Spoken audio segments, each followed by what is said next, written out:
don't believe that she doesn't know. I just think she doesn't know handling it. I think Welcome, everyone. Are we ready to get started today? Welcome. Today is Tuesday, November 10th, 2015. It is our regular city council meeting. We're at the Veterans Memorial Hall and located at 209 Surf Street. And for the record, we do have a quorum. Councilmember Johnson, Councilmember Smuckler, and Mayor Irons are present. Councilmember Heading and Councilmember McAwetsy obviously absent. Unforeseen. Councilmember McAwetsy is on a leave of absence, of course, and Councilmember Heading will be joining us next council meeting. With that, we will, if you please join me in a moment of silence.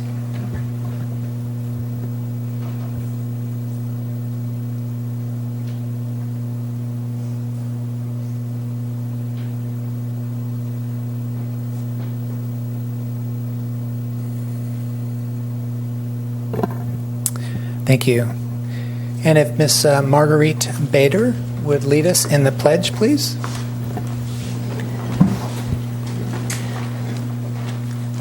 I pledge allegiance to the flag of the United States of America and to the republic for which it stands, one nation, under God, indivisible, with liberty and justice for all.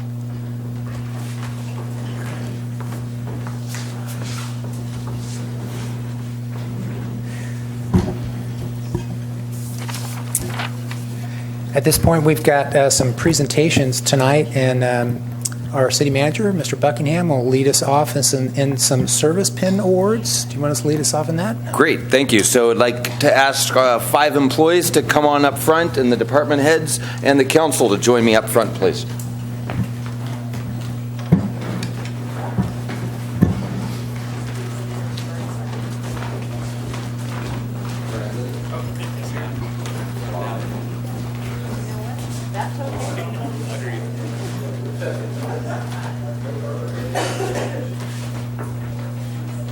Okay, we just want to take a minute and recognize this is B week, and so we want to recognize our employees whose first names begin with B.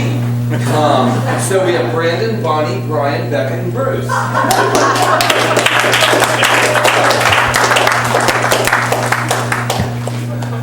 So actually, this is about more than that. Those of you that didn't hear it at home, watching on TV, that's probably a bad joke anyway. So we want to take a minute and before our annual goals update and recognize our employees, some of our employees who have reached a significant milestone in their service to the city. Bruce Keogh, this is his 20th year of service with the city, and then Becca Kelly, Brian Millard, Bonnie Johnson, and Brendan Cato are all 15 years of service with the city. So congratulations and thank you for your service, whether in Public Works or in the Harbor Department or 2 from the Police Department or our great Fire Department.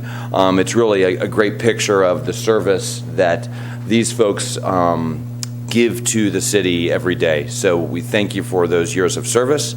And with that, I'm going to ask the mayor to help me present the pins, and maybe the council will just follow right behind. Actually, maybe we should take a photo first. Wait, I'm not going to be on the council side.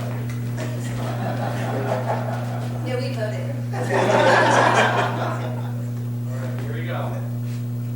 1, 2, 3. Good. Let's go.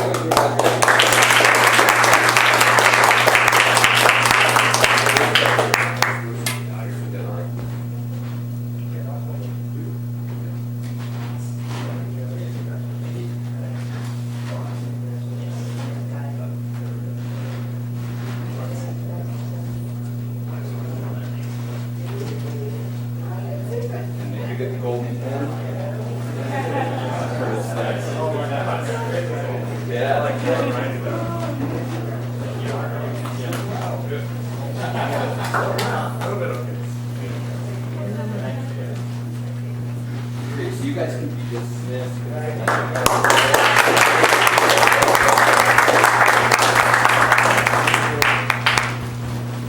And then if Sergeant Mosqueda And Captain Talmadge will come up front, and the council as well.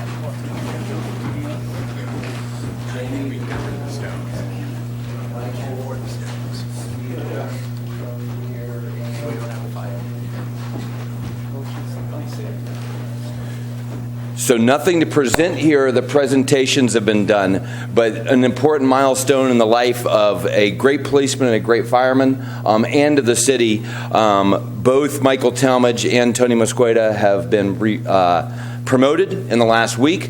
Michael is a new captain in our fire department, and Tony is a new sergeant in our police department. And we want to publicly recognize your promotions that were done recently with your family, but we want to do that here in front of the city. So congratulations on your promotions to Captain Michael and to Sergeant Tony.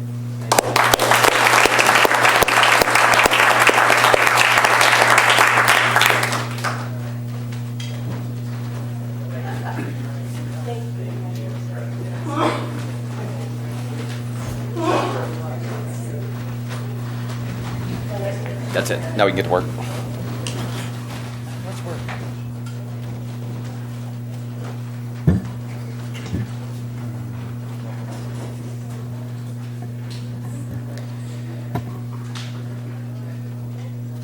All right. Thanks, Dave, for leading us in that. And any council remarks in regard to that? Yeah. No? Yeah. Okay. And then we'll move on to closed session report. Mr. Pannoni. Thank you, Mr. Mayor. There was one item on the agenda. There was discussion, but no reportable action was taken. Great. Thank you. And now we move on to council member reports and announcements. Christine? Yes, good evening. Thank you. I have two things to share with the community as well as my fellow council members. One came from a presentation that we had recently at the Economic Vitality Corporation, and I thought I would share an update on the homeless center at 40 Prado Road that is being designed and fundraised for currently, which hopefully will be a solution in a small way for homelessness in our community, including services available for folks suffering from homelessness in Morro Bay. And I'm giving a handout information to each council member, and it's also available to the public. If you would like information, let me know. Basically, there has been a quiet campaign to raise a significant amount of funds for the 40 Prado Center, which is a brand new facility that will replace the current Prado Center, as well as the day center, Maxine Lewis. And it will be built in San Luis Obispo, not too far from the 101 freeway. There's great collaboration to bring this project forward. And there have been significant fundraising done quietly. Now they're moving into a more robust fundraising campaign, looking to complete the funds necessary. So I'm just kind of bringing this back as an update to give you information about who the foundation board members are and, and the services that will be available. So I'm more than welcome to share this with anyone else in the community who would like to know more about it. You can just give me a call, 305-3759. My information is also on the city's website, and you may email me as well there. So that was from my participation on the Economic Vitality Corporation. And then in addition, I was able last Friday, as the council member who was able to attend the Central Coast Economic Forecast.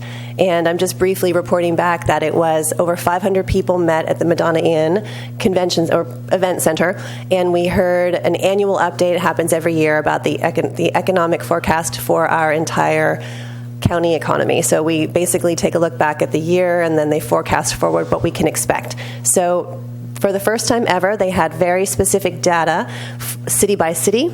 So it's interesting to see how Morro Bay has been performing over this past year.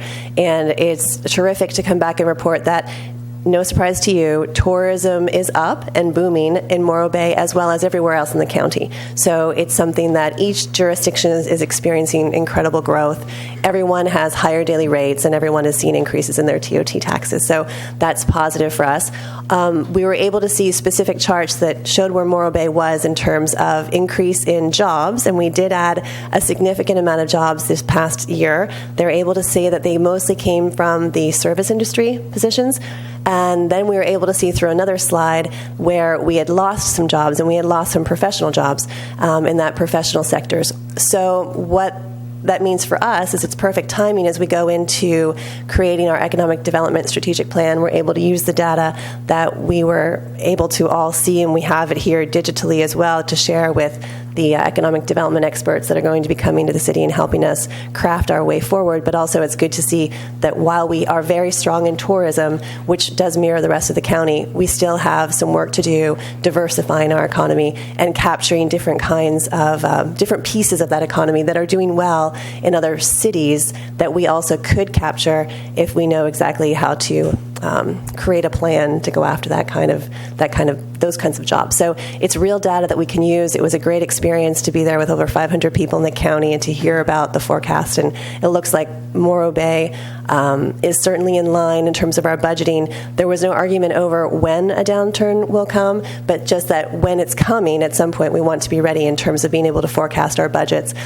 Sadly, our infrastructure continues to be a challenge for all of us here in San Luis Obispo County. Those are the problems with housing, not having enough and not having it be affordable, are continuing problems, as is our the water situation as well. So these are things that were addressed in terms of things that maybe are holding our economy back in the future, but they're certainly not holding us back at this point. Things are fully recovered from the recession and likely actually in growth mode. So it was a really great 3.5 hours, and the city manager attended with me, as well as the deputy city manager and also the manager of community development. And then there were other Morro Bay business owners in the room, and including a representative from the Chamber of Commerce. So it was a well-attended event, and we'll definitely use that data moving forward here. Thank you. Thanks, Christine. Noah? Yes.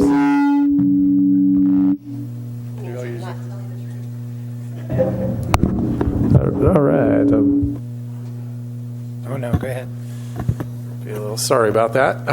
I just did want to briefly let people know, because we won't be having another council meeting between now and through the end of the month. That's at the start of next month in December. For those of you interested in the offshore wind energy proposal from Trident Energies, there will be a public forum that we're helping them host here. It's going to be an informational forum with question and answer, and also good open format to get more detail if you'd like to talk directly with some of the project proponents.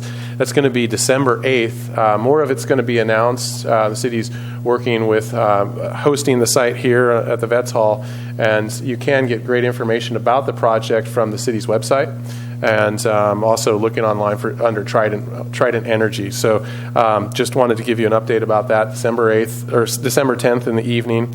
And then I'd like to turn it over to city staff, because there has been quite a bit of interest about Morro Creek and the planned cleanup operations that we've been working on for the last month or so to be able to clean the creek up and be prepared for large flows this winter, as well as address some of the other issues down there. So I'd like to turn it over to staff to give them a moment to review the plan at this point.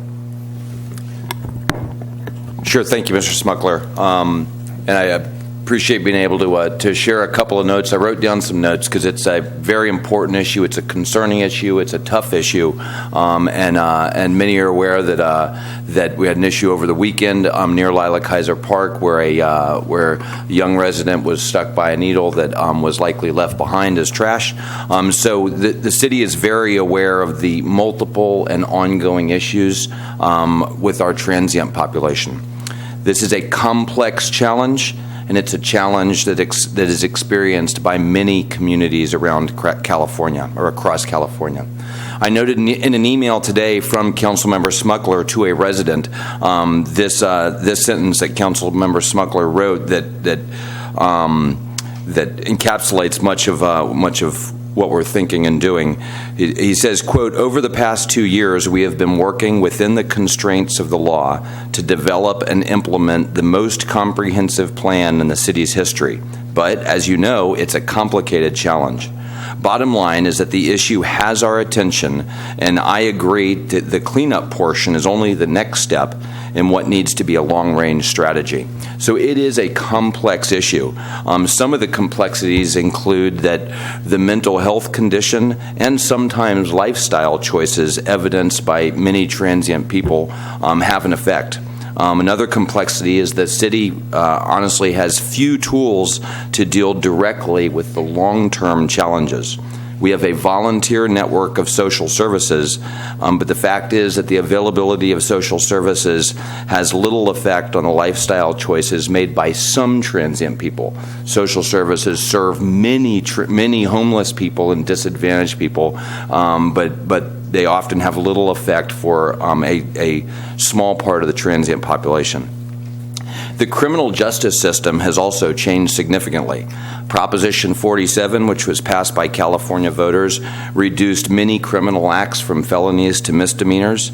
And some of the activities we need to remember that involve our transient population are not criminal at all. Loitering on public property is not a crime. It's not an offense. And if it were, it would almost certainly be a cite and release offense under Prop 47.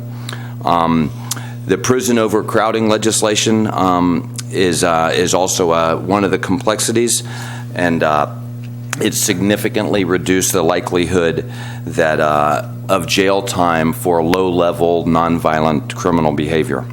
And finally, state and prosecutorial and judicial de-emphasis of other criminal activity, such as some drug use, also contributes to the complexity of the challenge. So it's not an easy nut to crack, but the city's working on it.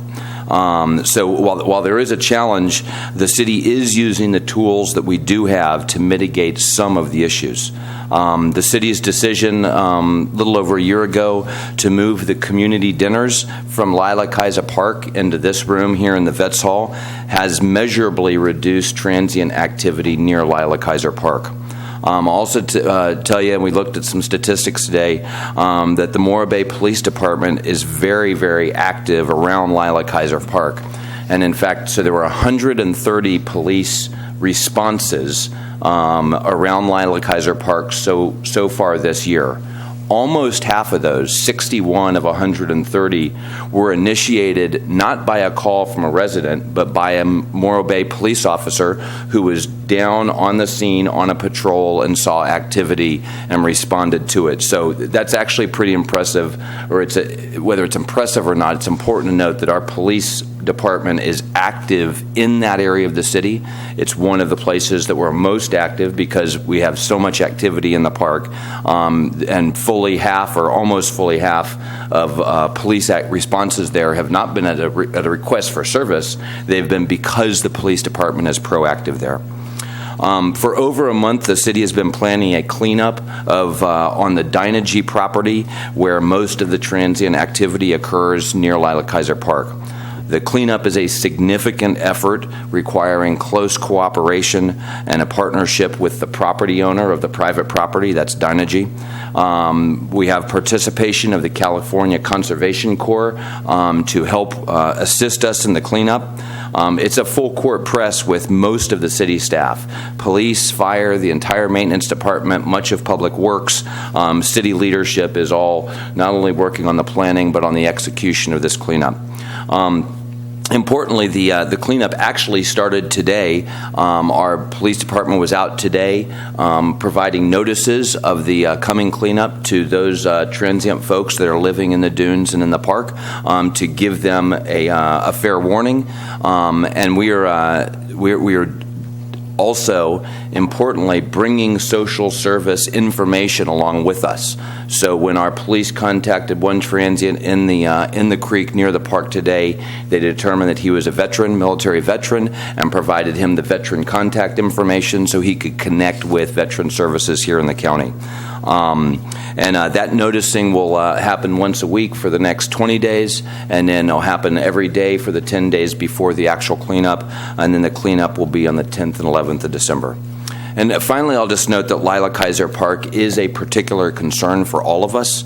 The city has identified the dangers in the creek adjacent to Lila Kaiser Park in all of our recreational materials. So when you sign up for soccer or for any activity there, that our concern is reflected in a sort of warning in those materials already. The area of concern in the creek is outside the fenced limits of the park, and so residents and young residents are encouraged to enjoy the park, but not to venture beyond the fence into the private property that's in the creek.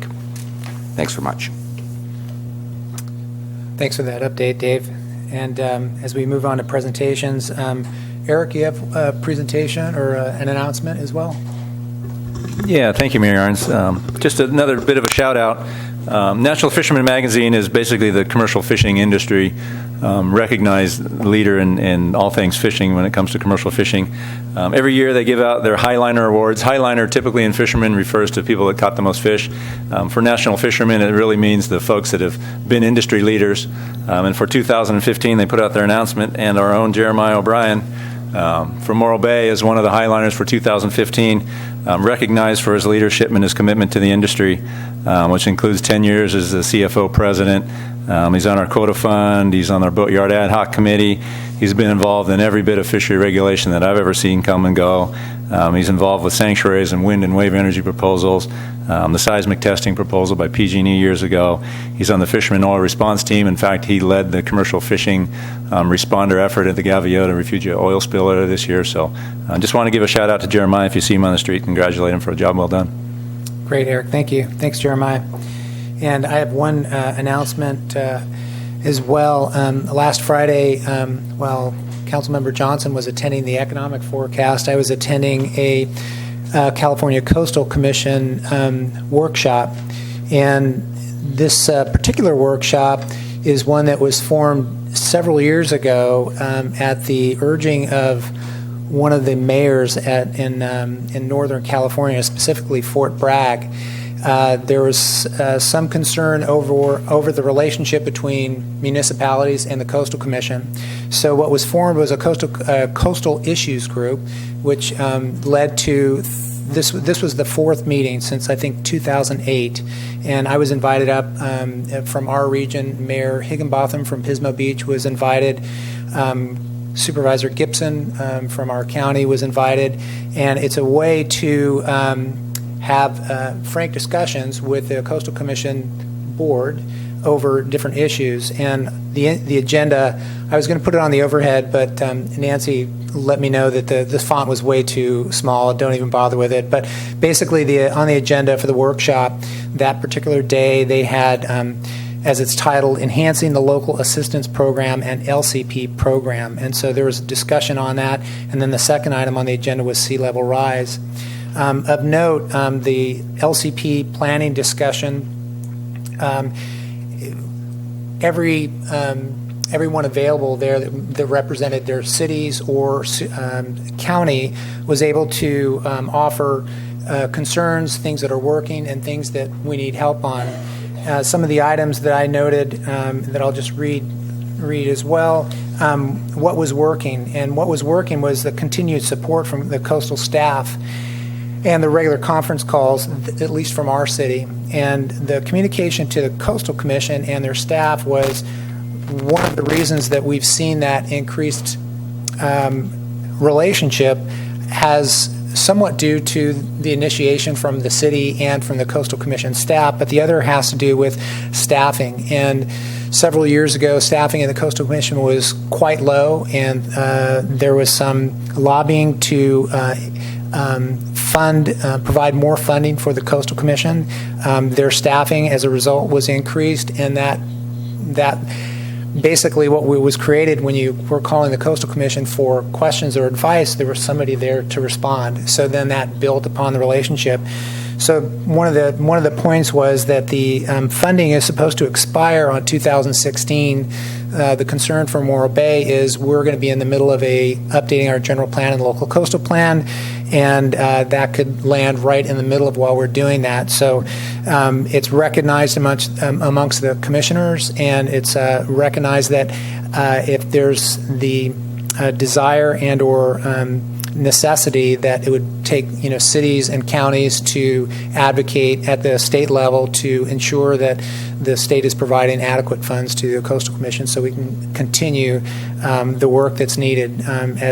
As the economic forecast was reported, tourism is a big part of our community and the entire California coast, for that matter. So it's a pretty important relationship to make sure that any projects are able to go through the process quickly, and it parlays into that economic and tourism component that we were just talking about recently. The sea level rise discussion, the Commission just presented the sea level rise guideline, and it is a guideline. It won't necessarily be held as part of the act at this point, but it's on the radar screen.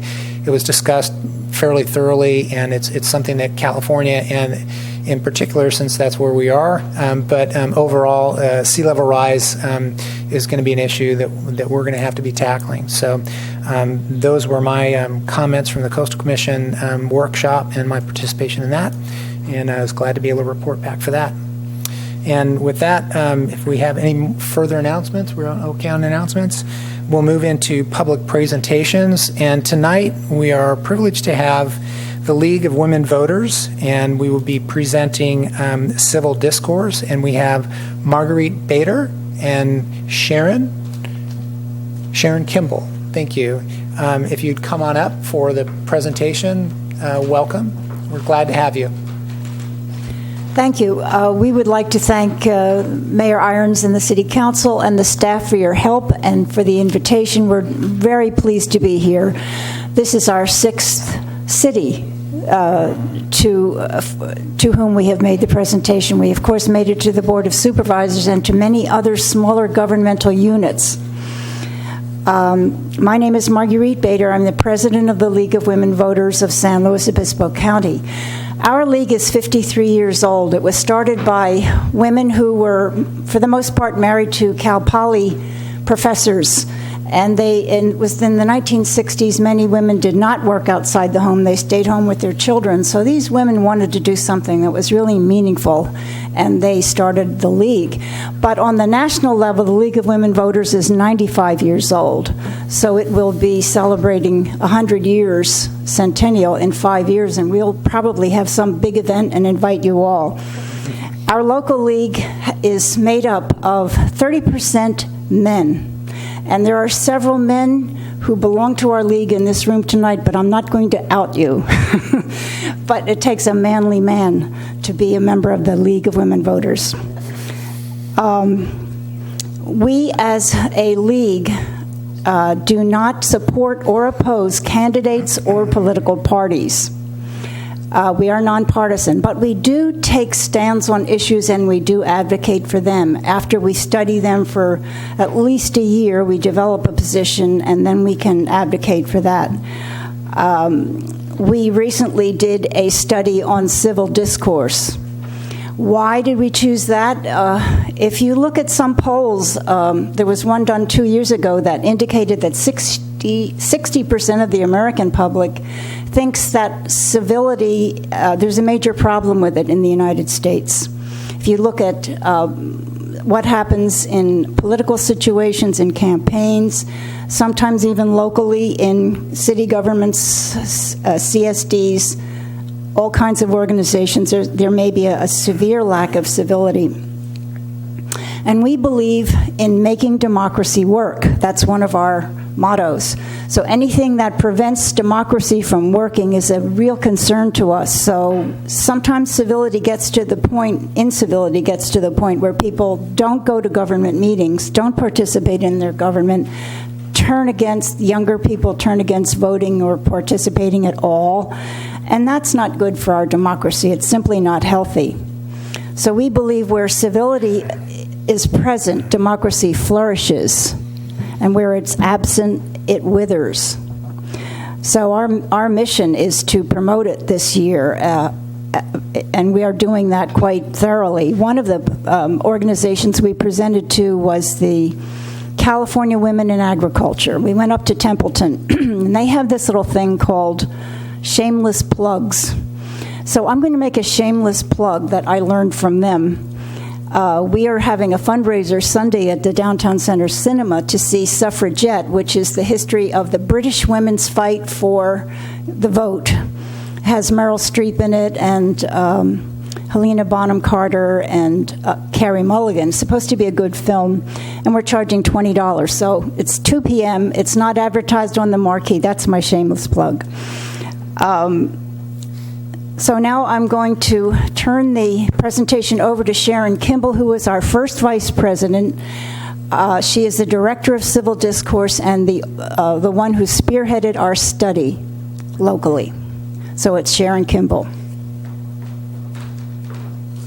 Thank you, Marguerite, and thank you, Mayor Irons and City Council members and staff for allowing us to be here.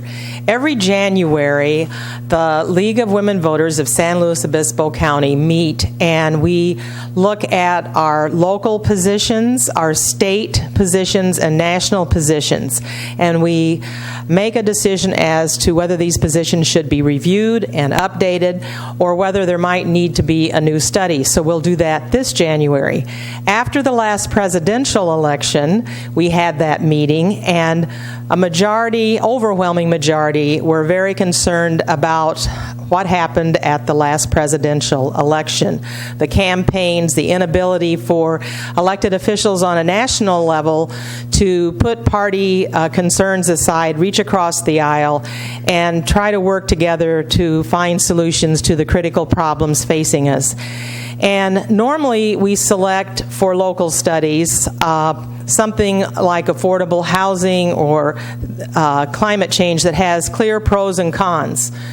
But we were so concerned about the inability and the breakdown of the communication process on the political scene, we thought, well, how can we study issues and encourage that when people can't come together and find solutions to these issues?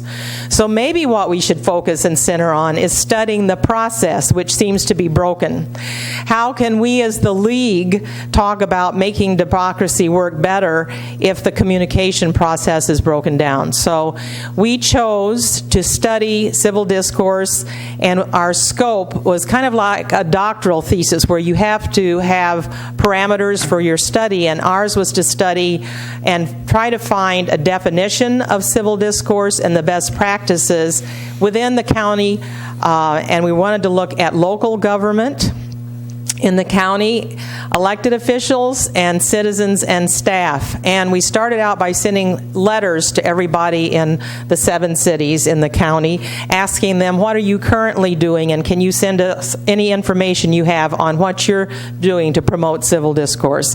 And then we conducted in-depth interviews.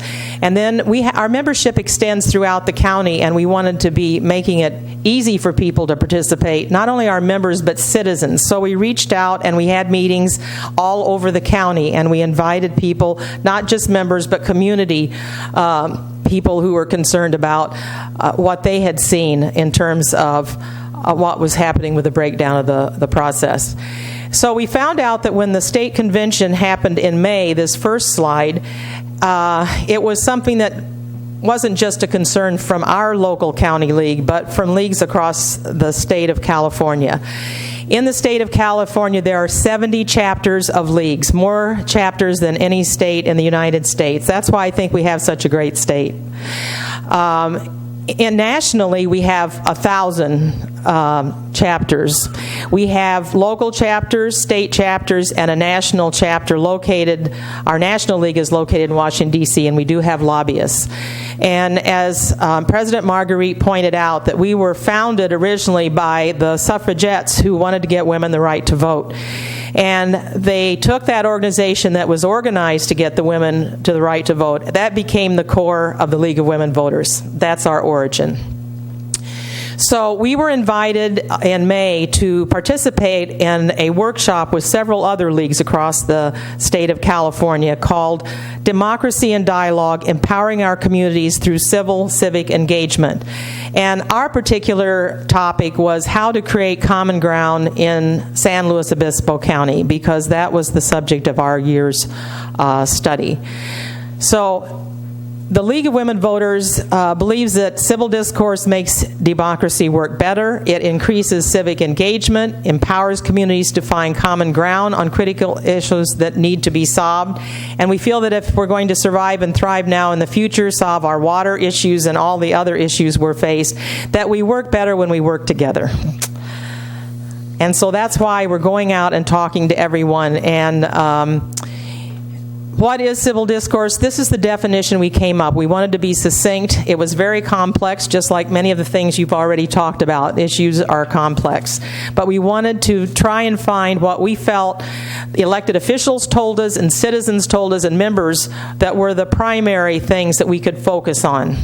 The whole keep it simple so we can focus on trying to make a commitment to civil discourse. So we came up with civil discourse is courteous, constructive communication characterized by mutual respect, fairness, and attentive listening. And that's something you need to really look at each one of those aspects and ask yourself, how well am I doing? Because I can encourage everybody by going out, but I can't change other people. That's one of the hardest lessons I think we all need to have to learn in life. But we can model, we can be a model and an example of civil discourse ourselves.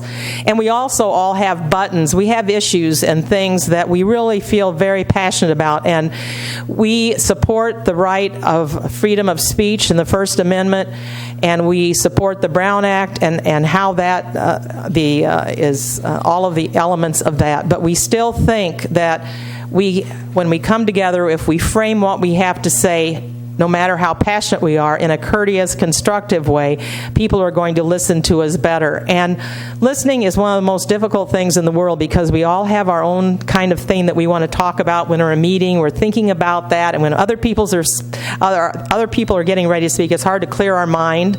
But if we do that by maybe writing down ahead of time or having that so that we're really listening, and people can tell, citizens, when they come up, if you're listening by your nonverbal status, like whether you roll your eyes or whether you're taking notes when people are talking or so forth.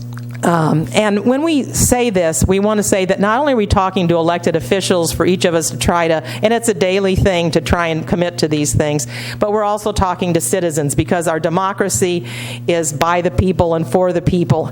And government is people. It's not this is a thing that we have to stress too. It's made up of people. It's not some unknown nebulous entity.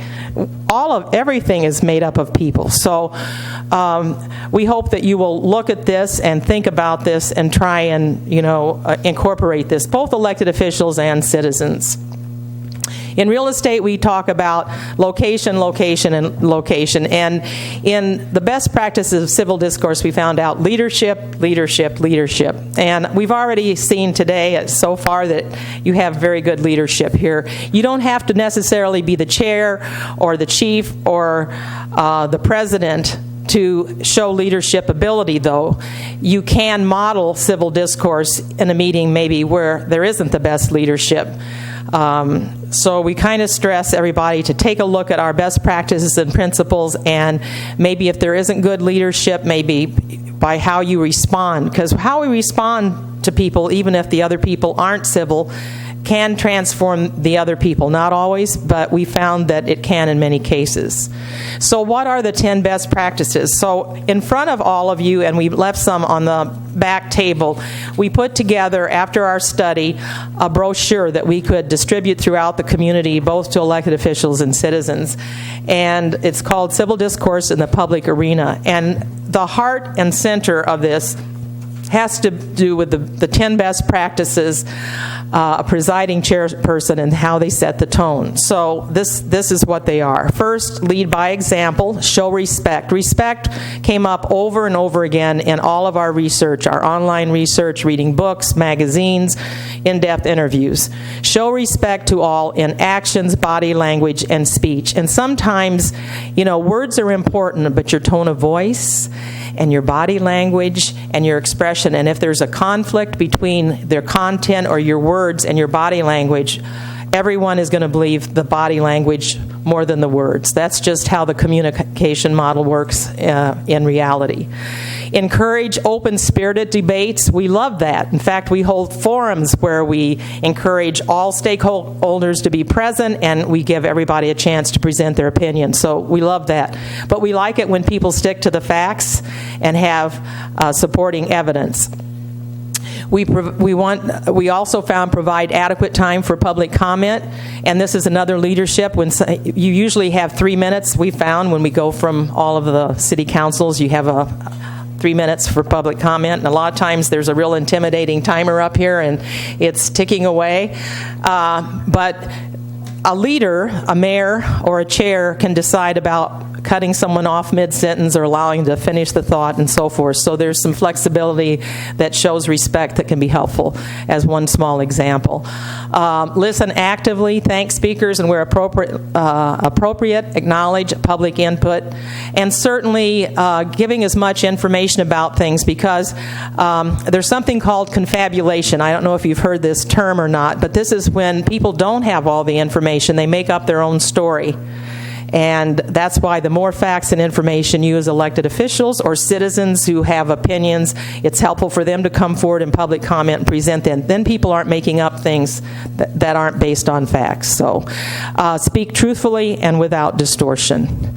Never comment on the motivation of a speaker. Promote discussions on the merits of the issue and evidence to support opinions and conclusions. Remind participants about rules of conduct. And I want to compliment you. When I downloaded today's agenda, right here on the front was about public comment, and it says to increase the effectiveness of the public comment period, the following rules shall be followed. I love that because a lot of times we have very active people in the citizens who come regularly. Then you have some people who don't come regularly, and sometimes people forget in the passion or they don't know the protocol. So reminding them and having this up front is very, very helpful. So I compliment you. That's wonderful. I don't think I've ever seen this before. I've seen some attached at the back as an example of the rules of conduct, but it's kind of lengthy. But putting the real key things here, I think, is excellent. So the other thing is you can encourage respectful speech and discourage potentially slanderous, profane, and personal remarks. And as I said, when we asked and reached out, these are the things that were sent back to us: codes of ethics, codes of conduct.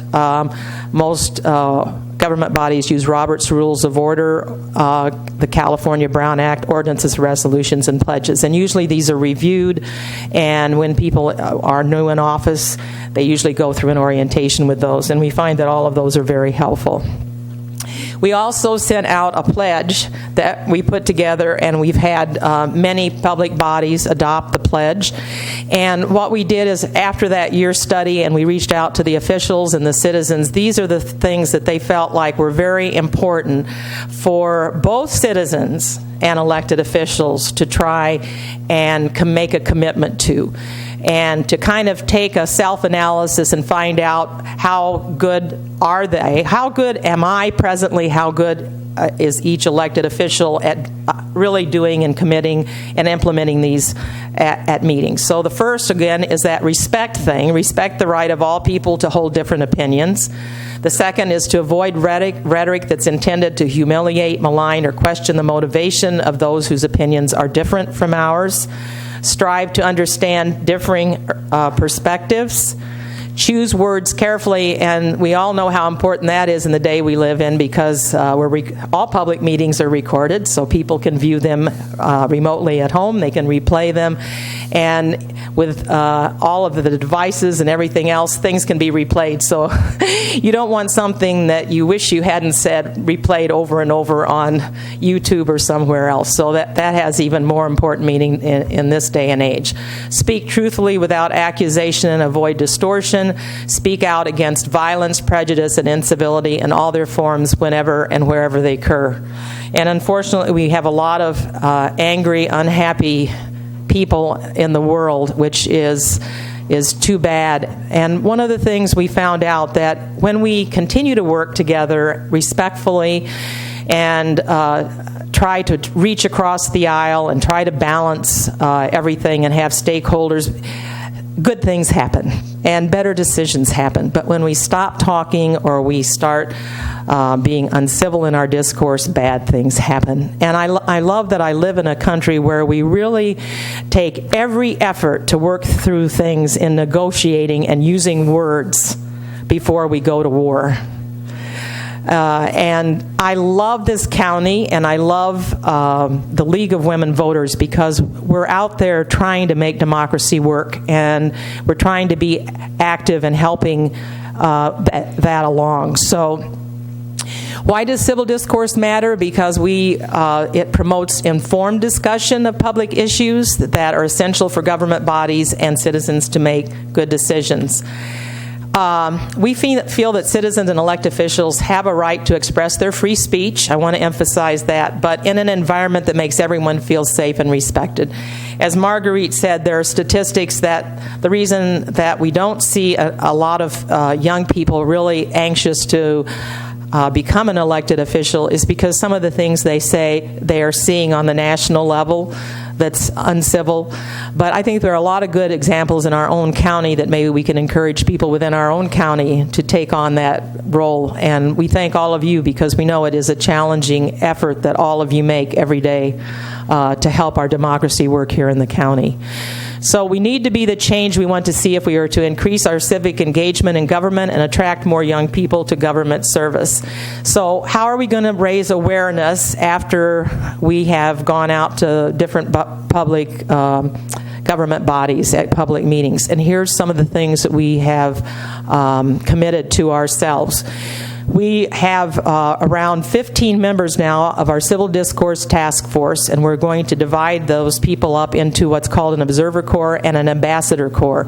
And they are going to attend public meetings and observe. And the observers will just observe and report back on either issues that may come up that we have positions on, where we might want to participate and comment on consent agenda items, or report back on level of civility or incivility in different government bodies. And whatever they see, then they can communicate that report to our Ambassador Corps, and those people can actually come and speak at comment time. And they will be giving tips and reminders to people about how, like, if something contentious is coming up, they'll try to get some tips on how to get through that in a civil way. We've been working with the National Institute for Civil Discourse about a possible civil discourse training workshop for elected officials in the future, possible parliamentary procedures workshop, and we are available by request, either by citizen or request or elected official request, to attend certain meetings that you feel like our presence would be helpful. We have a speakers bureau, and today you've seen our brochures, buttons, and stickers. And we're also looking at the development of a curriculum for the school. When I first came here, one of your members was talking about, in his mind, his son is in school, and they'd had conversations on bullying, which is a type of incivility that occurs in schools. So we think the sooner we can get out there and show people the kind of rhetoric, the kinds of things that they can do to make situations better before they get out of hand, we think we need to start as young as possible. So thank you, and I hope you will adopt our resolution and really making a commitment to these principles so we can solve all those critical issues facing us in the county. Thank you very much, Sharon. And great presentation for us all tonight. And with that, we'll move on to public comment. Public comment is open for items not on the agenda. For those who'd like to speak at this time, please come up. Welcome.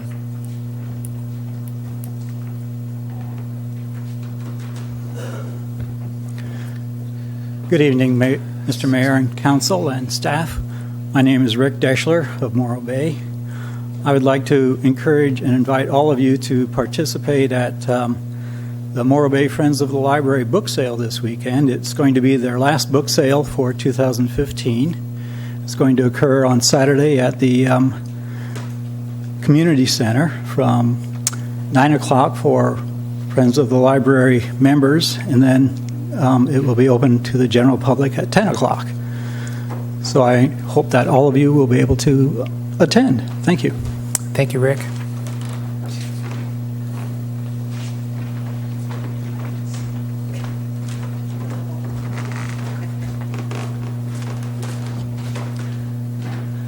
Hello, Trina Doherty, Morro Bay Friends of the Library, and I didn't know Rick was going to do this, so I'm just going to double up real quick. Again, we have thousands of gently used books, DVDs, and CDs at ridiculously low prices, so this makes a great place to get some of your holiday gifts. There up on the screen is our members only are from 9 to 10, public is from 10 to 12:30, and then there's the bag sale, so you can really score on that. Jackie wanted me to remind you that you can drop off your used books at the library. Anytime the library is open, we take all of those books, and we have a lobby area in the library that you can also purchase books on a daily basis when the library is open. So we'll see you this Saturday, November 14th, and come on down, and you can also join the Friends of the Library right there at the door. So thank you very much. Thanks, Trina. Anybody else for public comment?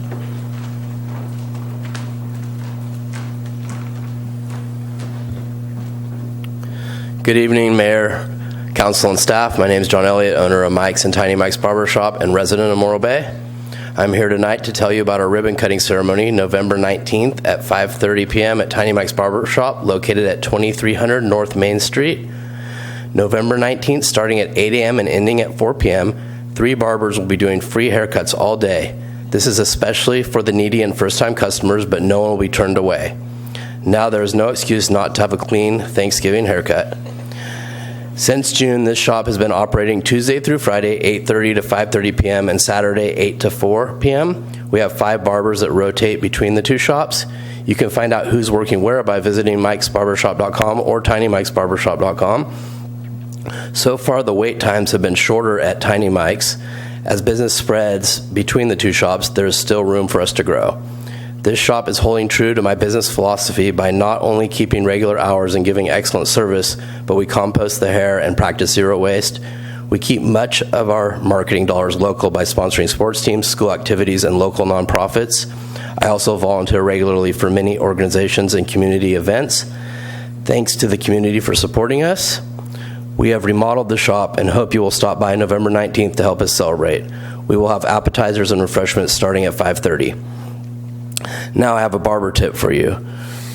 To make your razor last, you can take a few simple steps. All you have to do is hone the blade on the palm of your hand the opposite way that you shave, like this.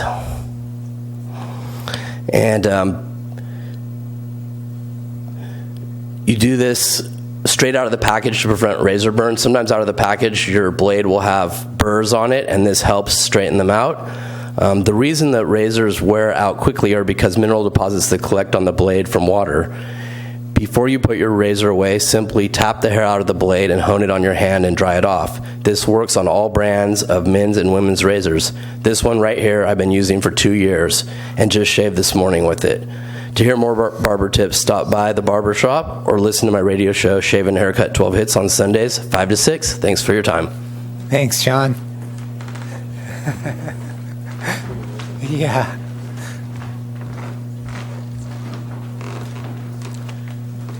Good evening, Mr. Mayor, City Council, staff.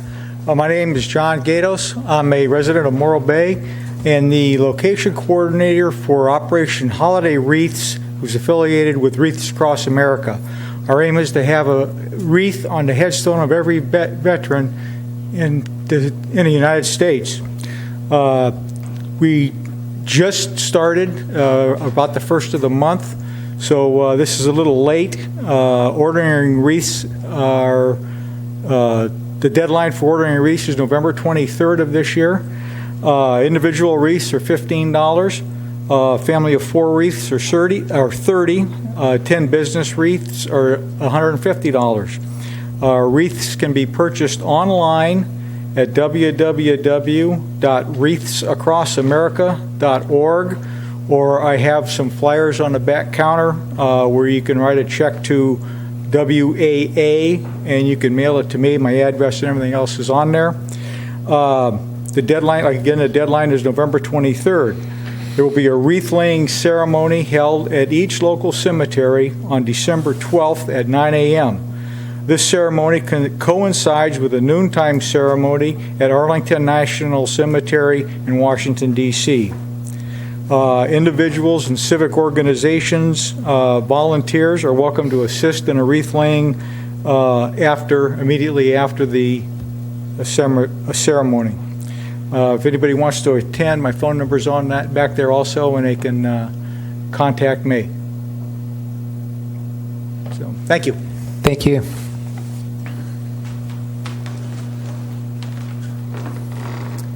Public comment is still open for those who'd like. Nancy, are you going out?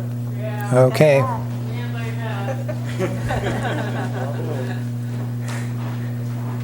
I'll be brief. Whoops, it's crooked, but that's okay. So am I. Thanksgiving, we're going to serve a meal from 1 to 3 at the community center on Thanksgiving, which is November 26th. Yeah, I got it, finally. So, and last time I was here, I talked about needing help, and people have been coming out, and we're probably doing okay. But there are still people I'm running into who are not sure that it's happening. So I'm asking each of you guys all, and everybody in the audience, to tell at least 10 people in the next day or two that Thanksgiving really is happening on Thanksgiving from 2 to 3 at the community center. Thank you. Thank you, Nancy. Anybody else? Seeing none, I'll close public comment and bring it back to council. Thank you. Any remarks? None? Seeing none? Okay, great. We'll move on to our consent agenda, and we do have public comment for any items on our consent. For those who'd like to speak, public comment is open. Seeing none, I'll close public comment.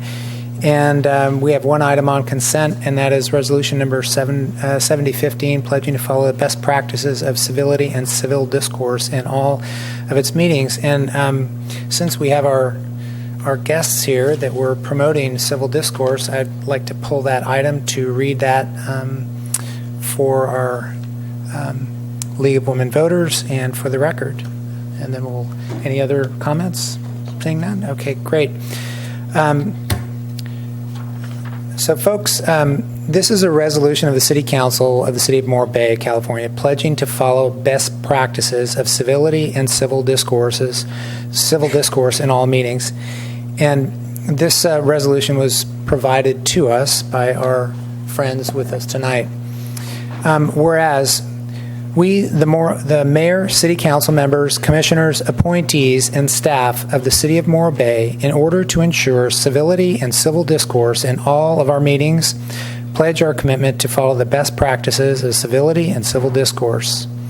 And whereas we pledge our commitment to respect the right of all people to hold different opinions in all meetings. And whereas we pledge our commitment to avoid rhetoric intended to humiliate, malign, or question the motivation of those whose opinions are different from ours in all our meetings. Whereas we pledge our commitment to strive to understand differing perspectives in all our meetings. Whereas we pledge our commitment to choose words carefully in all our meetings. And whereas we pledge our commitment to speak truthfully without accusation and avoid distortion in all our meetings. And whereas we pledge our commitment against violence and incivility in all forms whenever and wherever they occur in all our meetings. And whereas we commit ourselves to build a civil political community in which each person is respected and spirited public and political debate is aimed at the betterment of the City of Morro Bay and its people, and not the disparagement of those whom we disagree. Now, therefore, be it resolved by the City Council, City of Morro Bay, California, that Mayor, City Council members, commissioners, appointees, and staff of the City of Morro Bay shall promote and use and adhere to the principles of civility and civil discourse in conducting business with appointed and elected officials, staff, and citizens. This is passed and adopted by the City Council of the City of Morro Bay at a regular City Council meeting on the 10th day of November 2015. So thank you very much. And with that, I would make a motion to approve resolution number 7015. We have a motion by Mayor Irons, a second by Councilmember Christine Johnson. Any further discussion? Seeing none, all in favor say aye. Aye. Opposed? None. Motion carries 3-0. 2 absent. And now we'll move on to unfinished business, and this is a second reading and adoption of ordinances. And we'll move on to that item, and we'll be turning that over to, is that Mr. Graham? Are you doing that? Oh, Scott, are you doing that? No. Sure. Okay. So you do have before you this evening the second reading of an ordinance for the streamlining of solar permitting. We introduced at the last meeting the first reading of that ordinance. Staff has implemented the program that sits behind the ordinance, and so you have the second reading. You read it by title only this evening. Okay. Great. And with that, so we'd make a motion to first, I guess I'd open up for public comment at this point. And so anybody would like to speak to this item, public comment is open. Seeing none, we'll close public comment, bring it back to council. And I'd move to adopt the ordinance number 596, amending Title 14 to add Chapter 14.42 to the Morro Bay Municipal Code, establishing an expedited permitting process for small residential rooftop solar systems. After second reading by title only and waiving any further reading.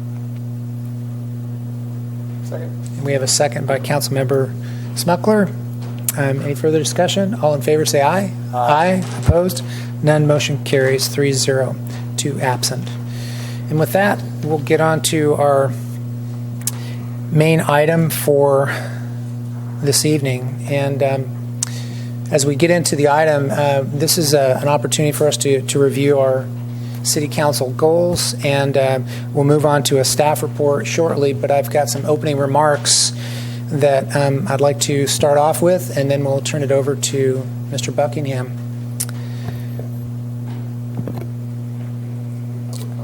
Okay, and then we'll open up public comment after that. Thank you. So welcome, everyone. Tonight's council meeting is an opportunity to provide the community with an update on our city goals and our city's budget.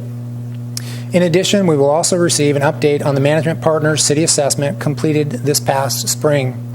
Discussing all three of these topics at one time is appropriate as they dovetail together. Tonight's update will provide us with a way to measure our success and highlight our ongoing challenges. After my review of these three key documents in preparation for this council meeting, I believe our city is on a steady path forward to achieve our goals. While at the same time we're developing new opportunities that will ensure the sustainability of our city, both in the short term and in the long haul. Yet, in order to continue a steady path forward, we will need to continue to prioritize efforts and maintain our focus.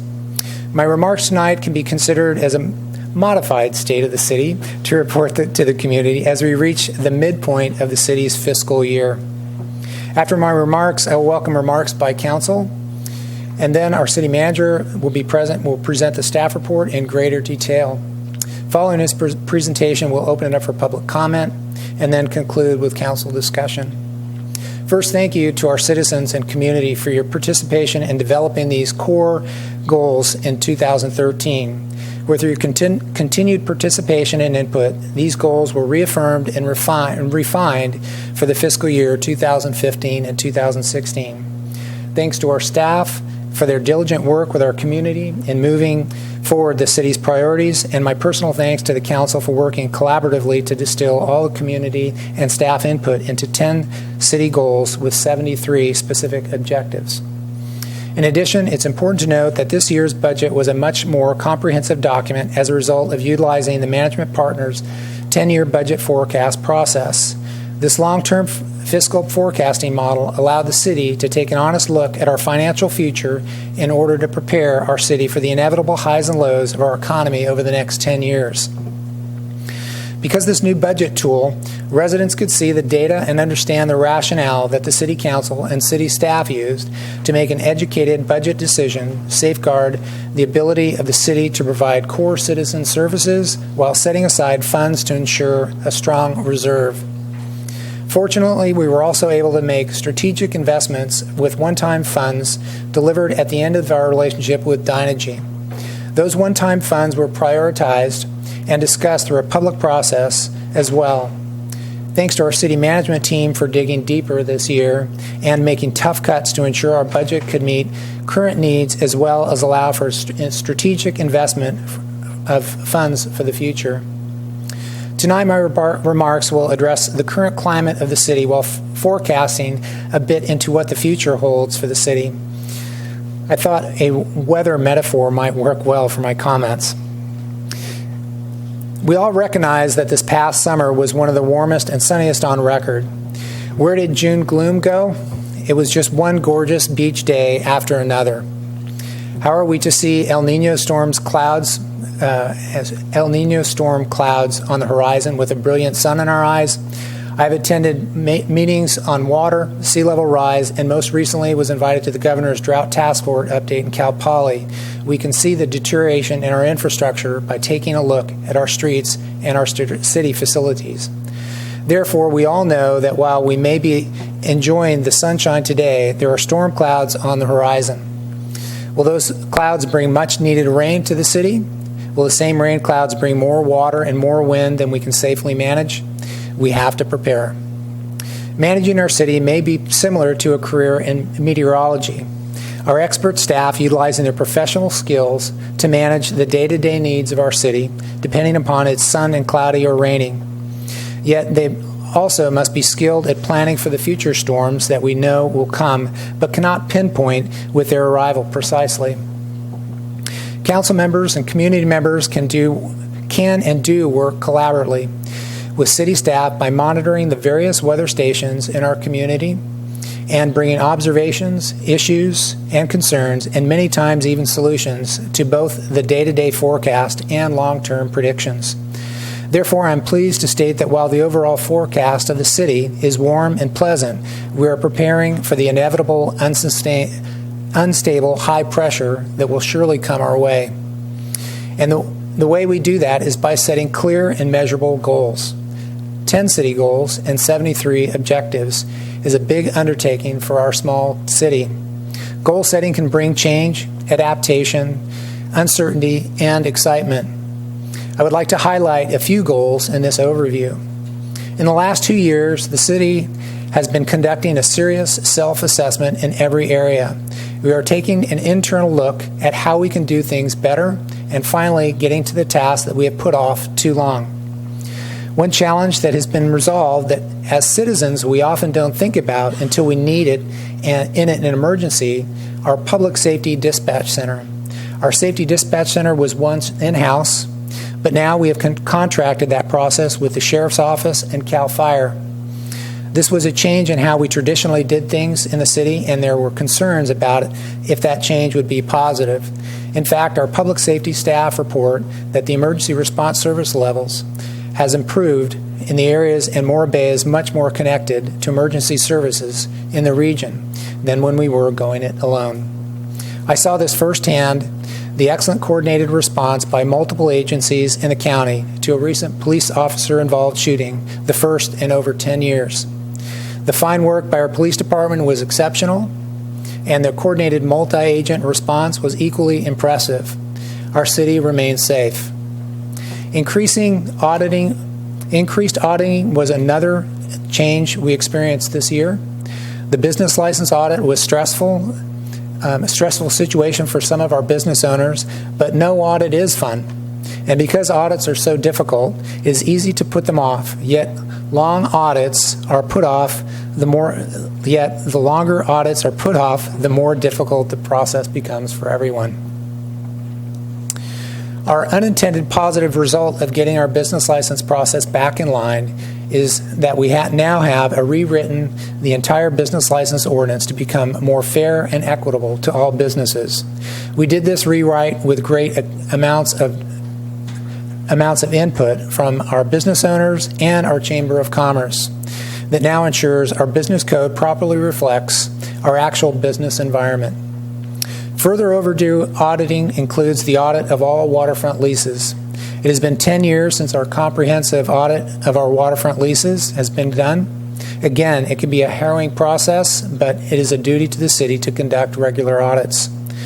Speaking of long overdue processes, most of you know by now that our water rate structure had been overlooked for 20 years, until finally it was revealed to the public 2 years ago that we were not meeting our contractual obligation with our state water contractor, and our rates were not keeping up the pace of the increasing costs of delivering that water.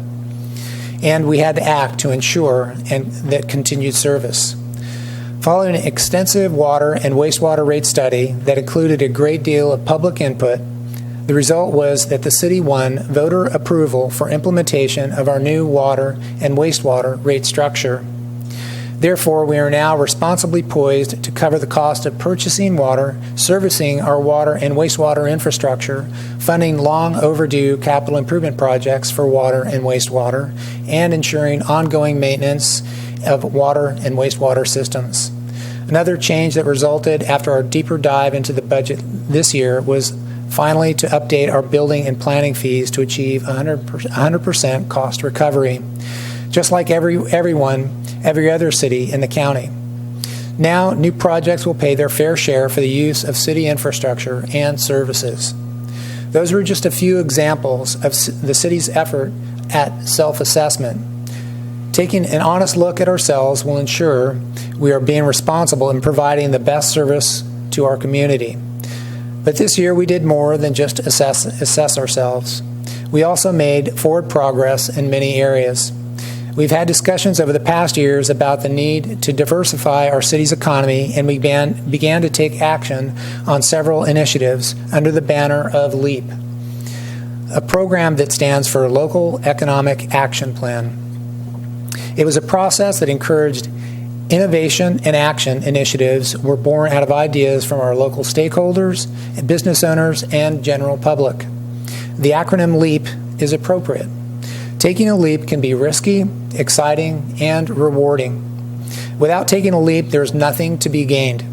The parklet will be finally connected to LEAP, and though it was ultimately removed, that doesn't mean we shouldn't look at refining our technique and timing for projects as we consider taking another leap in the future. We continue to progress toward the construction of our city's largest infrastructure project ever, our new wastewater treatment plant, fondly known as water reclamation facility.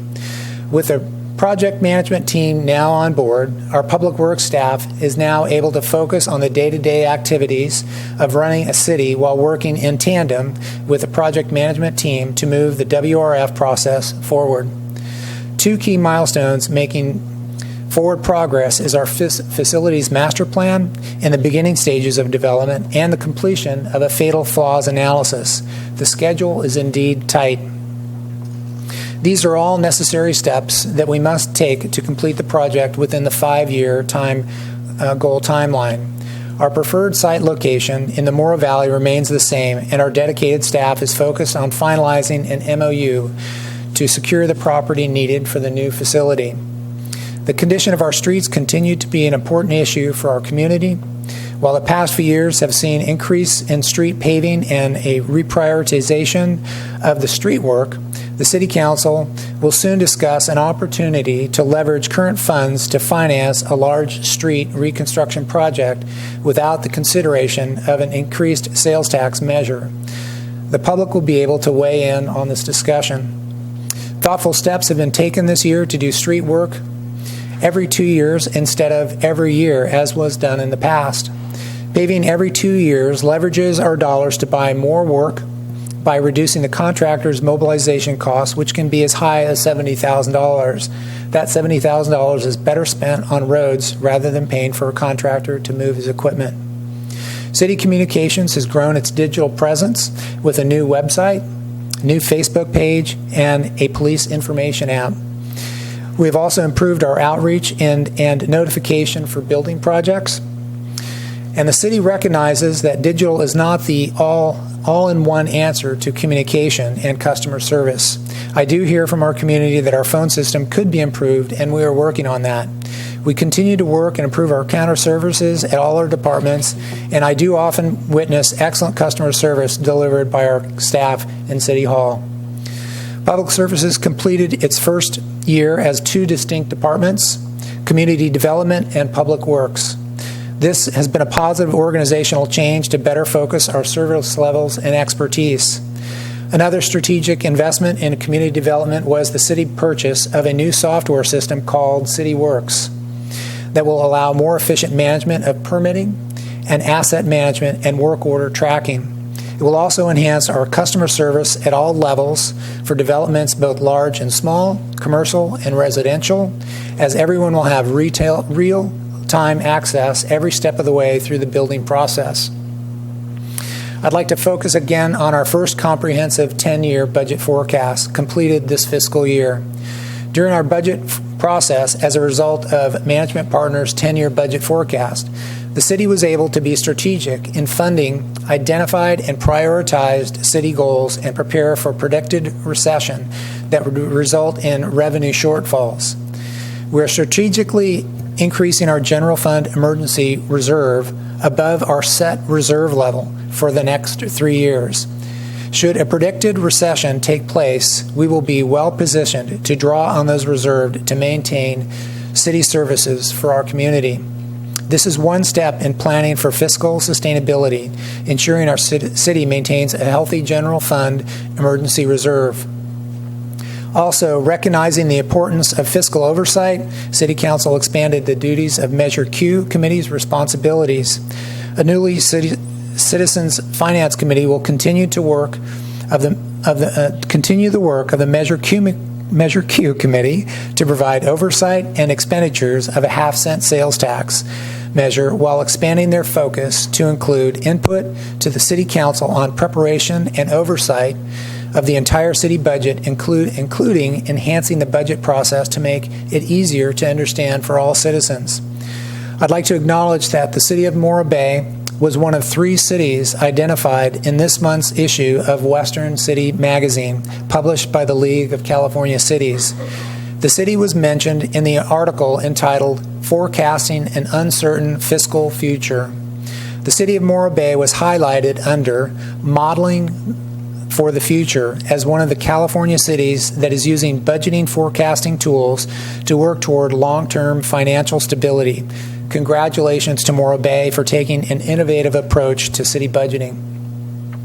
This year's fiscal year budget outlook is strong.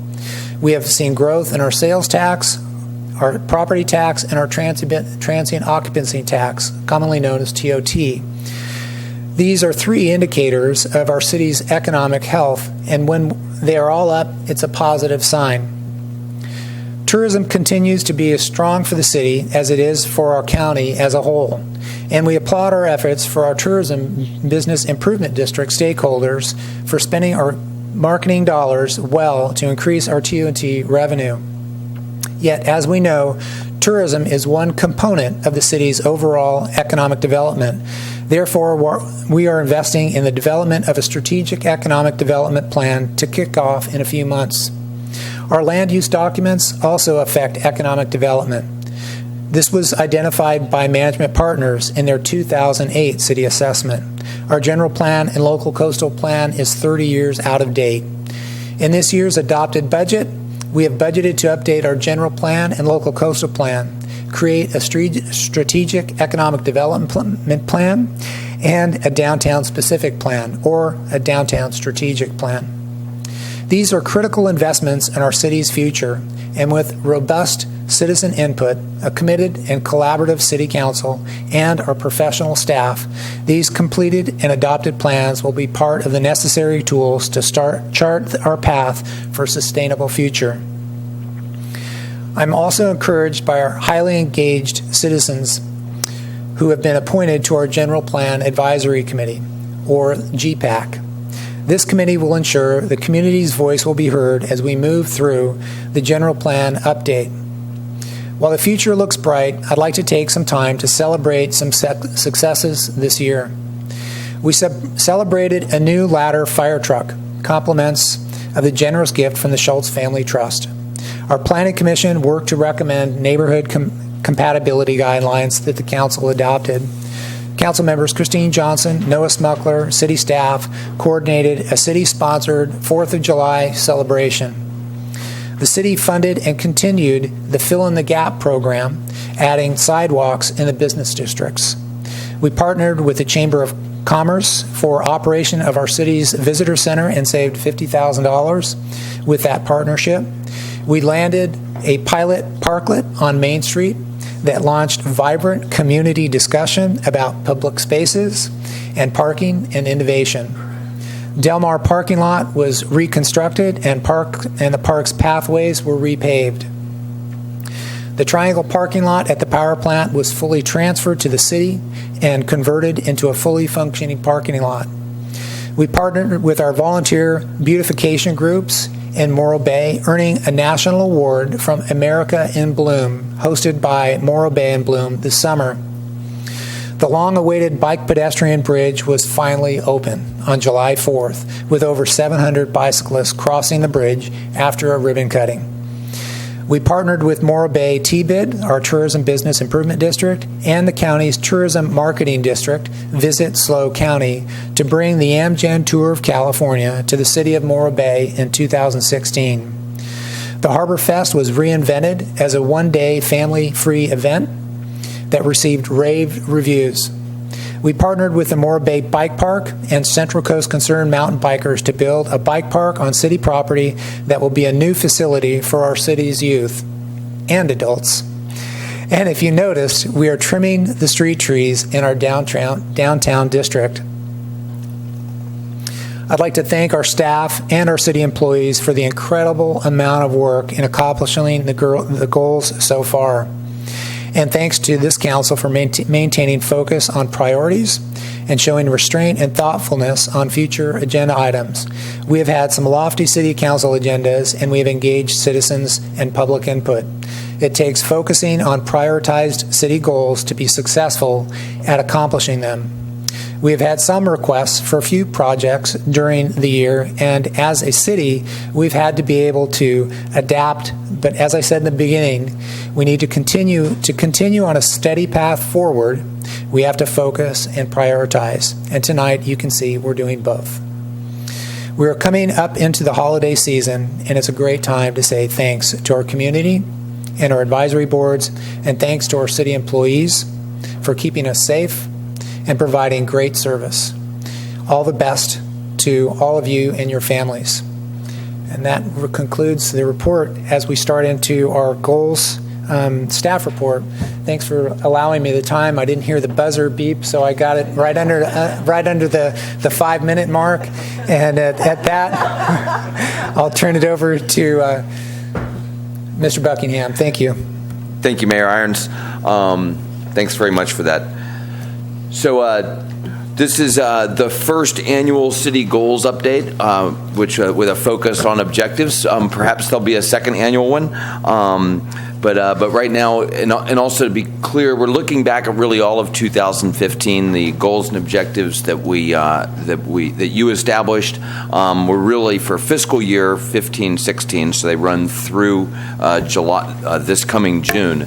But really, we'll also look backwards now a little bit at the entire year and forwards at what is still to come.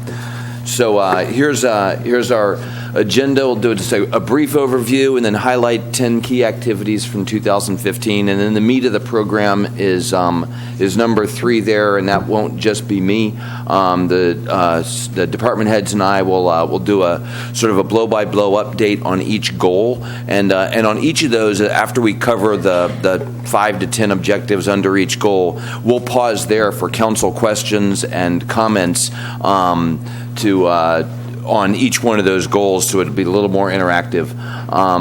And then we'll note a few other completed or ongoing activities of some significance, a short section on the management partners recommendation status, a short section on the 14-15 year-end budget, and then a sort of walkthrough of a number of the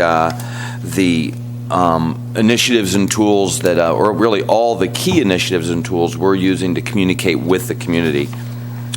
So to start with the overview, the FY 15-16 goals and objectives were developed in January and February of this year, and they really gave the staff a roadmap of what to get done in the next 12 months. The Management Partners Organizational Survey, the survey itself was conducted from really in January through May. We received the final document in May. That final document included 65 specific recommendations for the city to consider. Some of those were completed already this year. Some are ongoing this year, and some will be considered in future years. Or you'll tell us if you want us to consider those in future years. Continuing with the overview, the 10-year budget forecast. On the budget, we did a 10-year budget forecast in March, and then the audit of 14-15 is being completed now, but we can give you some quite firm numbers on how 14-15 ended quite well. And then finally, communicating in the community has been a significant priority for us, and we're really we're there now, and we've got the tools selected, we're using them, and we want to give you an update on that. So a quick run through 10 key activities from this year. The first one was setting goals and objectives. So for the first time, the city identified specific objectives underneath each broad goal. Those really represented a work plan for the city, and those objectives were tied to the budget process, and that is how you, the council, the community, and the staff were able to prioritize different objectives for execution this year. Was what gets paid for gets prioritized. So and that's something that we'll continue to do. A second key activity was the budget process itself, the forecast, and the and the transparency or the simplicity of it. I'm not sure if the process was simple, but the explanation of the budget. We got some good feedback from across the community that it was presented in a way that was easy to understand for all of us, which is it's our community's budget, it's our citizens' budget, and that's really important. And that budget forecast, as the mayor noted in his statement, was and remains critically important. And we introduced, I'll say introduced, didn't go all the way, but have started to introduce requirements-based budgeting, so we really know what we're not spending money on that we need to spend money on also.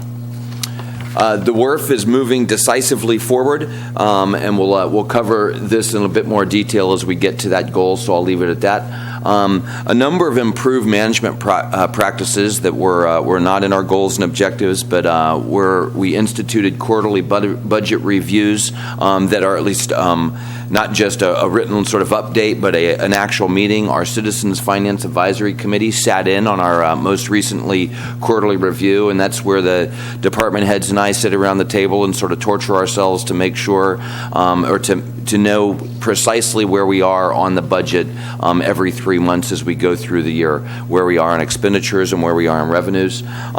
Susan brought in a new auditor. That's a management best practice, something we'd been with the same auditor for 7 or 8 years, which is not the most healthy way to do business. So we brought in a new auditor this year, and we purchased a purchasing module for our accounting software and are implementing purchasing standards. So we're getting away from the whip out the city credit card to buy various things for the city, and are doing that through a more disciplined process that has more management oversight and more legal oversight, and essentially all of those things become contracts as they should. We've been focusing on relationships with other entities in the region, close coordination with the California Coastal Commission. In fact, that's resulted in the Coastal Commission deciding to hold their February 2016 meeting here in Morro Bay, and so we're focusing effort on that relationship with Coastal that has huge general plan, local coastal plan impacts. As you know, have invested in time and energy in a relationship with the SLO EVC, the Economic Vitality Corporation, and other organizations around the county, SLOCOG, and others to make sure that we are a great player and a great team player in the region. We've instituted a cost recovery policy and an improved fee structure. So you approved a first ever policy on cost recovery for the city, and we are no longer therefore subsidizing building and planning activities. For example, we want you to improve your home in Morro Bay, but we want you to pay for it. We don't want everybody else in Morro Bay to pay for your home. So that's a great policy, and that's having significant measurable effects on revenues in the city as well. Business and recruitment and expansion was not a specific objective. The LEAP process was, but we've been excited to see a number of positives. And let me just give you 3 examples. So one thing you want to do is recruit businesses to come to your city, and Elemental Herbs has recently moved from Los Osos into the Sun Bulletin building and has established a new business in Morro Bay in what was a vacant property. That's fantastic. South Bay Wild, this is a slightly different story, just as good, but South Bay Wild has expanded their commercial fishing business from just commercial, I shouldn't say just commercial fishing, but from commercial fishing to they've now refurbished and established a fish cleaning, storage, and shipping business on the waterfront, and they are looking forward to expanding that into a retail fish sales at some point in the future. So it's a neat example of a business expanding. And I get, as many of you do, probably several times a week, an update on when the South Bay Wild team is coming back into port, and you can go down and order right off the boat, order before the boat gets in, order fish, and pick it up right there. The Siren, this is ongoing, but the Siren is the remake of the fuel dock. They have what's exciting here. The first little bit of their investment has happened. They've done 3 days of fixing up a little bit and reopened, but in January they're going to close for 4 or 5 weeks and do a complete renovation of what was the fuel dock and Sean's into a significantly upgraded facility. A great example of investment in the downtown, and we haven't seen a whole lot of investment in the downtown outside of our hotels. So that's great to see something who's staying for folks who are staying in Morro Bay to do.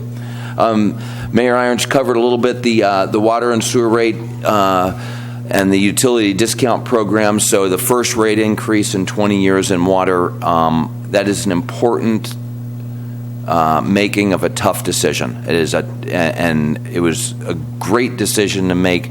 The water fund and the sewer fund are now solvent. They were not solvent. The water fund was in a $900,000 deficit last year, and we've corrected that. And importantly, along with that, we implemented the utility discount program so that our more challenged residents can get about a 10% discount on their monthly water and sewer bill.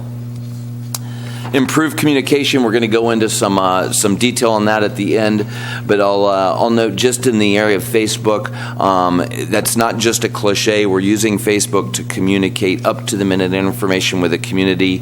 We've had a 10 times increase in the number of likes to the Facebook page, but also a 100 times increase in interaction. So as people go onto Facebook and make a comment, say something positive, say something negative, they get engaged in a conversation with city staff, which is really neat to see. And finally, the last is sort of the top 10 for this year.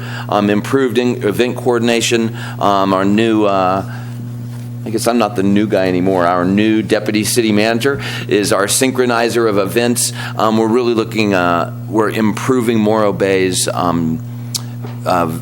as a destination, looking holistically at Morro Bay as Morro Bay as a destination, tying events to other activities, to the visitors that we have. As you well know, the city sponsored 4th of July this year, and perhaps that will be a future signature city event. And the mayor mentioned the Amgen tour. So that's a brief run through the top 10, and now we're going to get to the part where I'm not going to be the only one talking. But before we go there, I just want to note those are a lot of positive accomplishments, but we've got a lot of work to do, and we're not perfect, and we understand that. And so here's a few areas for improvement. We should consider next year in the budget process allocating additional resources to make the city look better.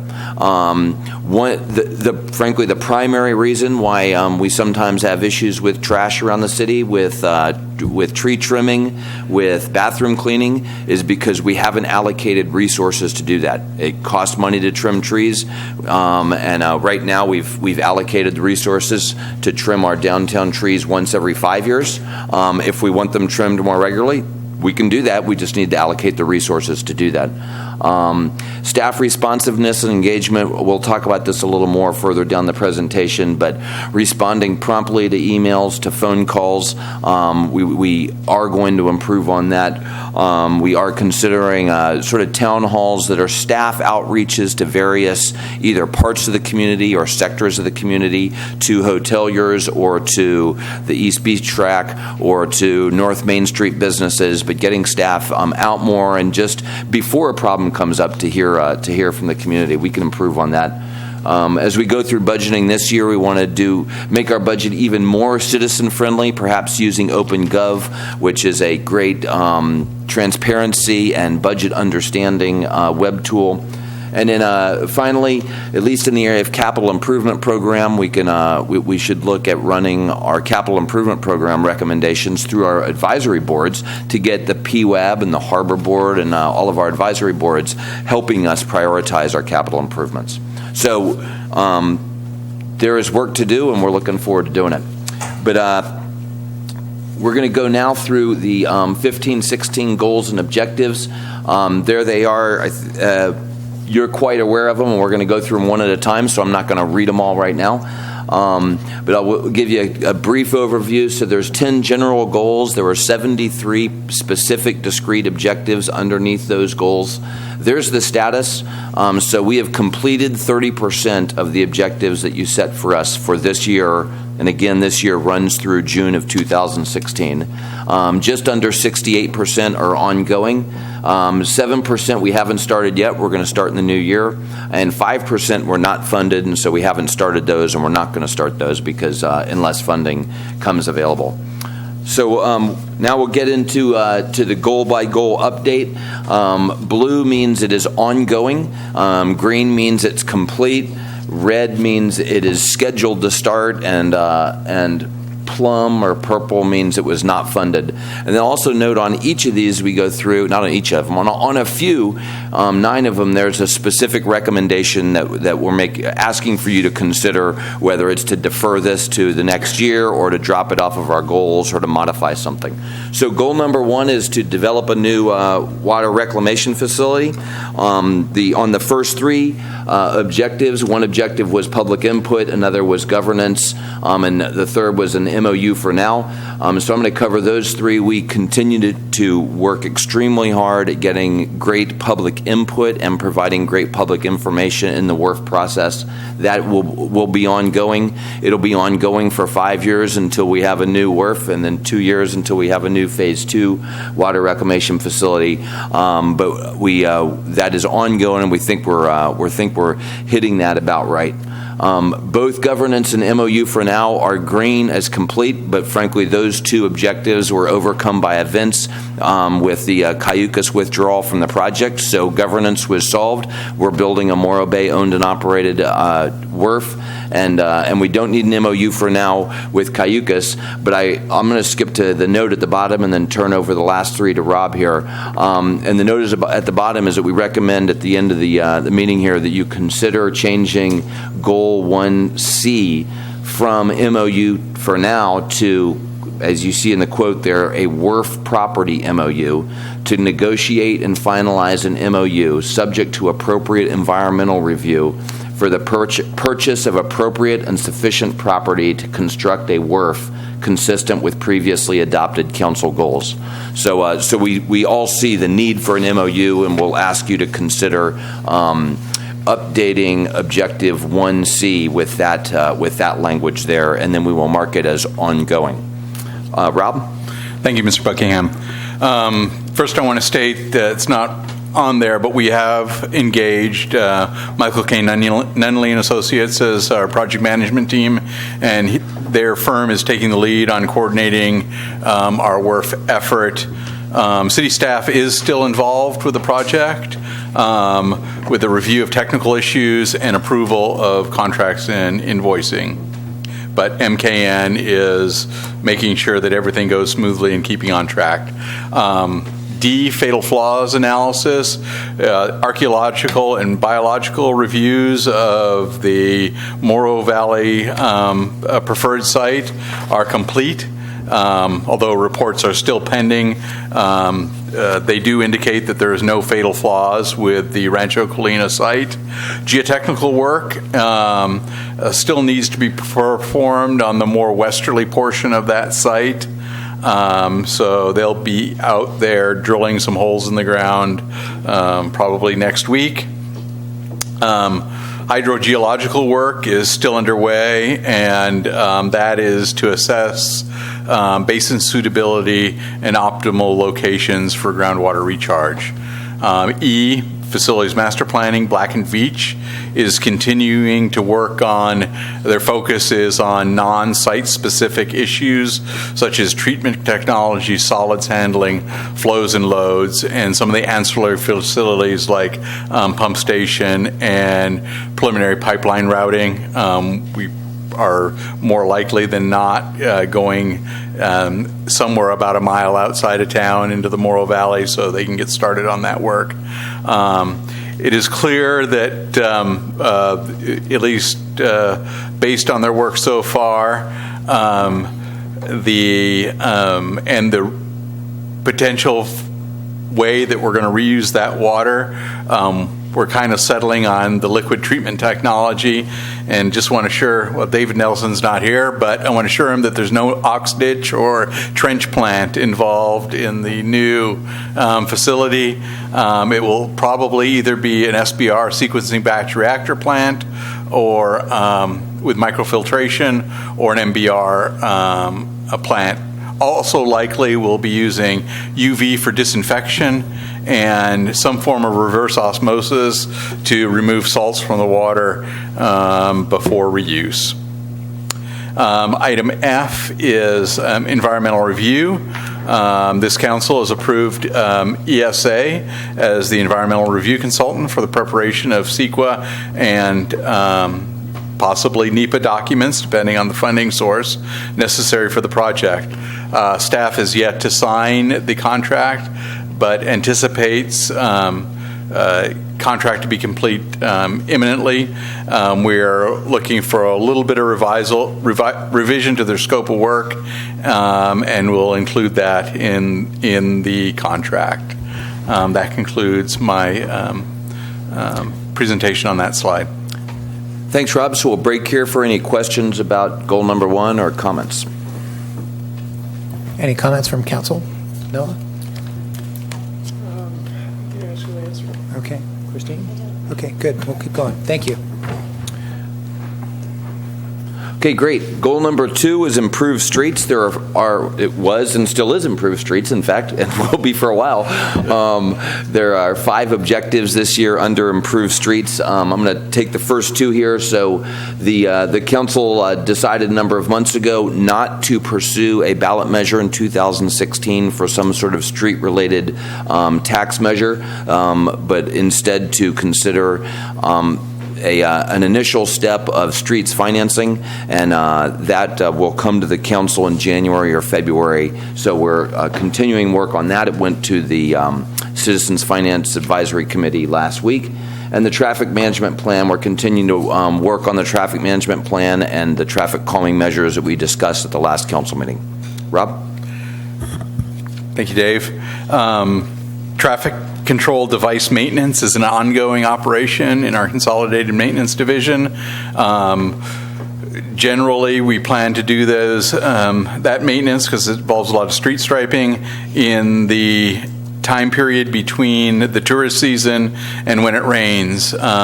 Fairly constrained time frame. So you'll see our crews out there laying down templates out in the street and spraying paint on them.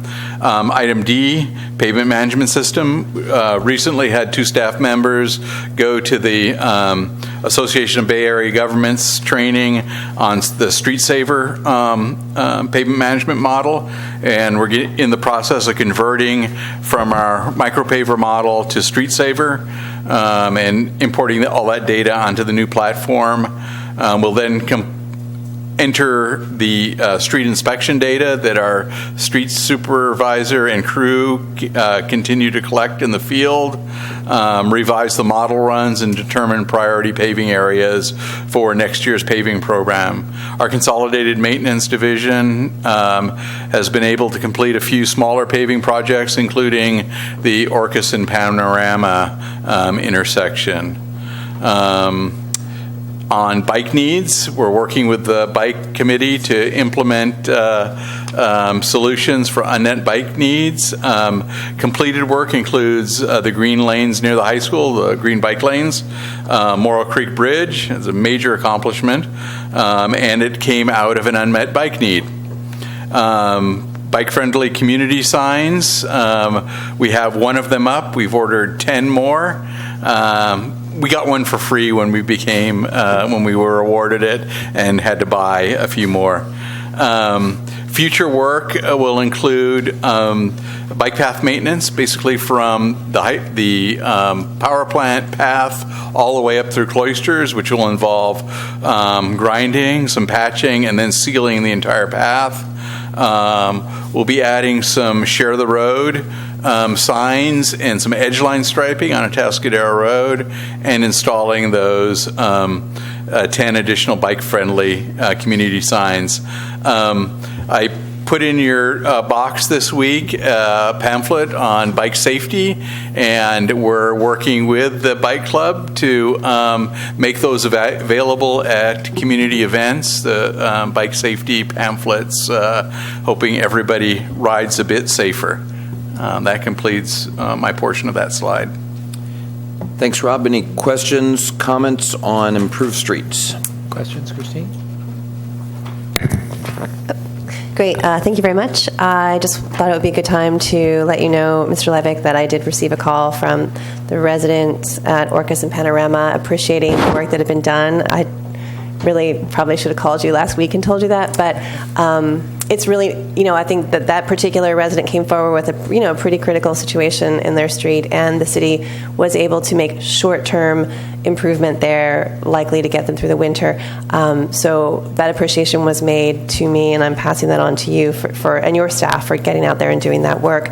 Obviously, we all have streets where we'd like individual projects to be done, but I wanted to just, again, ask for a little more clarification. I know the mayor mentioned it in his remarks about the reason we're doing paving. And just, I guess what I'm concerned about is I don't want the public to think that this has gone away, that we're not focusing on the streets.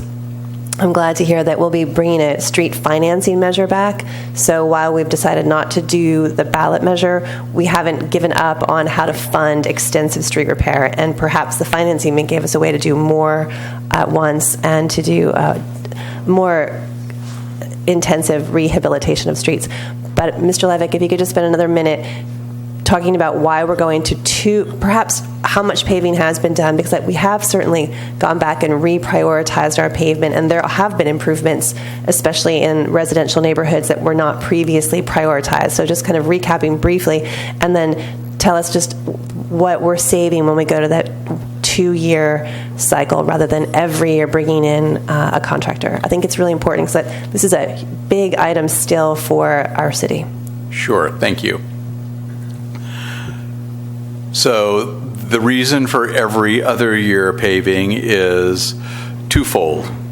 One is the high cost of mobilization for a small project. As the mayor related, it can be up to $70,000 just to get the contractor and his equipment here before they've done any work at all. And when you're talking about a under $500,000 a year pavement plan, that's a significant portion of that dollar. The other reason is the $300,000 to $500,000 a year paving plan is not large enough to attract significant bidding on that work. It's too small of a job. So we're hoping by going every other year, we're putting a larger project out to bid and have better competitive prices. So those are the reasons behind that work. But it doesn't stop us from doing the critical needs in the interim. This council has budgeted, on the average, about 4 tons of asphalt a week, hot mix asphalt that will be patching potholes, doing skin patching, making the streets safer for everybody. Just may not be the smoothest, newest surface, but will be taking care of those critical needs in those interim periods. One thing you mentioned that is not up here, we should have made it an objective, but it was already ongoing, is the significant amount of serious repaving that was done this year. So we didn't sort of take credit for that, but there was actually our residents can go online to onto the website and see the map of the paving that was done this year from Harbor Street and many other areas around town. And just to put a number to that, I think in the last 4 years since we've adopted the pavement management plan, we've paved a little over 10% of our 53 miles worth of streets significantly, and seal coated probably an additional 10% of those streets. So we have made significant progress on our pavement management plan. We've increased our PCI index from, I believe, 63 to we may be upwards pushing 64, 65. But it's not just a Morro Bay issue. I'll wear my statewide public works director's hat. It's a $83 billion problem across the entire state and getting worse by the day. And unfortunately, our legislatures could not solve that problem in Sacramento and come up with a measure that everybody could agree upon to fund this needed infrastructure improvements. Okay, thank you. That is clarification that I appreciate, and I think a lot of our residents will too. And just so you don't feel so badly, at the Central Coast Economic Forum, in the documentation, the American Association of Engineers is giving California a C+ on its streets. I guess our streets get a C+. In other words, they're pretty bad considering how many roads we have in California. Last thing is, I do want to just mention briefly that I do appreciate taking time to look at other pathways besides streets. You talked about rehabilitating the path that we have, that our class 1 separated bike path, but it's not just bikes. I just want to remember it's pedestrians, joggers, walkers, people with, you see people a lot on with some sort of, they're rehabbing themselves, and I see them on their push carts with their legs kind of up. So it helps them if they're trying to rehab to have a smooth surface to do it on. But certainly that path is really critical because a lot of people they take that as an alternate way to get to town. Instead of a car, they hop on their bike or they walk into town, and that path is highly used, and especially with the new bridge coming in, we don't want that path to deteriorate. And I guess we're always trying to make that balance, but we put in a brand new piece of infrastructure with the Morro Creek Bridge, and then to get up to, let's say, North Morro Bay, it's if it crumbles along the way, it's not a whole picture of a place that values its alternative modes of transportation. So just wanted to say that I know sometimes we focus on the folks who are on their bikes using those routes, but it's a lot of other folks, pedestrians and others walking, especially students walking to and from the high school and other places. So just appreciate the effort to take a serious look at that. I know we did Delmar Park this year and improved those pathways, which were highly utilized as well, as the mayor also mentioned in his remarks. So it's good to also now do it for that section. And that's all I have on the goal 2. Thanks. Thanks, Christine. Noah? Oh, yeah, absolutely. Okay, thank you. I just had a couple of quick items. I know a little bit later on the presentation we'll be talking about how people can report pothole or so forth, but just considering that the potholes are probably one of the highest used places for the former Let Us Know program, it might be a good time to just mention how someone could report that on our new modular. And when I turn that back over to you, the other thing that's I think is really nice to see is the neighborhood traffic management approach that can really be helpful in engaging directly with the neighborhoods that have issues specific to their neighborhood and ideas about how to address it, and perhaps address it in a more efficient manner to maximize our dollars and make sure that they're engaged and have bought into some of these new ideas that are coming out for streets, such as safe routes and streets diets and so forth. There may be a potential where people, if they're not given the opportunity to engage and learn more about that, they may actually not appreciate those sort of improvements at first. So I think it is important that we're doing this neighborhood approach as we get into that. So that was my main comments, and then if you can just mention how best someone could report potholes going forward. We'll maybe get that a couple times tonight. So on the city's website, you can use the service request feature.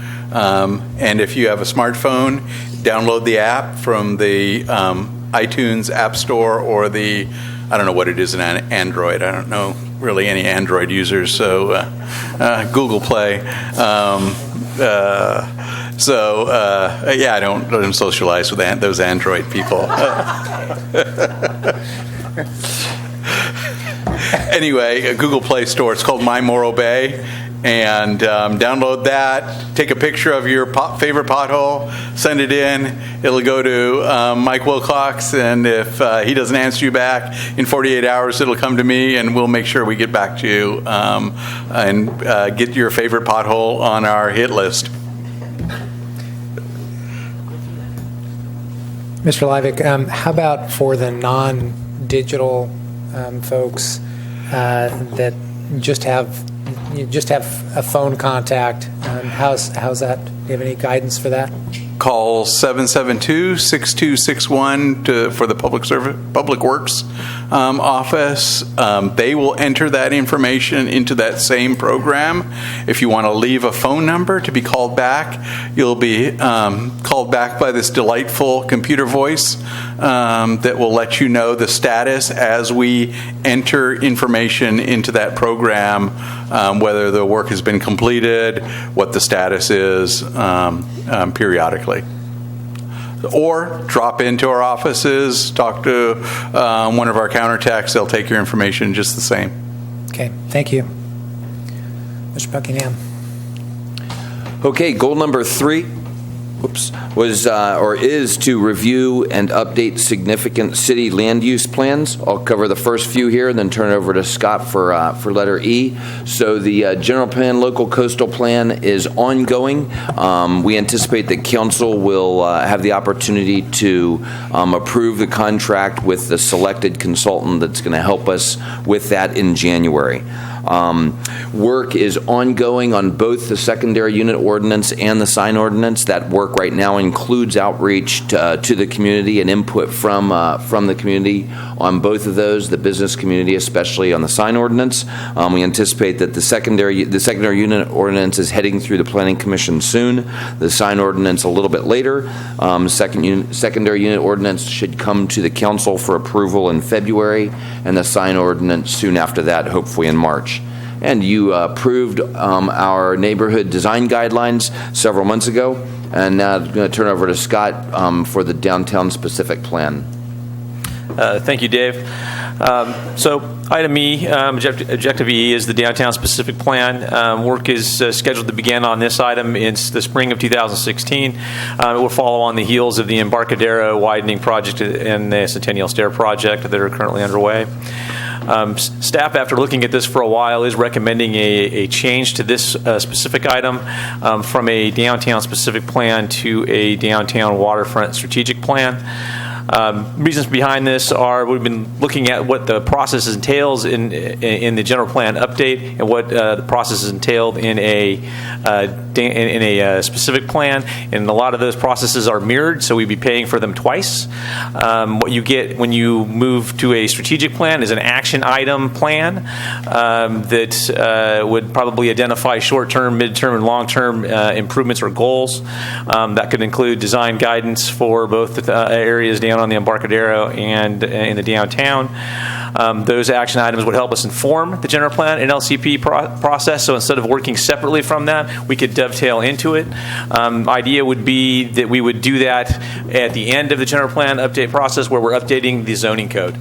So that's going to result in us saving money, not spending, not being duplicative in our efforts. And so at the end of the presentation this evening, specifically with recommendation 2, we'll be making that recommendation to change it from the specific plan to the downtown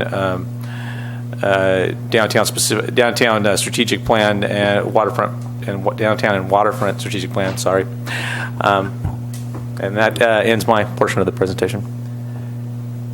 Great, thanks. So goal number 3, those are the 5 items on goal number 3. For any questions or comments? Comments from council? Seeing none? Yeah, actually. Yeah.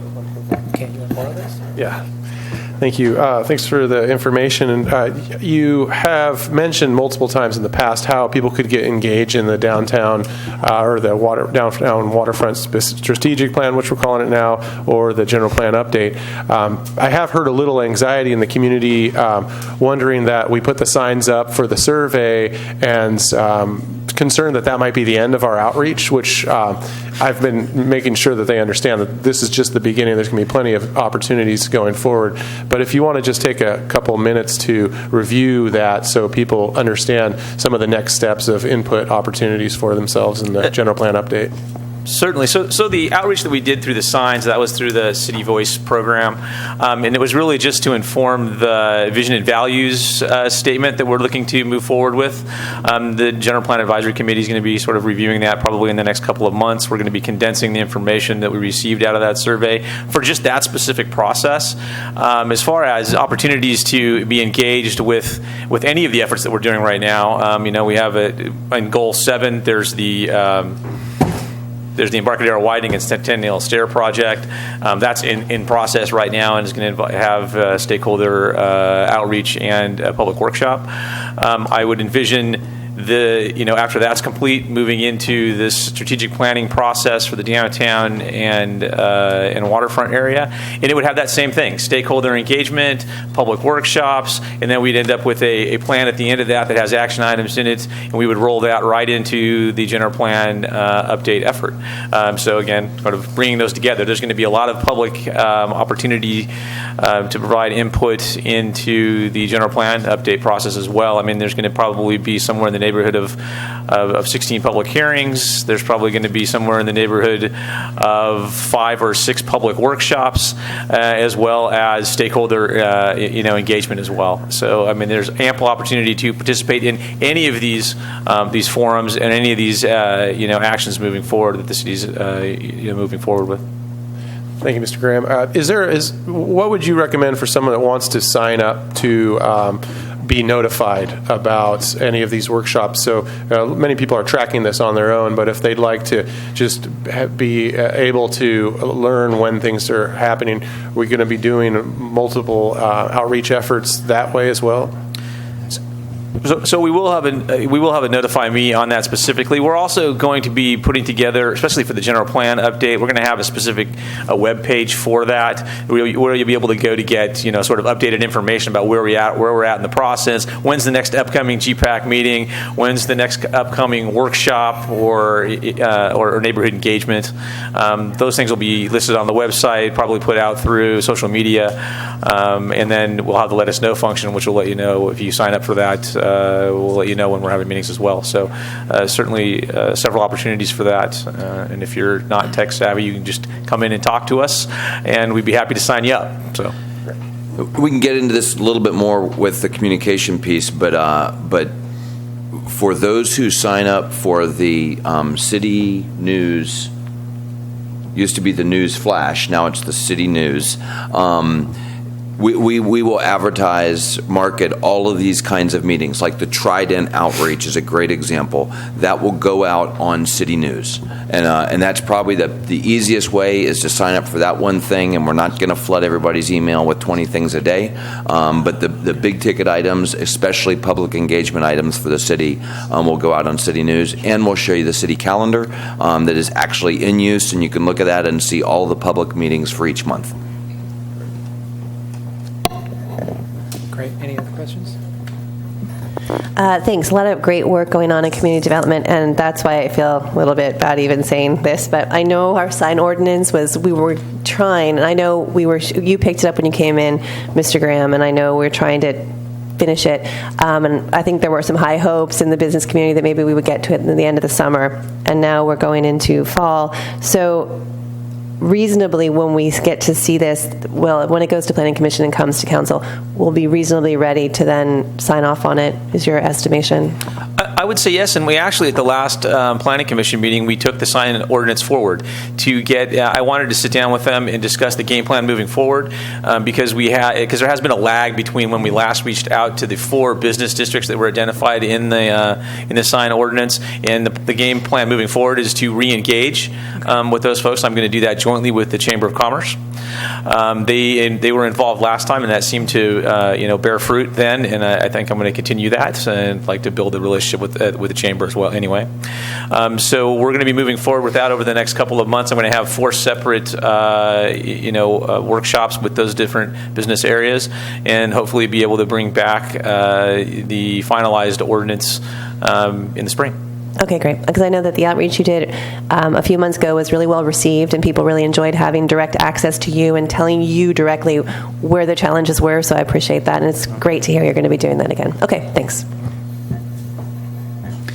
Scott, just one quick question on the neighborhood design guidelines. I know that's been fairly recent, but those were interim design guidelines. Do you foresee? I know we want to be monitoring how we're doing on that. Do you see like a year reviewing that? Is there enough data? Has there been comments from the Planning Commission on what we've got so far? Yeah, the Planning Commission utilizes them and refers to them regularly, and so it's something that in the day-to-day review at their meetings that they refer back to. We are in the process of putting all of those guidelines into table formats that can be put into staff reports. Right now, we sort of refer to the ones that are the highlighted ones that we, when we're reviewing a plan for a single-family home, that are applicable. But we're trying to put them in a table format to make it a little more user-friendly, and so that we can be a little more a consistent format, I guess. And so it allows, when we get it to that level, which should be probably within the next month or so, it'll allow us to track better, which ones are coming up the most, and allow us to have some metrics that go along with it. Right now, we don't have that ability, but we're looking to have that. So we have some actual real data, hard numbers to bring back, to report back to Planning Commission, City Council, probably at the 6-month mark. Great, thanks. Okay, goal number 4 is maintain public safety services. There are 9 objectives under this, so there's 2 slides. I'm going to start this one with Chief Knuckles. Thank you, Dave, and City Council. First of all, since our objective was established in January, that we have already had 2 CERT classes with community members and a regional approach between Los Osos, Morro Bay, and Cayucas. And our next class is scheduled for January 12th, 2016. We probably have active of 42 members around a team, and we probably have about 40 to 50 that we call catch and release, that they're trained to take care of their family and their neighbors, and that is our number 1 goal right there during a disaster. On the EOC front, we have 2 classes in the hopper right now, all ready to go, just ready for scheduling. The first class is a policymaker class, which involves the City Council and City Department heads and staff, and we're just waiting for scheduling to hopefully get that in soon. But soon after that, we're going to be having an EOC manager class that's going to be mostly city workers and volunteers that we have within our city, and including CERT members, that will be trained to work within our EOC. And we're going to be focusing on a tabletop exercise that's going to involve a flooding situation. I'm working closely with Rob Leivick and looking at the forecast for a 30-year flood, just being prepared for this winter.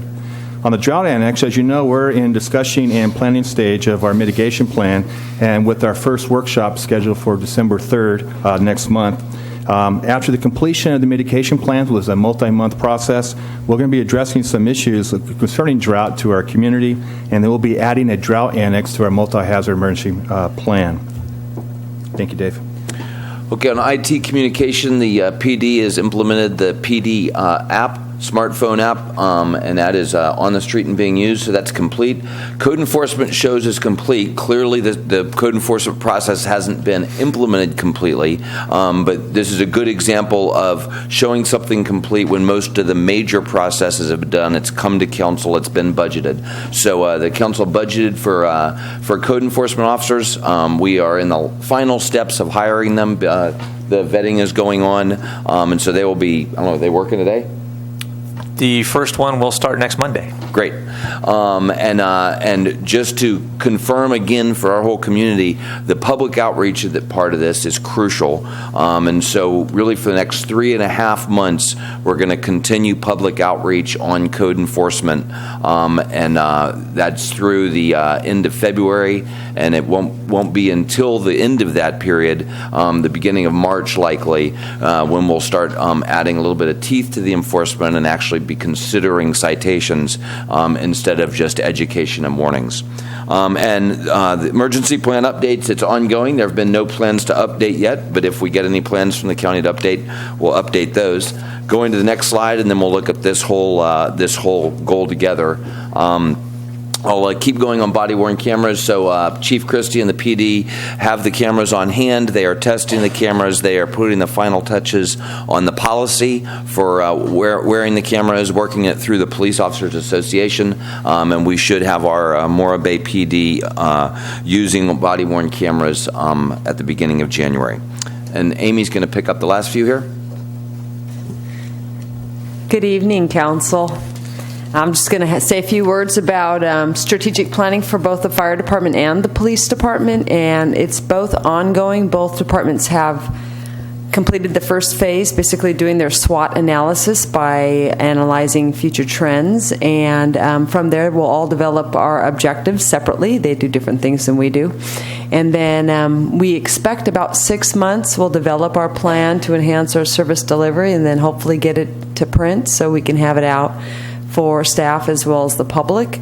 And then the other thing is the public safety ordinances, and we show that as complete. You brought a couple things you were interested in, both synthetic drugs as well as amending our fireworks codes, and we did that. However, I would say that it's important that I stay mindful of emerging trends and bring this to council as they come along. Thank you. That completes goal number 4 for questions or comment.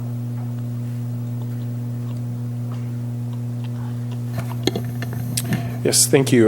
Did want to touch base on a couple of these. One, really glad to hear about the regional approach to the CERT training. I think that's really good to bring us all together, because in that emergency, there's a good chance our Estero Bay community would be isolated and need to work really closely together.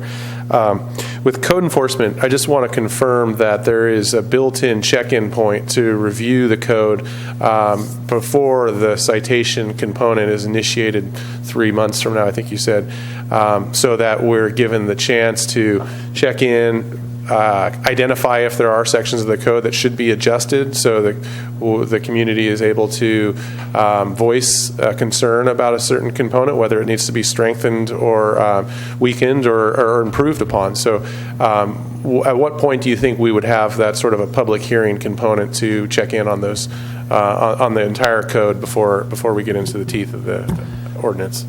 I think that would probably work well late January, early February.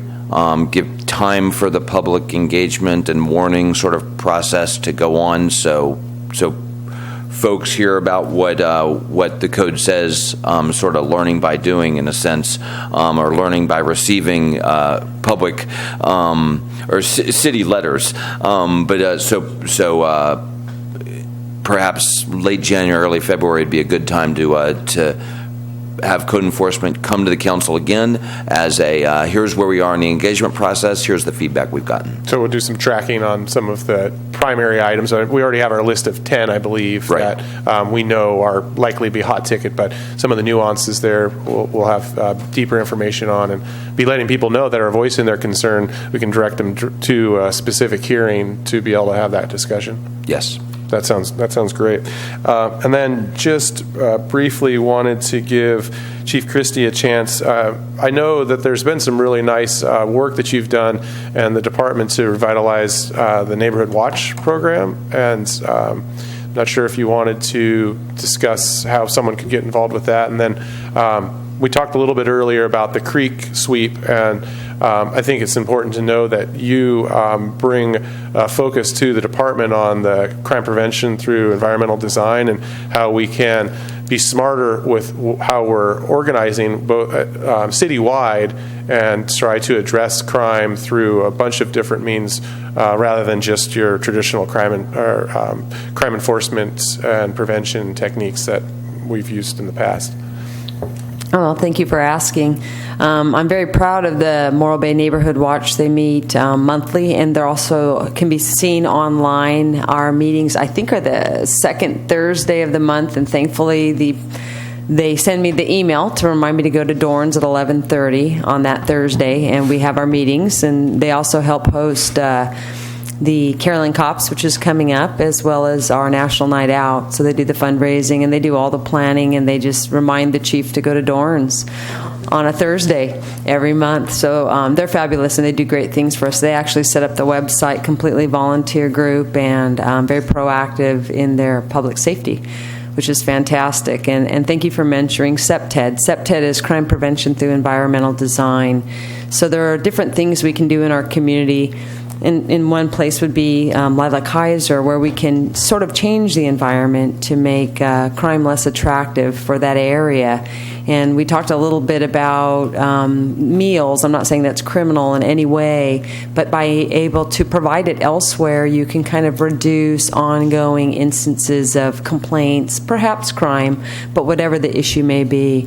One example might be, no one likes graffiti, and nor do I, but if you have a clean slate like a wall and it tracks graffiti, one of the CPTED solutions would be to grow some sort of plant. There's probably somebody here that knows about plants that cover that wall, and it reduces it being attractive to graffiti vandals. So as a city team and through this current operation, we've discussed some of those CPTED solutions, such as if there's a city power source that's available for plugging in and charging, make sure things are covered, and different kinds of things that we can do as a city to be proactive and sort of change the environment to help us. Thank you.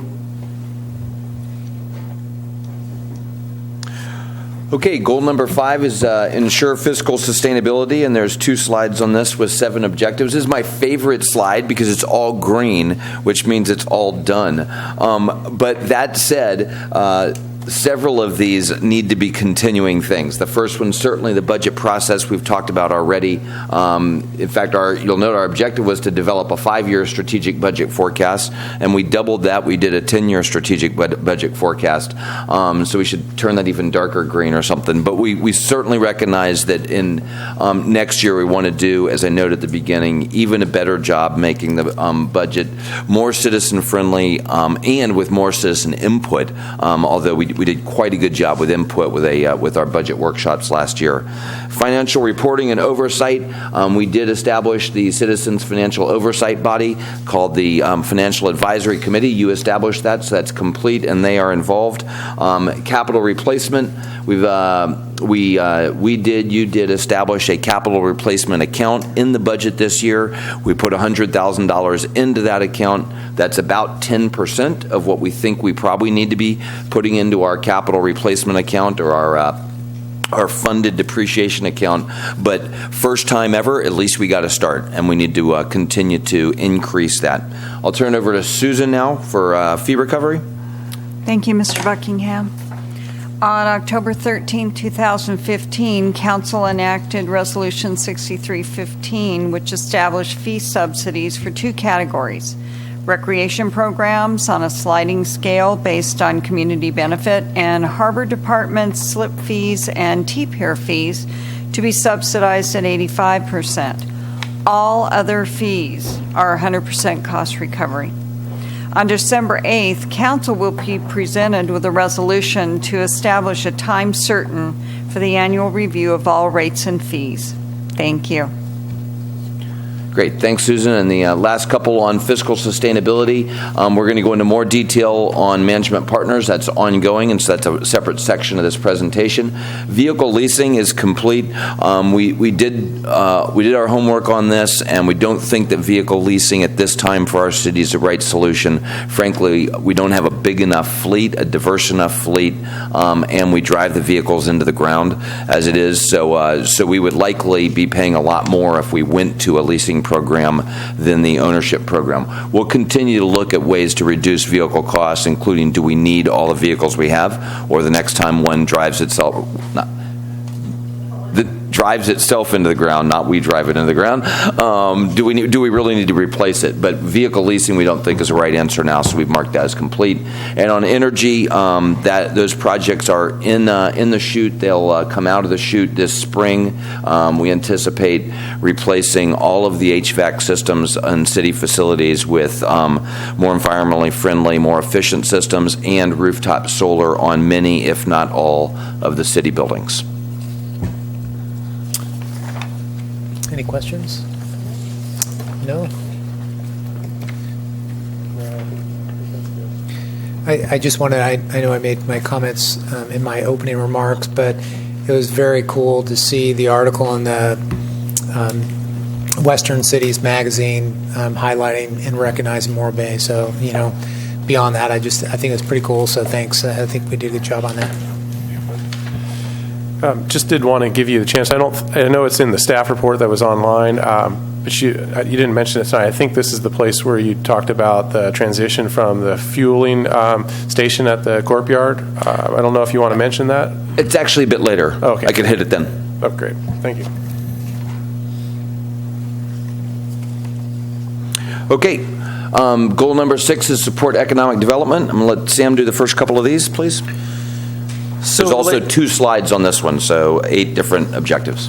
So related to goal number 6, first we have the LEAP process to provide a high degree of staff support for the local economic action plan process, which was completed in October. That was a year-long endeavor that was very well received in the community. And I would kind of title that the kind of shot in the arm short-term economic boost, and we are now using that leap to literally jump into another process, which is the economic development strategic planning process.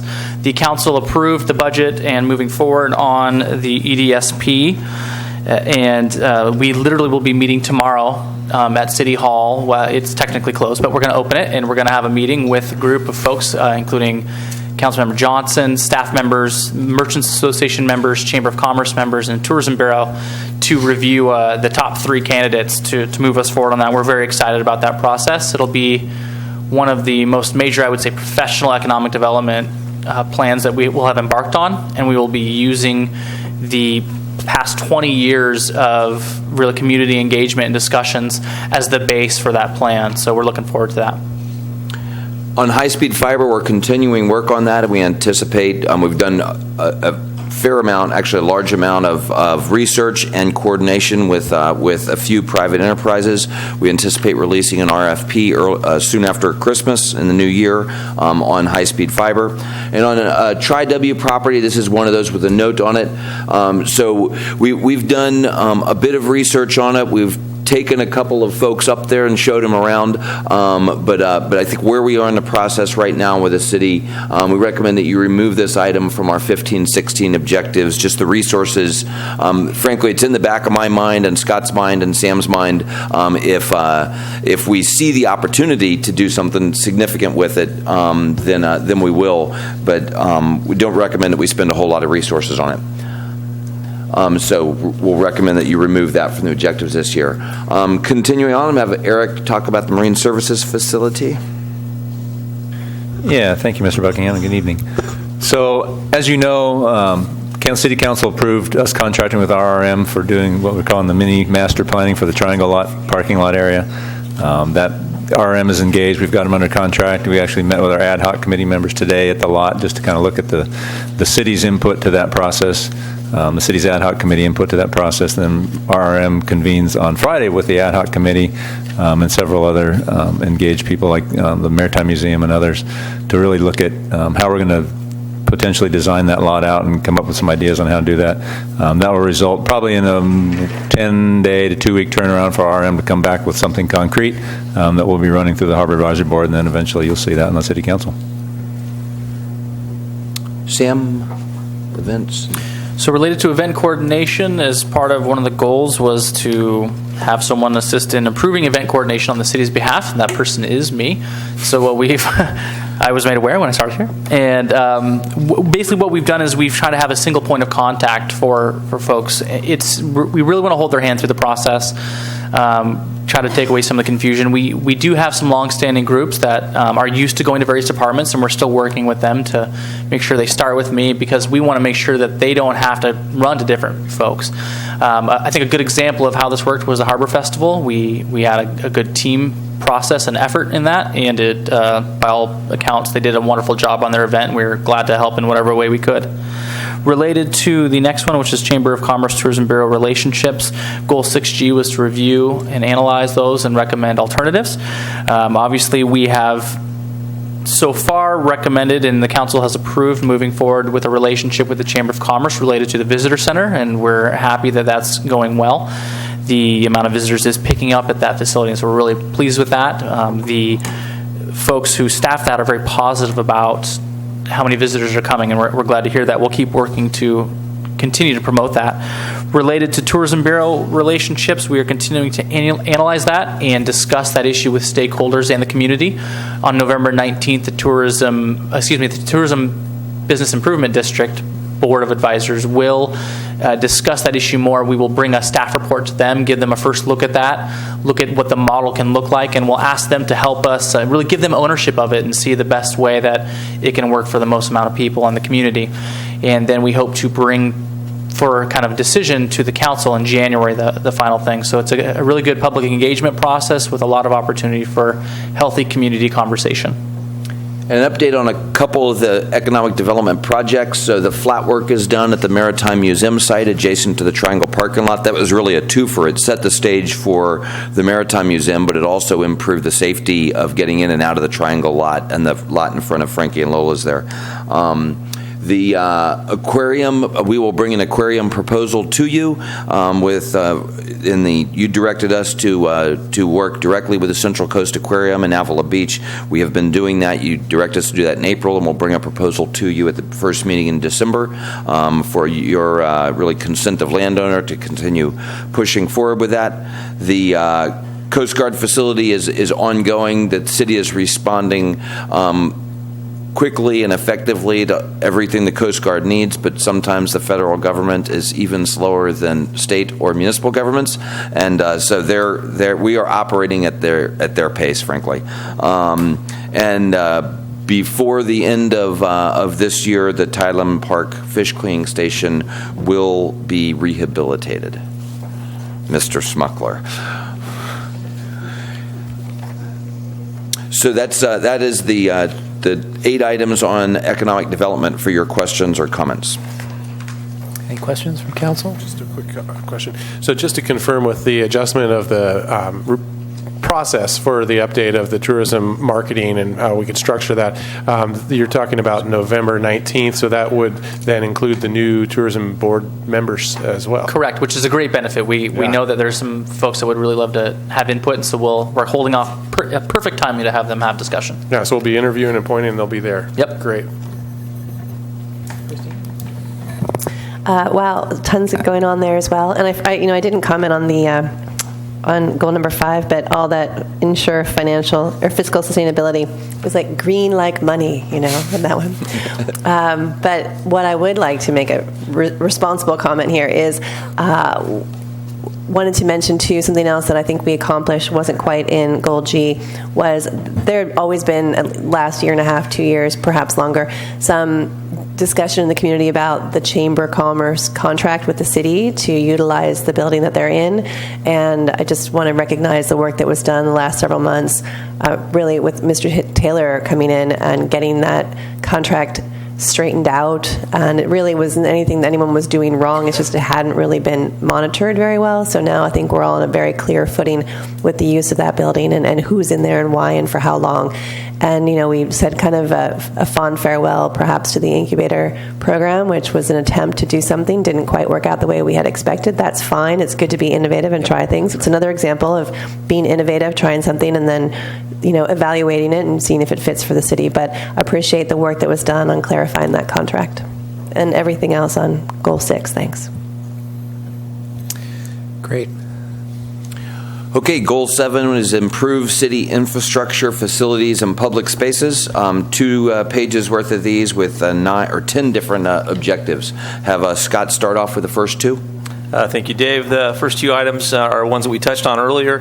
They're the link between the downtown and the Embarcadero, and the second item being the Embarcadero Promenade widening project. The idea behind we've combined these because of their location and to sort of get some economies of scale related to contracting for consultant services. The idea behind is we're focusing on the Centennial Stair area for the downtown link and looking at things like redoing the stair, maybe creating amphitheaters, plazas, redoing the stairs themselves, and then looking at potential for elevators or a funicular. That's something that's been talked about in the past.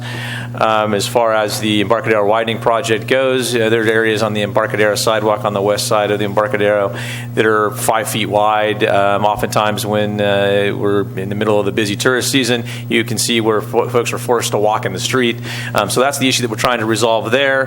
That and some other things too. We're looking at maybe seeing if we can't get a bike lane included in this area, potentially looking to resolve the delivery truck issue that we have down there. I mean, that's kind of an ongoing problem. Maybe looking at redoing some of the street ends or knuckles down there to create plazas or multiple use areas, and then maybe even looking at options or opportunities for a one-way couplet. In any case, we have hired a consultant for this process. The consultant is RRM. We've had a kickoff meeting, and we are moving to the next phase of this, which will be covered in the next week or 2, and that'll be stakeholder interviews, which will then lead into the workshop for this effort. After we've completed that, the plan will be prepared for different scenarios for each one of these, and then they'll eventually move forward through the Planning Commission to City Council. And ultimately, when we complete this, it'll lead into the previously discussed downtown and waterfront strategic planning process. That ends A and B. Great. On parking, we continue to work parking. The Triangle parking lot is online now with over 100 new spaces on the Embarcadero. We are hoping to complete the purchase of a 40-space parking lot on Market and Pacific, and we're in the process of doing that. Hopefully that will go through before Christmas. We intend to bring to the council in January or February a fresh look at the 2007 parking management plan to identify a number of the items that were actually approved by the council. That whole plan was accepted and adopted by the council, but a few things from it were executed. But it has been 8 years since it was approved and adopted by the council, so instead of just starting on things, we want to sort of refresh that, remind you what's in there before we start doing it, and let you give us input, and we'll do that in January or February. We are working ADA compliance. We are about to let a contract for an ADA assessment of the city, so we know of city facilities, so we know what areas, what parts of our city facilities need improvement in the area of ADA compliance.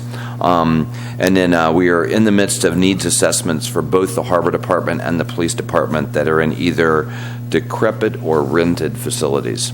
And carrying on with Goal 7 here, so the 3 purple-colored items were not funded in the budget process, and I recommend that you remove those from the work plan. That sidewalk improvement, street signs, and wayfinding signs. The green one at the top, city property, that is complete. We brought that to you in about February or March, a review of all the city properties, and in fact, you approved 3 properties that are on the market, one of which has a number of offers on it, and we are working through the process to potentially sell that. And then sidewalk responsibility, we have not started that, but we intend to get to that this year. With that, any questions on goal number 7? Questions been left? Any? I have one question for Mr. Graham on the promenade. As far as outreach, I've had some conversations with folks that haven't been engaged. They've heard about it, but want to understand what it's about. They've got their own concerns. So, can you expand a little bit about the engagement process? And once we get in there, I know you're talking about stakeholder interviews, but just maybe expand a little bit more. Well, the good part is, I would say over the last couple of weeks is that we've gotten a pretty good list of folks. Some of those folks on that list have come from the council. Thank you. And so we will be identifying some of those for the stakeholder interviews, and the ones that we don't do stakeholder interviews with, we will be inviting to the workshop. And so we have a very long list now of stakeholders, and I don't think we're going to be able to do all of them based on budgetary constraints. So what we will do is make sure that those that don't take part in the stakeholder interviews are then personally invited to the workshop. So that's kind of how the process is going to work. We'll have a better idea about when the workshop is going to be held once we get the exact dates for the stakeholder interviews squared away. So again, it's going to be over the next couple of weeks. The stakeholder interviews are individual or small groups.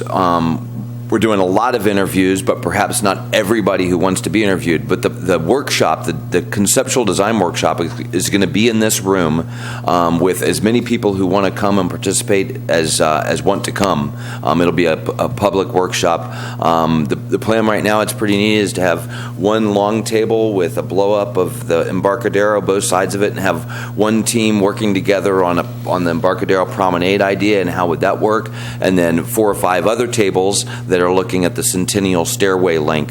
So it's sort of 2 separate conceptual processes, but all at the same time, all with the same group of people support or looking at all of the ideas. And then those things will probably come together under the downtown waterfront strategic plan. That's where those concepts will feed into possibly. Okay, great. Just want to make sure that we have significant buy-in on this particular, all of them at any point, really, and we don't get too far along, and there's just really not the buy-in, to pursue. So, I think we just need to be cognizant of that. Absolutely. Yeah, great. Any other comments? No? Okay, great. Thank you. Okay, goal number 8 is enhance quality of life. There are 7 objectives under this on 2 different pages. I'm going to actually Steve start off on access to health care. Thank you, Mr. Buckingham. And I can't think of a better way to improve the quality of life in our community by providing access to health care, affordable health care in our community.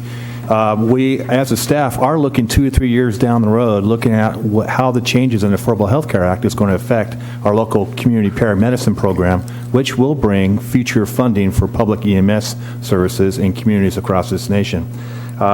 Basically, the federal government wants to bring the emergency room to the streets and to the homes to improve and to keep our residents outside the hospital and come up with alternative medical plans that will help our society as a whole. But also knowing, as we discussed earlier, Morro Bay can't do it by itself, so we are looking at a regional approach with the different partners that we have in the county, the EMS agencies, not only in our county, but also possibility with tri- or bi-county programs and sharing innovative ideas that can hopefully get some federal funding. So we are definitely keeping on top of the curve. It is changing every month on the definitions, but I'm excited. I really believe that we're going to be having some changes in our community paramedic program that will be getting some federal funding. So that specific item might be a good objective for next FY. On this specific objective, we have not started this one yet, but we intend to do that this year, and that's initiate the outreach to potentially reestablish a health center here in Morro Bay. On the other 3 items, the new pool, that is working. We anticipate that the school district will complete construction about this time next year. So either this time next year or January of 2017, we should have community programming in what will be a new pool at the Morro Bay High School. And then the last two I'm going to cover just together. So we are, Sam is looking at events really in total, both the funding piece of it, the policy piece of it, identifying which events may become signature city events that the city sponsors and does, and which ones are we supporting. We intend to come to you in January for some direction on that, and then in March for a decision. And the last three Sam's going to cover here. Not included in the budget is a quality of life survey. We do know that we have opportunities to do that. It could be valuable to reach out for a scientific study. It's rare that we actually do outreach that's accurate scientifically, so this is an opportunity for the future we'll still look into. We did receive a community needs assessment, a basic survey from folks at Cal Poly. Some students had conducted a kind of a recreation survey for us, and we have looked that over and we'll continue to consider that survey data for the future. Meanwhile, for recreation program improvements, we are working to continue to enhance the programming and especially the marketing of our programming at the Recreation Services Division. In particular, we're working to, I guess, embrace more technology for how we get stuff out, and also just actually utilize some of the tools we already had in our quiver, if you will, our arrows in our quiver, and such as the email system that literally everyone uses to sign up. When you sign up for one of our programs, you are in a system, and we literally can use that to tell people about our programs. We weren't really doing that well. We're doing that more. We're going to continue to do that. Just so some low-hanging fruit, and then we'll continue to expand in some more detailed stuff. In terms of overall improvement of the programming, we're working on some additional partnerships that I think we're going to consider, or we'll talk about later on in the presentation. And on the quality of life survey, wasn't budgeted, not terribly expensive, so when we get to the mid-year budget review in January, if there are funds available, you might want to direct that we sort of resurrect that one to happen early next year, which would inform a lot of the things that we need some information on likely going forward. Questions on Goal 8? Just a comment on Goal 8B, that's really extremely exciting to hear about any new opportunity for healthcare. I'm sure Noah would like to comment on that as well, but that's something that's great to hear, and appreciate staying on top, and appreciate you bringing it to us, Mr. Knuckles and Chief Knuckles, and would definitely want to pursue something like that in the future, so thanks. Yeah. Well said. Okay. Great, thank you. Okay, goal number 9 is improve our water supply diversification. There are 7 different objectives here on 2 slides. I'll cover the first couple here. I'm going to spend most of my minute on state water. We remain on a state water contract for 7 years, but we have been looking at, and then we'll bring to you for a little bit more discussion and direction on what we should do when our state water contract ends. It is certainly possible that we could go off of $1,600 a year $1,600 an acre foot state water, and be more in the $300 to $1,000 acre foot Morro Bay waters after the water reclamation facility phase 2 is in place. But lots more discussion to do, but we're doing this at the right time, 7 years before we need to make a decision. Actually, we probably need to make a decision sooner than that, but 7 years before our state water contract ends. We're working on we've got a contractor working on the desal permit. They are ongoing on that with Coastal. Hopefully they will get that done this year. And we've already talked a number of times about the water rate study that was completed. And Rob, if you'll cover wharf water usage. Sure. This is a key element of our overall water portfolio, being able to make use of the close to 1 million gallons a day that is currently discharged to the ocean and not reused, to add that into our water portfolio to enhance the viability of our Morro Valley wells, or perhaps eventually not putting it into the ground and directly reusing that water. So it's a vital standpoint, and as I said before, in order to make that possible, we need the highest level of treatment to reuse that water, which means probably MBR or SBR type technology. for the facility, followed by more advanced treatments such as UV disinfection, RO treatment, and likely advanced oxidation techniques with the use of hydrogen peroxide and pressure and UV to break those long chain organic compounds. I'm going to avoid a water chemistry discussion now. Thank you. Regional desal, recommend that you take this off of the objectives for 15-16. It's maybe an idea a little bit ahead of its time. It's certainly ahead of its land use. So there's not really any place to put one right now. If we get to the point where there is space available at the power plant, then perhaps that is something to reconsider, and we'll keep our ear to the ground. Turn it back over to Rob, not for a lesson on conservation, but for an update on conservation. Status on conservation, our goal is a 12% reduction in water use. For this last summer, July had a 21% reduction, August 20% reduction, and even going into September, we had a 17% reduction. This is during our highest use water, more tourists in town, yet we managed to exceed our water conservation goals. The incentives that the council passed are very popular. The Grass for Cash program, we've seen quite a few folks take advantage of that, rain barrels. And then now with the addition of the state program, it makes those incentives even more valuable. The state will add an additional $1.50 per square foot for lawn removal. They have washing machine incentives, toilet retrofit that exceed the city's retrofits, so you can get credit for that dual flush toilet that you may install. Groundwater improvements. Traditionally, prior to the city going on state water, that was our water supply, groundwater, from both the Morrow and Choro valleys. 1/3 of the city's water rights is in the Morrow Creek groundwater basin, 2/3 in the Choro Creek groundwater basin. The city is working on permit compliance with our water rights permit in the Choro Creek Basin, looking at doing the environmental permitting for the installation of two new stream gauges, or rehab of one stream gauge, installation of a new stream gauge.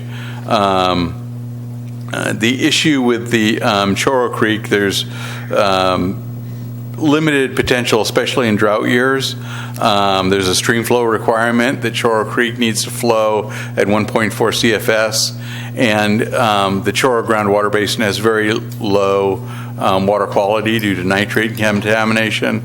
I think our future lies in enhancement of the Morrow Valley groundwater basin through conjunctive use with the new water reclamation facility. That concludes that item. Questions on Goal 9? Questions or comments? I have a couple questions. Are there other things that we can be exploring for water options? In other words, water storage. We talk about groundwater improvement. There was also, not but a year or so ago, we were talking about that pipeline connection gap that would connect us for another water source, I think, in Santa Margarita? That was the connection between the Salinas Valley Pipeline and the Nacimiento Pipeline up near Camp San Luis. Right. It also required a increased capacity in the California Men's Colony water treatment plant, because that's raw water that comes through the NAS pipeline, so there needed a place to treat it. We were just part of that, a small part of that. The county was looking at that to supply raw water down to the Five Cities area. And unfortunately, that was removed from the earworm integrated water management plan grant program. So that did not receive any funding from the state to pursue. They decided to use it for other projects. So that in the future is a viable cross connection. I think as we've talked about in some of the mayor meetings, that water supply is not just a Morro Bay issue, it's not just a San Luis issue, it's not just a Five Cities issue, it's not just a Paso issue, but there needs to be better interconnectivity and better coordination of our county's water resources. And that is, I think, achieved through the city's participation with both the RAC and the Regional Water Management Group, for which a workshop will be held in this very room on November 19th for the North Coast section. And you can look toward the city's website for additional information, press release and such. It'll be City of Morro Bay and the RCD hosting that event. So the other options, are we fairly exploring other options other than what we had on our goals? Is it fair to say that we could be looking at whether or not it's that connector or other options, even though the grant, the funding might have gone away? Is it still, it's still being discussed with the county, and then the other potential option would be the other pipeline that goes through Morro Bay that we're not a party to is the Whale Rock Reservoir pipeline. So it would be worth having conversations in the future with the Whale Rock Commission on potentials for relooking at that agreement that was passed on by the city in the water districts in the 50s, and then by the city again in the 60s when they chose not to participate in the Whale Rock Commission. Okay, all right, thank you. Any other questions? Yeah, I do want to follow up on your specific point about other opportunities in water supply, and I've been thinking quite a bit, and Mr. Levick and I had a conversation earlier today about stormwater, and currently stormwater is really managed mostly throughout the country as a liability and a pollution and property damage creator, but there's also opportunity in stormwater to utilize it as a resource. And just was curious to talk with Mr. Levick about our stormwater management plan, which at some point in the future will be updated. And I also recognize that there's quite a bit of challenge in the future with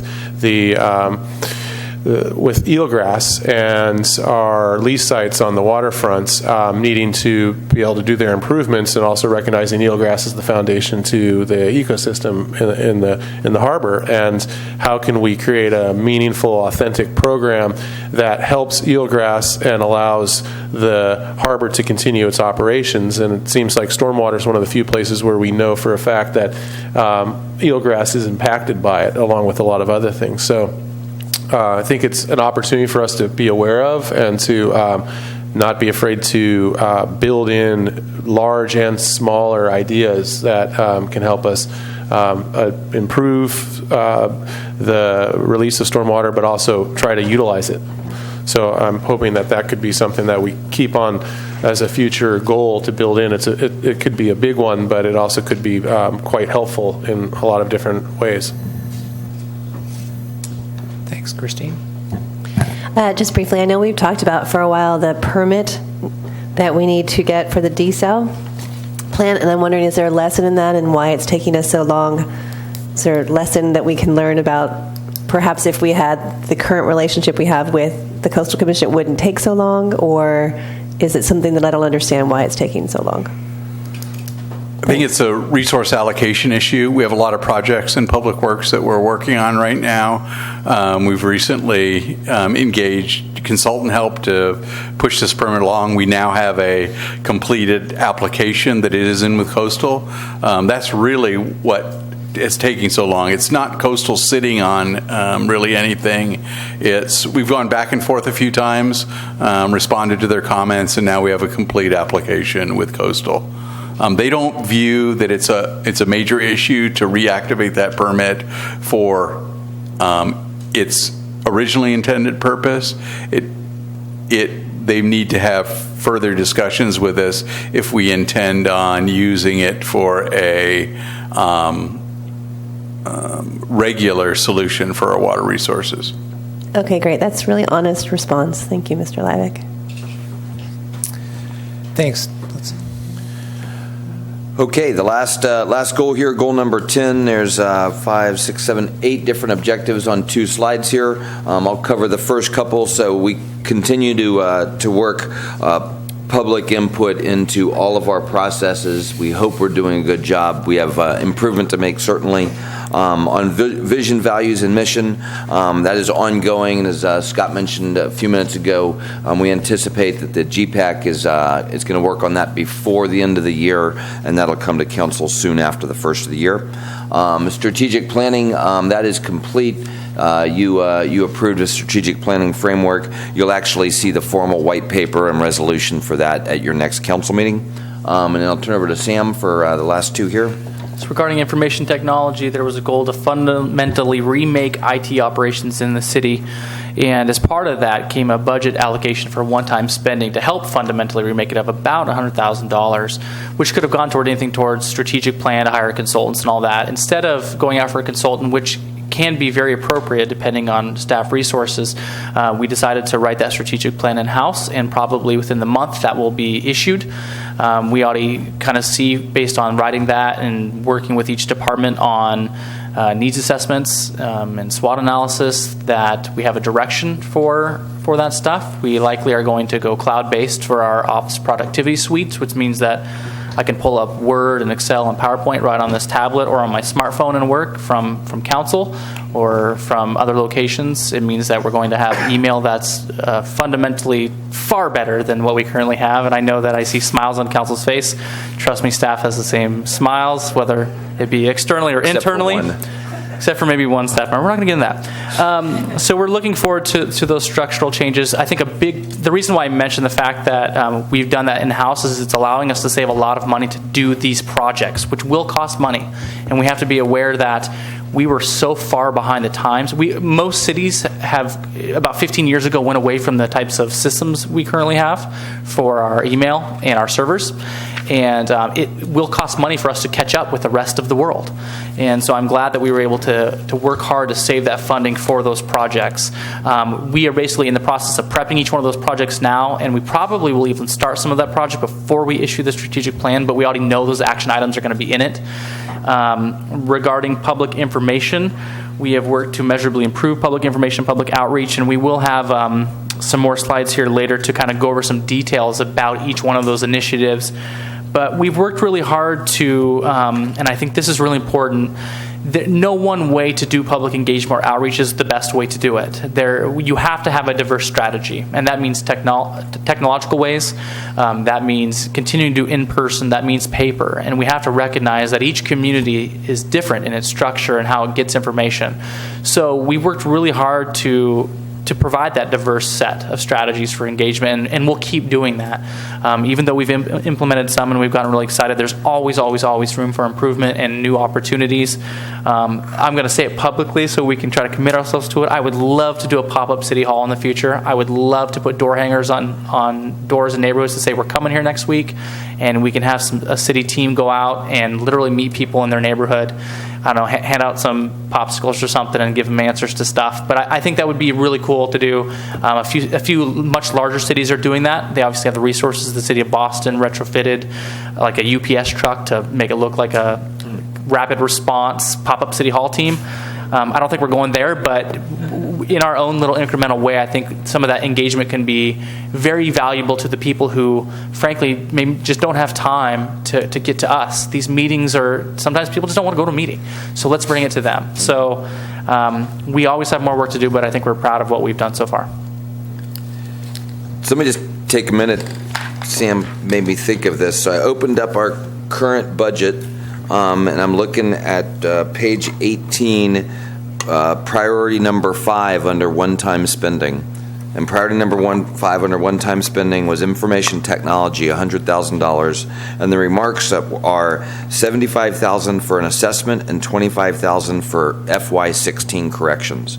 And what you just heard Sam say is that he is doing that entire assessment in-house. He's writing it. So that is $75,000 that Sam's writing instead of going out to a consultant, and then that will help us move away from some of those. We'll instead be able to invest that on some of those antiquated systems that that the assessment has identified and we had all previously identified need to go. So last couple of objectives here on number 10, water metering and billing.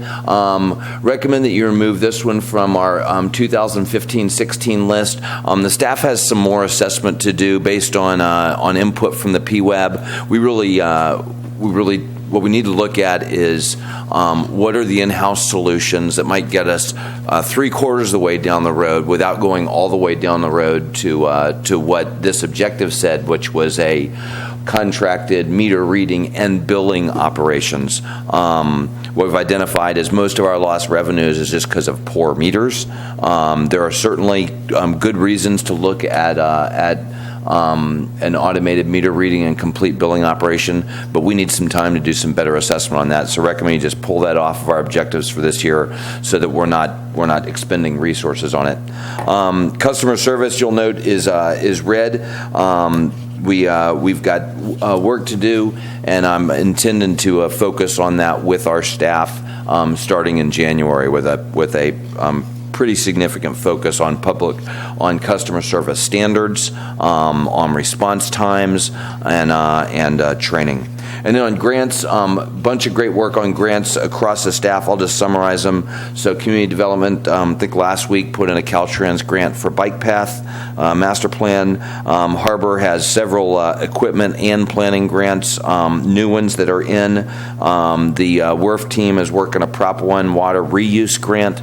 And fire department has grants in both for firefighter wellness and for emergency planning. So questions on number 10, goal 10. I think we have questions.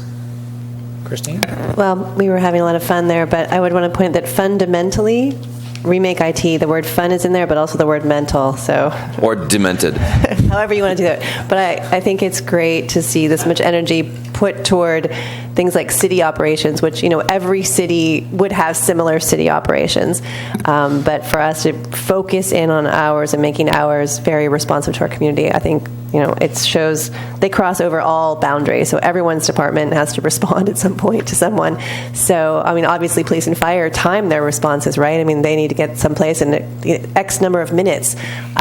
So I don't expect that we'll be responding to our potholes in the same way, but certainly this crosses over every single city department. And really important, even though it's number 10, it's really important that it be on the list and that we're taking it seriously in many different facets. So I do appreciate that. Thanks. Thank you. I just want to say thanks to Mr. Taylor for his work. We do receive comments about, hey, are we contracting out too many things and too many services? And this is probably a good example of recognizing what we can do. So obviously great work there, saving money, and also being able to utilize that money elsewhere when we need it. So thanks for that. And then great to hear your comments on the customer service one. And just had a quick question on Vets Hall renovation. Any comments or Vets Hall? Vets Hall renovation or anything like that for operations? It's on my list of things to recommend to you that you put on our objectives for next year. Okay. And therefore budget against, but at least a refreshening, if not a full renovation. Okay. Just in general. Okay. It's a lovely space. Yeah. And okay, Noah. Yes, just briefly. Glad to hear about the water metering recommendation. I think there is more work to be done there. We all learned through the process, But I do think that it's important that we follow up, particularly utilizing PWAB, Public Works Advisory Board. We started a conversation, and I wouldn't want to see us just completely back off of it. I'm not hearing that that's what the plan is, but I think there is a good curiosity right now about, okay, what is our current plan if we don't change anything? What are our current costs? To follow up with that conversation and anticipate what seems to be an emerging slew of delivery options for service as well as technologies. So we're prepared as we get into this conversation at some point down the road. Okay, great. Okay, great. So that completes the objective by objective update on our 10 goals. I'm going to run through a couple other important activities this year just as we sort of look at what's been done. 8 of these, so fairly significant reorganization of city departments. Maintenance moved under Public Works. Community Development came out from under Public Works and is now it's a standalone department. And then we hired Mr. Taylor, who is effectively running the Economic Development, IT, Public Info, and Recreation. Well, those 3 functional areas, and then has oversight of our Recreation Services Division. Tourism Marketing District, the city joined the TMD, so there's now 1% assessment on lodging stays. It goes to market the SLO as a region. And this sort of neat, the city received a $30,000 commitment to offset our cost for running Amgen from that TMD. So that is not only are they doing marketing, but they're helping with a significant event here. The business license audit, the mayor noted that. Actually, both of these in his very good remarks. Just want to commend Susan for the work that was done on that. The harbor lease audit, same thing with Eric and his team, especially Lori, working those harbor leases. Some of them audited fairly well. Some of them we're still working on. There are 8 that are left to do. But as we've said before, good organizations do audits, and we're trying to be a good professional organization, even in the things that are less enjoyable than cutting the ribbon on a new bridge. Dawn slipped out. So the Cloisters Neighborhood Group shout out, really a repaired relationship between the city staff, I think, and the Cloisters Group. There's very positive understanding and interaction now. Rob has done a great job on that relationship. They're collaborating on the budget, on the maintenance plans with the Cloisters Group. The Special Olympics, the city volunteered to host the Special Olympians for a day here in Morro Bay. The Lions Club stepped up and led that effort. A great picture of finding a volunteer organization to do this instead of putting it on the city staff. And Lions Club did a great job. And Sam was working hard with them on that, and it really sort of modeled maybe a city-private organization partnership for future events like this. There's only so much capacity the city staff has, but leveraging our volunteer organizations is a way that we can do even more as a city. We closed the city gas station. Rob made this observation. Actually, I think it was during the goal setting or the budget process. I think it was the budget process early this year, and he sort of said, "Do y'all realize that we run a gas station and we could save a lot of money if we didn't?" And so we went through the process and have closed the gas station that only refueled city vehicles. All the city vehicles now have a Voyager card, so it's actually increased oversight as well. That Voyager card means we go to a local service station to refuel our city vehicles, and based on not having to pay certain taxes in that transaction, and the significant savings from all of the environmental requirements of maintaining our own gas station, we're saving about 30% on every gallon of gas that we pump into a city vehicle. The healthcare reopener, last one, just sort of highlights Susan did a great job and completed this, or it's near completion. So we were required under our MOUs with the 3 groups that we have to reopen negotiations on health benefits when the new rates came out, and the city and the employees are sharing those cost increases at the same proportion that we are previously sharing the cost for healthcare. So the city essentially contributed our portion, and our employees, our groups are doing the same. So that concludes that additional sort of update. A couple of minutes here on management partners, and then on the budget, and then we'll be into communication, and we'll be done. The quick overview, management partners in March, we already talked about the 10-year budget forecast. In May, we received the organizational survey, and that survey had 65 particular recommendations. 46% of those are complete. 20% we've added to the work plan essentially this year. They were either already objectives or they are other things I've told the staff we're going to get done this year. 17% we recommend that we delay till FY 16-17 and consider putting those in our FY 16-17 objectives, and 8% of them we recommend pushing off till FY 17-18. To look at each of those. So these are just a couple of examples of each of those, and I want to emphasize here that these were external recommendations. These aren't things that the city staff dreamed up or things that the city council dreamed up, but these were an external body that said you should do these things. And a commitment we made to you was every recommendation that we received to look at it seriously, and not to sort of just stick it under the rug because it was uncomfortable or because we didn't want to do it or it was too much work, but look at every one of them seriously. And so some of these are certainly somewhere between not exciting and wildly unpopular, but we owe it to you to bring it to you and to say, okay, here's the recommendation and how should we approach this. So here's a few examples. Things that are complete that management partners recommended was establish a cost recovery policy. We've talked about that. We balanced the general fund at the end of the year. In fact, we'll hit that more in a moment. We began the first steps of some public-private partnerships in the rec division, and we brought on a new auditor. Those were 4 things management partners said you should do, and we've already done those. Ongoing this year, we're working on improvements in the payroll system. We're evaluating, as I mentioned already, on the parking update that we'll bring to you, evaluating paid parking in certain high-demand areas. That's actually included in the 2007 parking management plan. And as you know, we're developing a proposal to integrate tourism into the city. Again, just an example of the probably 20 different things that management partners recommended that we're still working on this year. Here's a sample of a couple that management partners recommended we do that we recommend that you consider for our objectives next year.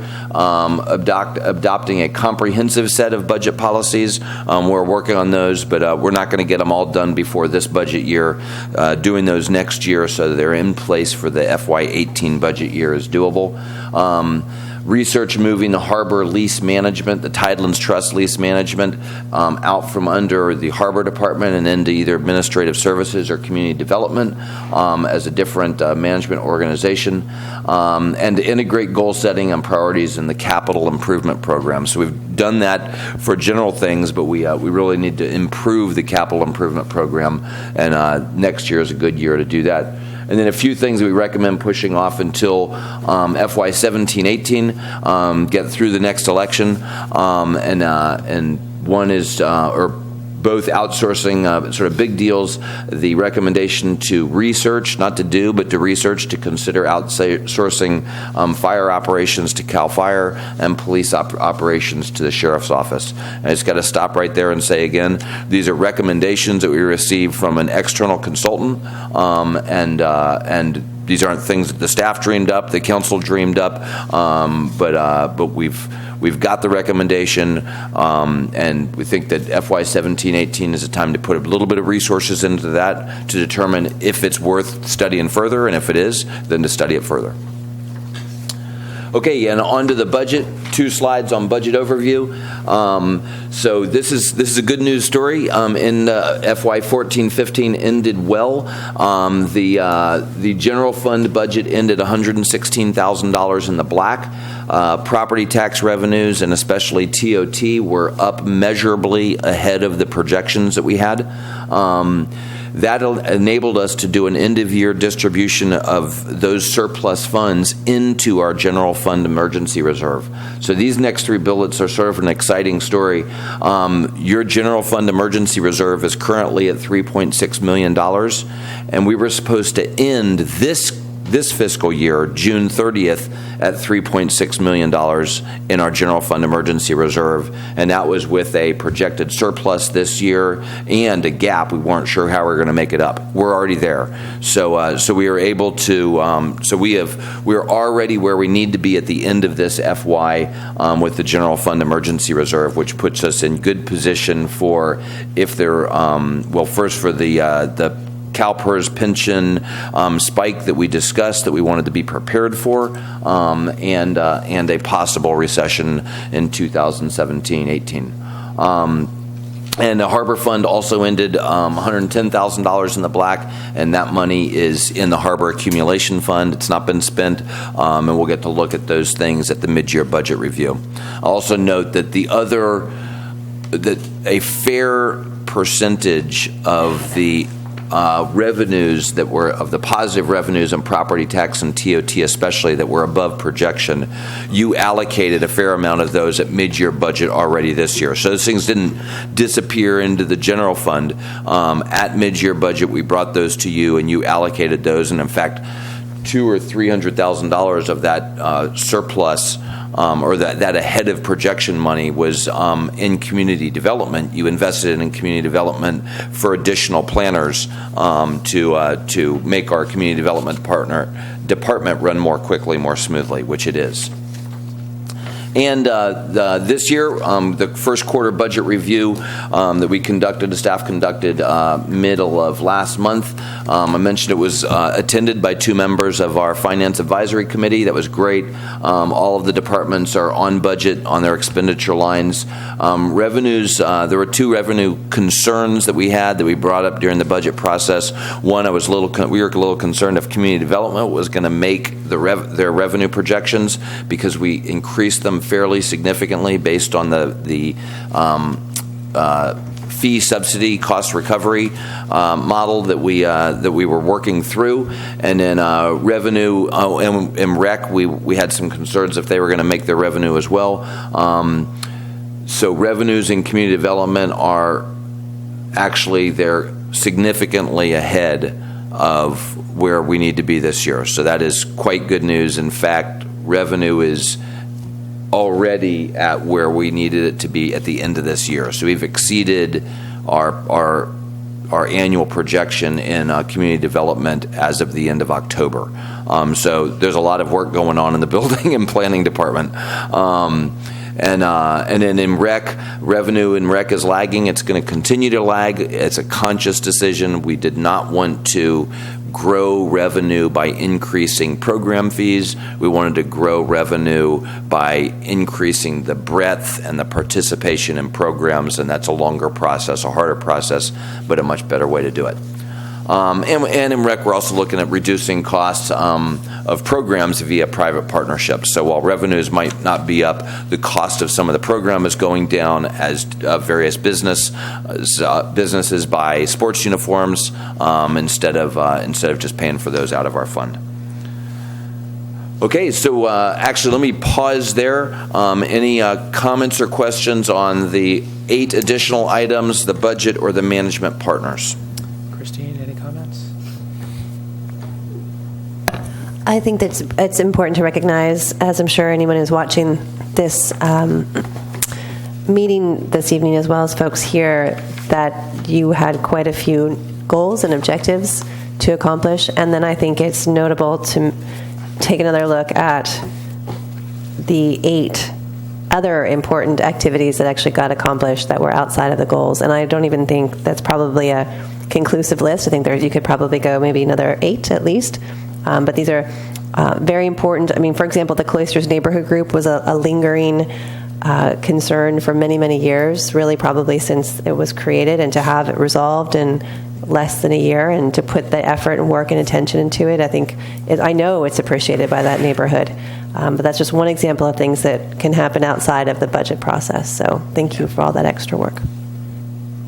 Thanks, Christine. I just wanted to echo some comments on the Cloisters Neighborhood Group. I just popped my head in at the last meeting, and just echo those same comments because it has come a long way, and it was interesting to listen to the group and some of their thoughts. I mean, at this point, they were looking at ways to conserve and save and do things better. They mentioned, I think, at the last meeting, considering ripping out all the landscaping in the center island and planting drought-tolerant plants, so it would reduce the cost of maintaining that and then the water and such. So, it's an interesting one to highlight, but just want to bring that up and thank staff for that. And also the management partners report in general is great to revisit that. In 2008, it brought the city, a great report and recommendations. It was great to update it. It's great to see that. I think it'd be good for the city to consider, that perhaps a 5-year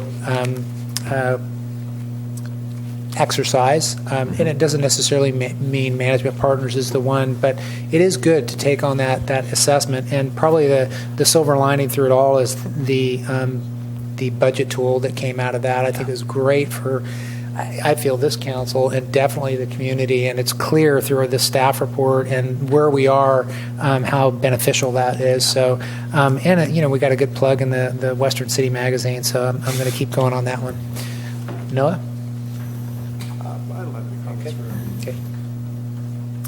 Okay, I'm going to turn it over to Sam Taylor now to walk through our community engagement. I encourage everybody to take great notes because we all need to be apostles of this. There's not a whole lot of folks in the room. I just wrote our second Bay News article out of 3 in the last 6 weeks that's on this subject, how the city is communicating.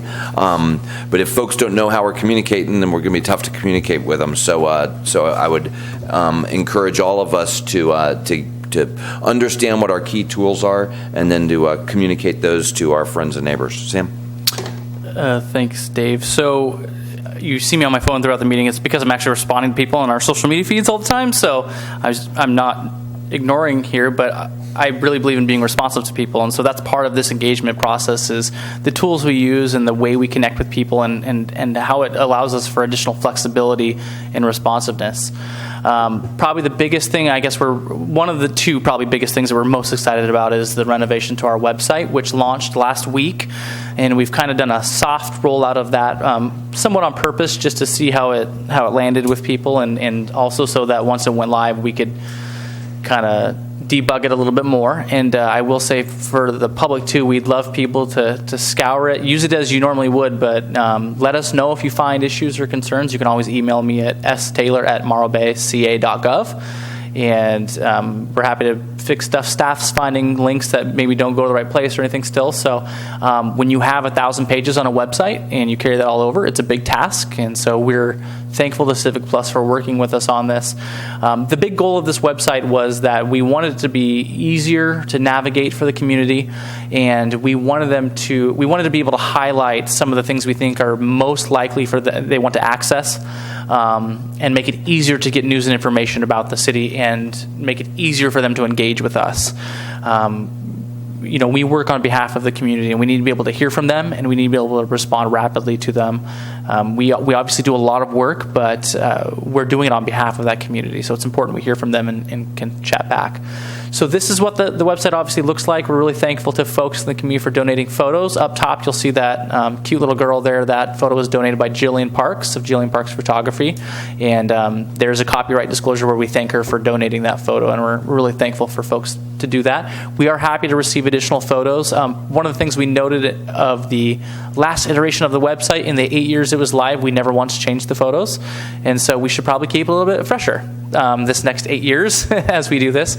I will note that this new website, when we entered a new contract with Civic Plus, these things can be spendy. We just heard of another entity that is spending $36,000 on their website.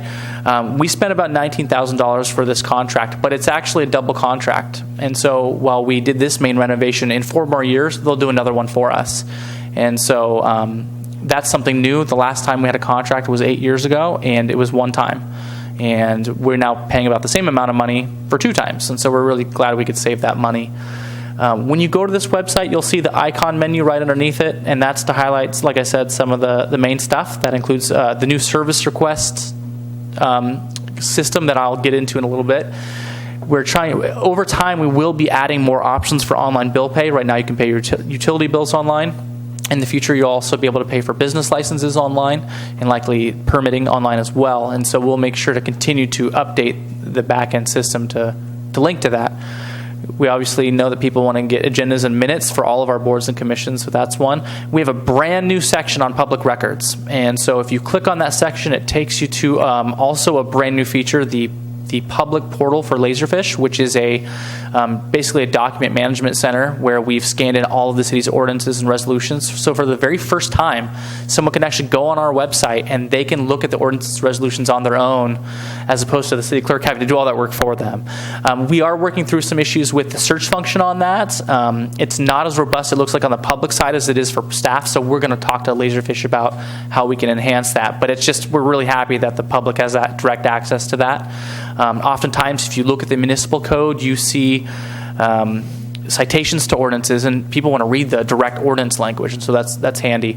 We're including new information on that site, everything from budget information, which is current, to we actually are now loading up monthly issued permit data, so you can actually go on there and see every single permit we issued.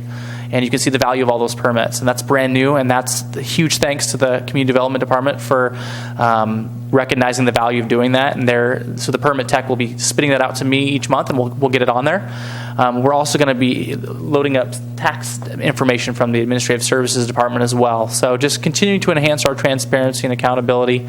We really want this to be the community's brain, kind of our knowledge repository. So when they have questions, they can either go on here and find it on their own, or on social media. We get lots of questions on Facebook. We should be able to instantly grab a link to something on the website. And we'll keep working over time on the recreational activities section. We're hoping to really enhance that. We both want to share what we have to offer, but what's around us. And that's a great opportunity for partnership as we work on how we do tourism management. That, I think, is a good opportunity to enhance our website section too. So from there, you look at the bottom of the website and you can see kind of the main information bar. You see some highlighted links on the left-hand side, and then in the middle is a kind of a 3-tab system. If you click the box up top for each one, it'll switch to that. That includes our hot topics section, which we like to highlight some of the biggest current events and current topics. Includes city news, obviously, in the middle. When we issue city news now, that also goes into that Notify Me system. So if someone signs up for that, and I'll show that in a second, they will instantly, if they want, get a text message or an email about the fact that we've issued some type of news alert, a press release, an agenda, anything like that. We also have enhanced, we've added our social media feed for Facebook right on the website. So if folks aren't necessarily a Facebook user, they can still go to our website and directly see the feed. They can also go to facebook.com/City of Morro Bay and see the page without having to sign up for Facebook. So people don't have to worry that, I don't have an account, I can't see it. You absolutely can. We've set it up so it's completely public. Now, if you want to engage with us and if you want to share your thoughts, you do have to have a Facebook account. Getting to the event calendar, if you click on it, it shows you all of our meetings. I believe at this point, every city department has updated every meeting through 2016. And another feature of this is that we've also created a community calendar, and we're inviting the public to share with us their events, and we're happy to share those on our website as well. As we noted, we want this to be a community knowledge repository, and we're excited to be able to make this a community asset. This is what the calendar looks like. If you click the view, kind of the view all down there at the bottom right, takes you to this view, and you can see a list view of all that. That also includes currently the Morro Bay Thanksgiving Community Dinner. So to Nancy, we're very happy to share that event to the public. This slide indicates it's November 27th, before the record is November 26th, and it has been updated since we noticed this on the website. Here is what the calendar view looks like, and so you can go on there and see all of the various meetings. It shows you kind of an order of operations, so if there's multiple meetings per day, it'll show you that they're kind of consecutive. This is the Notify Me section, and if you look on the left-hand side of the website, you'll see those hot topic, or kind of the quick links that you saw in the bottom left corner of the bottom of the homepage, you'll see Notify Me there. And if you click on that, it takes you to this section, and we have a ton of lists. Everything from news to every single agenda for the council, for every single board and commission. Honestly, it's a lot. When you go on there, that can be a little bit hard for people. Probably the one that we find that we really want to get people to is the news flash section. And that's if you want to get city news. So when we issue a press release, we strongly recommend you go to Notify Me, to the news flash section, and sign up for the city one. We are going to cull this list down just to city probably, although it probably will still also have hot topics, because that hot topics one is how we show you hot topics on the front page. So it'll get down to 2. The one that will be constantly updated with every single piece of city information is the city one. And we're doing that to be more effective for the public. We want it to be less confusing. In particular, when we talk about emergency information, we want them to just know that they can sign up for one. This is a good opportunity for the future. For instance, we had a recent water main issue, bless you, and we use this system to let people know about the outage and to ask them to conserve water, even though it wasn't an emergency. It's just a good practice for us to encourage that if it is an emergency. And so we'll keep marketing this, make sure people are aware of it. Back to the website, I showed this again just so I can refer you to that far left menu icon for service requests. This is with our new contractor, QSend. It's called Q Alert is actually the system. We call it service requests on our website, and on the mobile app, it's called My Morro Bay, which again you can download at the iPhone App Store or on the Google Play Store if you have an Android device. If you click that icon menu, it takes you to this page, and I just wanted to walk you briefly through what it takes to do one of these. It's very simple. Put in your basic information about who you are. Tell it how you want to be notified. You can be notified by email. You can be notified by text message, or you can literally ask it to phone you, and a computer voice will talk to you and let you know what's going on. So if someone submits something to us, as we put activity in, we can actually notify that person each time about that activity. And once we close it, that computer will call them and say, your request has been closed, and then they can log into the system and look at what we did and learn more. It also read back the last thing we say to them, so we've counseled staff to be very careful about what they put in the system, because we want to be professional.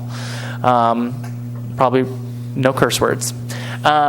So you put in your information, and then you go to where is the issue and what type of issue.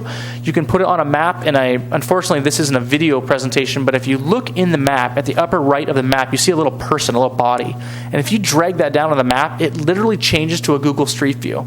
So if you don't know the actual address of the issue, but you know there's a pothole in the street, you can literally drag that little guy in there, go to Street View, and you can put a pin on the pothole, and it'll really help us. So we also can see this internally. So when we get phone calls from the community, someone taking that phone call can, I'm not sure where it is, but I know it's this cross street. We can literally pull up the same map, do a street view, and say, oh, is it by that red fence? By that yellow fire hydrant? So it allows us to be more engaged, even though we can't be on the street with them. Then you go to the details. What is your issue? You can upload files, whether that be a document or a photo, and then you submit your request. And this is what it looks like. We say thank you. It lets you know that we've received it and we're going to work on it.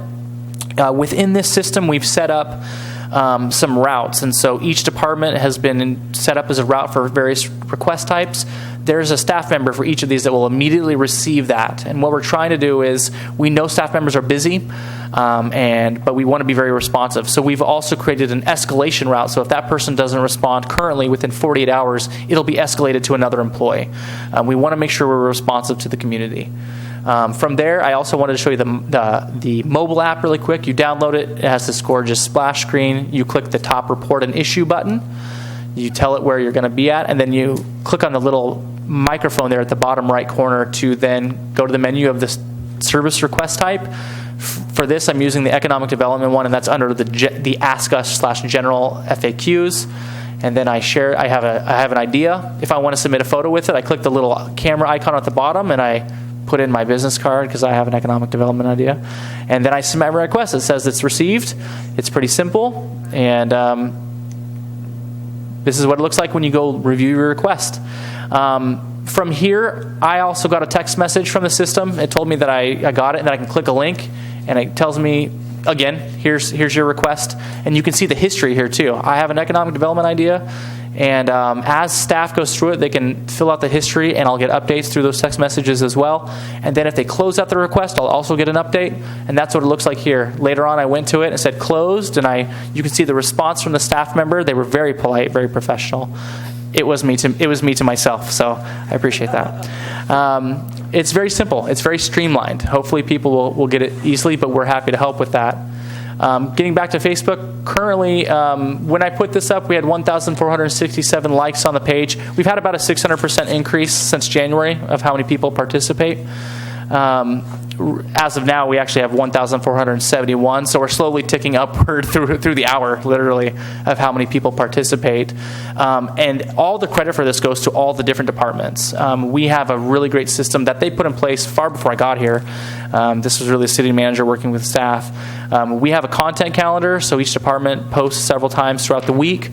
It's up to each department to do that. We work really hard to be engaging, to include photos and video, to be instructive and illustrative. And then it does kind of fall back on me as much as I can, but departments do supplement with answering questions.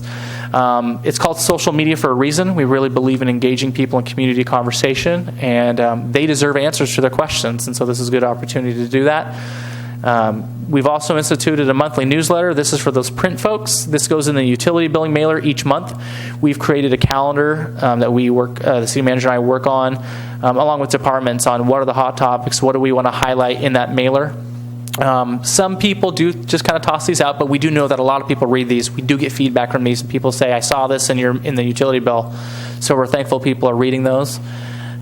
We also have a Bay News column that the city manager writes, and the big difference with this, with a lot of stuff, is the other ones are a lot of the news. This column frequently gets into the why of what we do and delves into a little bit more detail about the kind of the strategic thinking we're engaging in, both with the council and staff, on how we're providing public service.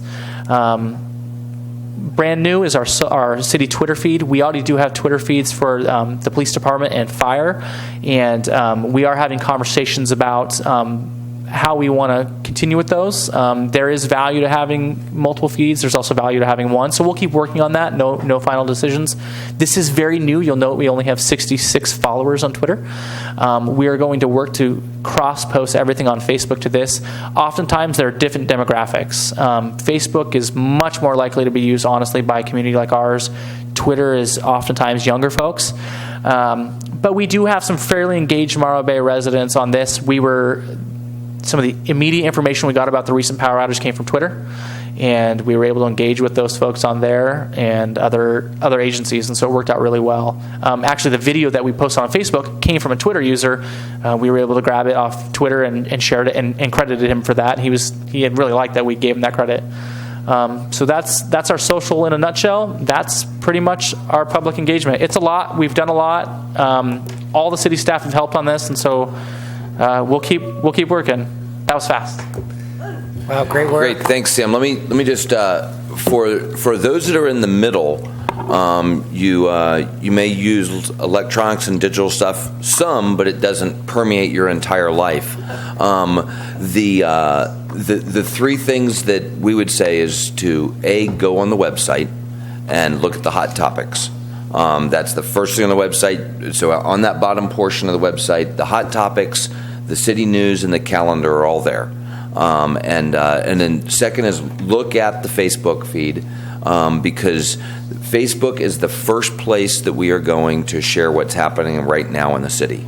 And there's a bit of a tension because the non-digital user might say, well, where am I getting my information? You're getting your information just like you always did, through the newspaper or through a sign. But if you want more active, more updated, more fresher information, then this is the only way we can do it. So the first place that we're going to inform the community on late-breaking things like a power outage or a water emergency or other public safety event is on Facebook.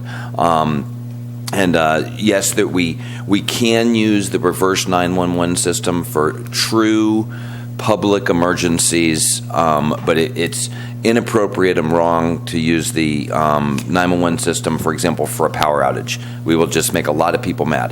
But so Facebook is where we're doing those things. So website, Facebook, and then sign up for the news flashes.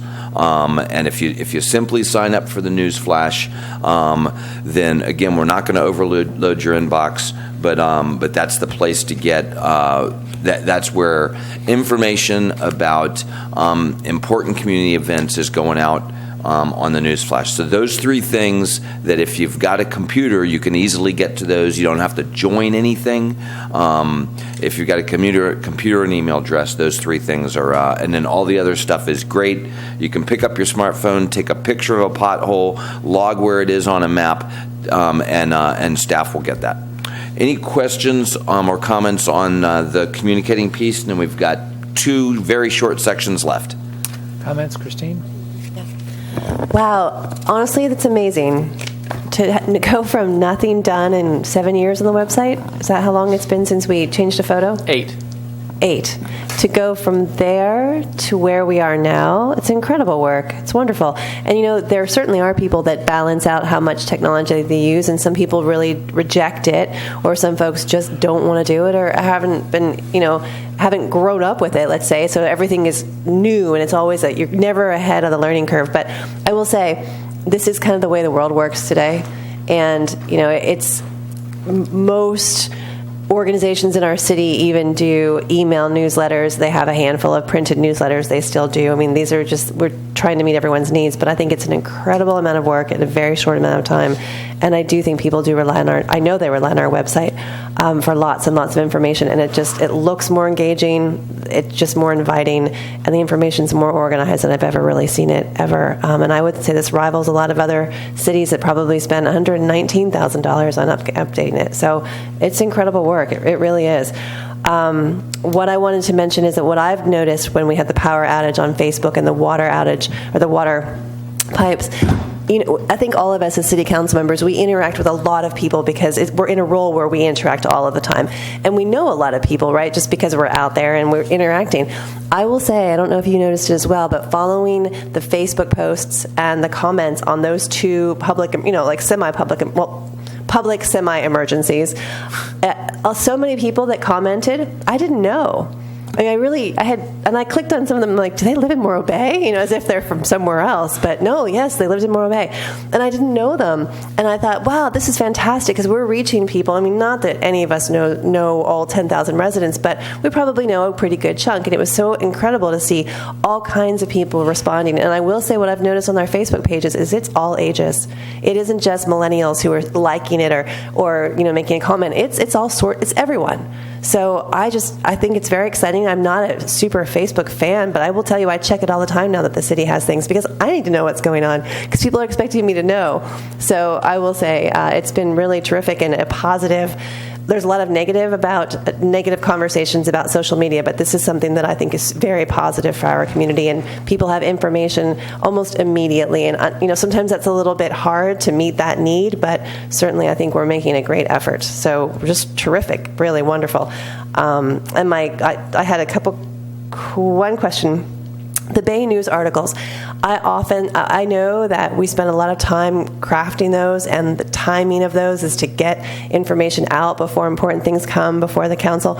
Is there a place for them on the website? Yes.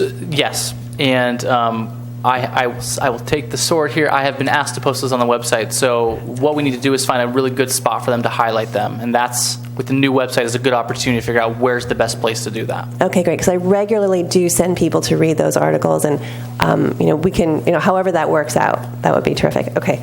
And then I just made a little list of the things we're doing. So we have all of this digital information with the website and the Facebook page, and then you can get your city news alerts. You can do your smartphone and take photos. But we're still very seriously reaching out to people with our monthly mailers and our Bay News article, and those are 2 very paper-based processes. So I mean, honestly, I feel like we're covering so many bases. And if there's a community member that knows of another way that we're not yet communicating, let us know, and I'm sure we can find a way to do it. One other way that we didn't really highlight here is we also do frequent the local radio station, and especially the rec department. Every Monday, we're on there and we talk about our programming, what we're doing, and they're very willing to provide information for us. So we'll keep expanding that as well. So that's another opportunity. So yeah, we're paper, digital, and over the air. Okay, that's great. And their community calendar, they do that too twice a week in the morning, and I'm sure they'll be very happy to see our new community calendar. And I have to say that's something that has been driving a lot of people crazy in the community is what's going on and why don't we have one community calendar. And it's enormously helpful and for everything, and especially when things get double booked. People say, well, I didn't know, this weekend too, because there was a lot happening this weekend. And, one event coordinator said to me, I didn't know that was happening, or I wouldn't have put my event on the same day. So, these are some of our most engaged people, and no one can know what's happening everywhere. So these are key community concerns we've heard for a long time, and for us to be addressing them and balancing everyone's needs in terms of communication. I think this is excellent, terrific work on everyone's part, and I know every department has to come up with great stories for Facebook, and I think you have. It's been great stuff, and things that I'm sure most of us on council maybe wouldn't even know what's going on. So thank you very much.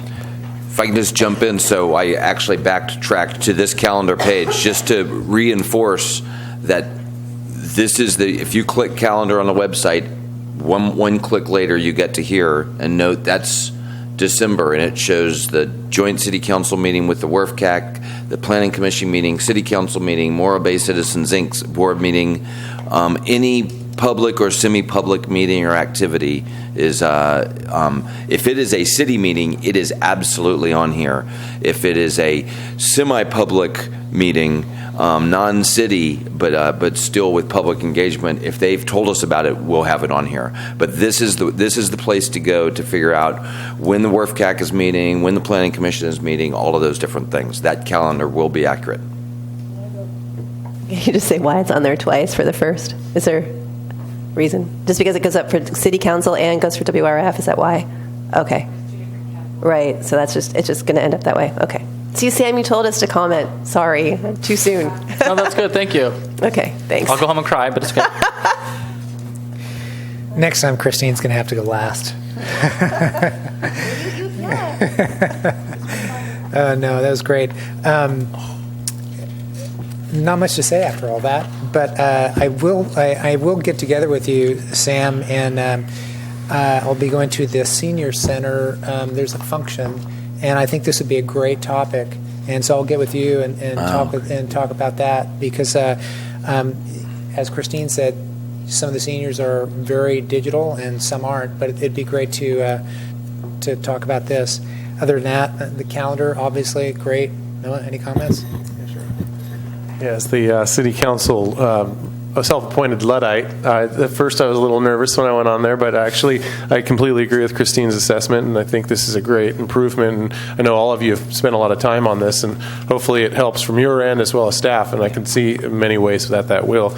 Just a couple quick questions. For someone that has already been historically signed up on Notify Me, are they automatically transitioned? Yes. Great. Okay, that's excellent.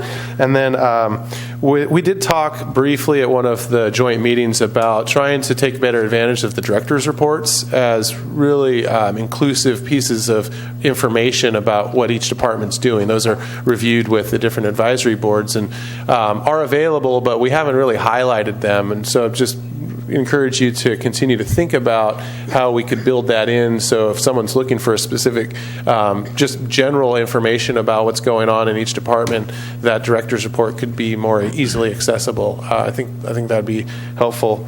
And I just really like that we are going modern, but we're also keeping track of those traditional means. I think it's an important thing to keep in mind. And really quick on the director's report. So if on the homepage of the website, those kind of quick links at the bottom left, director's reports are on the main page. And so those are director's reports are monthly informational pieces from each department, kind of quick hit, what are they doing, just to highlight it. And we're still kind of working on a format for that. Some of them are very lengthy, some of them are really honestly quick hits, and we'll keep doing that. Great, Dave. Okay, quick look ahead to the next few months. So in December, we intend to bring to council the aquarium proposal, styrofoam ban decision, and this is not everything. I'm just highlighting some of sort of big ticket items.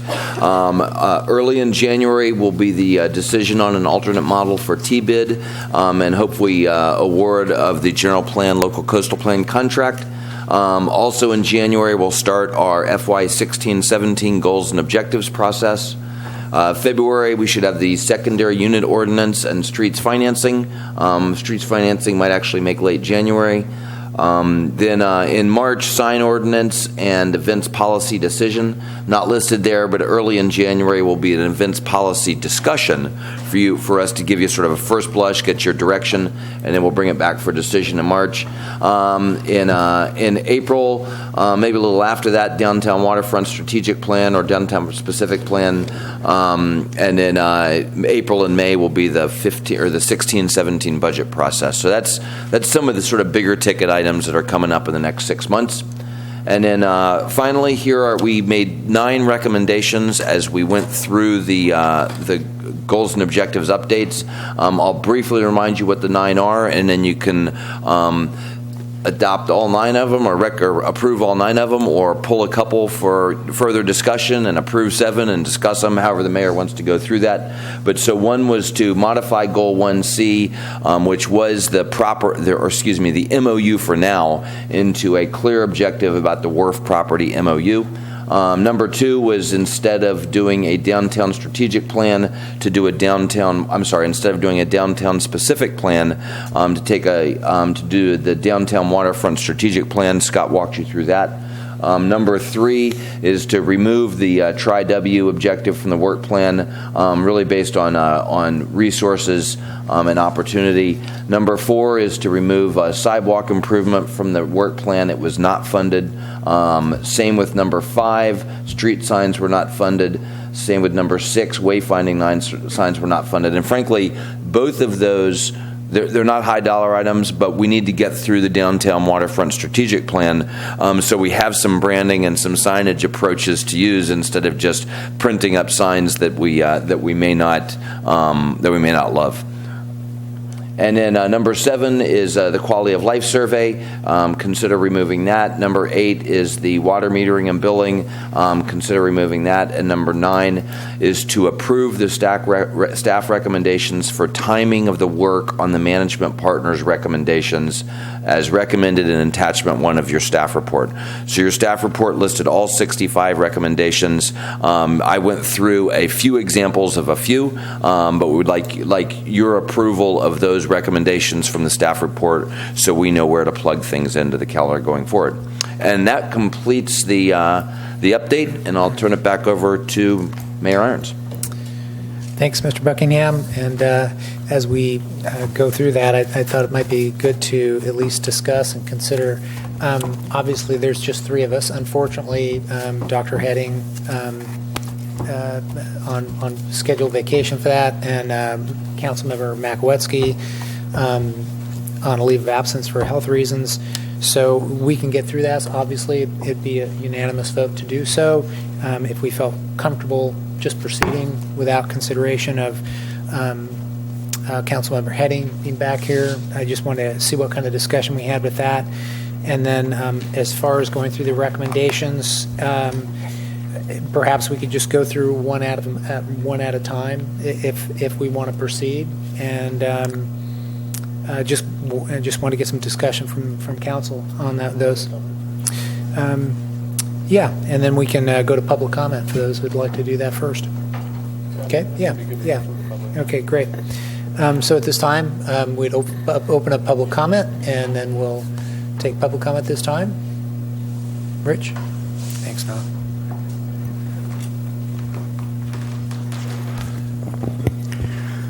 Good evening, Mayor and Council and City staff. My name is Rick Deschler. I'd like to say that it was a wonderful presentation and great accomplishments so far. I do want to just make a couple of comments on some of the goals that had been listed, and one of them that you're pushing off till later is Goal 7J, the wayfinding signs. I'm sorry, but I have to say that wayfinding is just silly and confusing term. It should just say directional signs. I mean, even when you print it in a sentence, you have to put it in quotation marks. So, anyway, on a more serious note, Goal 6D, which is also being pushed off the goals at this time, dealing with the Tri-W property. I don't think that the city should be in the promoting the development of this property. This is a former agricultural area that is the gateway to the city, and adding commercial development or encouraging commercial development in that area, I think, is detrimental to the approach, the entrance to Morro Bay by tourists as well as citizens. When you expand into that, across the highway into that area, you'll be adding extreme stress and strain to our public services that will never be offset by taxes or fees that you get from the any development that occurs over there. There will have a potential loss. So next year, when you look at next year's goals, I hope that you also don't expend city resources to try to promote and develop that property. That's all. Thank you very much. Rick, not Rich.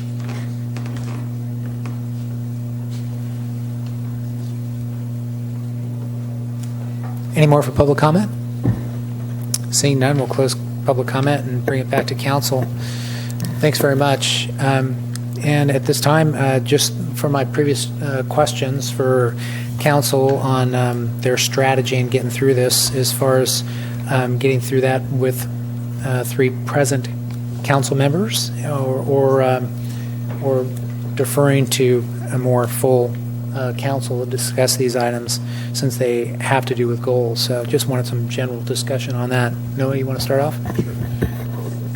Yeah, I'd just like to ask a question about if this is the stopping point for any sort of update for the goals for the year. Do we anticipate any other review or meetings to have that discussion at this point, or are we here right now and this is the time, this is the moment where we would make changes that then inform the upcoming budget process? Do you see any other opportunities to do that? It would be nice to have the entire council here. I believe Mr. Makowiecki is going to be home or on the council soon, and to have their buy-in and comments would probably be pretty valuable. Any thoughts on that? I certainly think that the buy-in and comments of other council members is very important. They weren't part of the presentation, and so putting this in context, I wouldn't want to have to redo the whole thing. And some of these are pretty straightforward and easy, and then we'll embark on the FY 16-17 goals and objectives process here in January, and that will likely include a brief update on the 15-16 goals. So if we identify any that we're not going to finish in 15-16 and want to carry forward. Okay, that answers my question. Okay. And I think knowing that, that's what I wanted to make sure of, that we were going to have a moment to look ahead at the upcoming year and have that discussion. And so considering how much effort went into this presentation and how actually modest the changes are and how relative the goals still are, I think they're all on the mark about our needs, that I'd be willing to very briefly and quickly go through the recommended changes and support those and move on. Okay. Christine, do you have any comments? Just briefly. Well, I think it's obviously not optimal to not have your entire council working on every item. I think though we do know that Councilmember Makowiecki is on medical leave for a certain period of time, and we've made decisions without him being here because we've had to. And, this is probably another one where I think is less impactful, the summary of recommendations. I think that's easy enough for us to move forward. And I know Mr. Heading didn't necessarily anticipate being out of town right now, but he is. So we all knew this date was coming up and what was on the agenda. So I'm really comfortable accepting all of the staff recommendations. It isn't like they're going to go away forever, because when we get back to do 16, 17 goals, is that correct? Oh, heavens, it is. We'll see what we said we were going to do in 15, 16. So, they kind of live on a little longer, even though we're not going to actively continue to pursue them. And I think it gives staff time to do other things. So I don't need to go through them one at a time. If you all do, though, I'm more than willing to do it. I'm able to accept the 9 recommendations right now. Okay, great. I think it's fair to ask the question. Others on council might have asked the question as well. So thanks for the dialogue on that. And I think maybe, as an option, we can go through this. It seems like we want to move forward and approve that, and then we can just bring it back on consent when we have a full council. And if they want to pull it and make remarks in support or not, it's something we may want to consider. But that's just as an option. I did want to discuss a couple items. It's great to have all this. There are a couple items that I did want to talk about. Recommendation number 4 and recommendation number 7 on page 39. Had a conversation briefly with Mr. Buckingham prior to the meeting, and one of the questions I led into was some of the comments and concerns over sidewalks. It's been an issue for a number of years. So my question that I pose, and hopefully he'll be able to engage in this as well, is the urgency of the fiber goal. And that's relatively new, but considering some of the conversations I've had, especially recently, on the conditions of our sidewalk and the hazards that go along with that, I just had a discussion on why we wouldn't want to be able to move one or the other. And I got a great answer on why the fiber was important and why it makes sense. But the other part of that was perhaps leaving the sidewalk goal on there, and we can review that at midterm. So if we actually do have the funds at mid-year budget, we can reconsider that instead of removing it from the budget altogether. But Mr. Buckingham, I don't know if you can respond real quickly. Sure. So this is a great discussion. So one reason I would recommend that we don't change the priority of the high-speed fiber goal is because the whole council voted on that during the budget process and put it as a specific budget line item. So that's a great example of probably why we wouldn't want to bump something down off your priority list without the whole council being able to participate in that.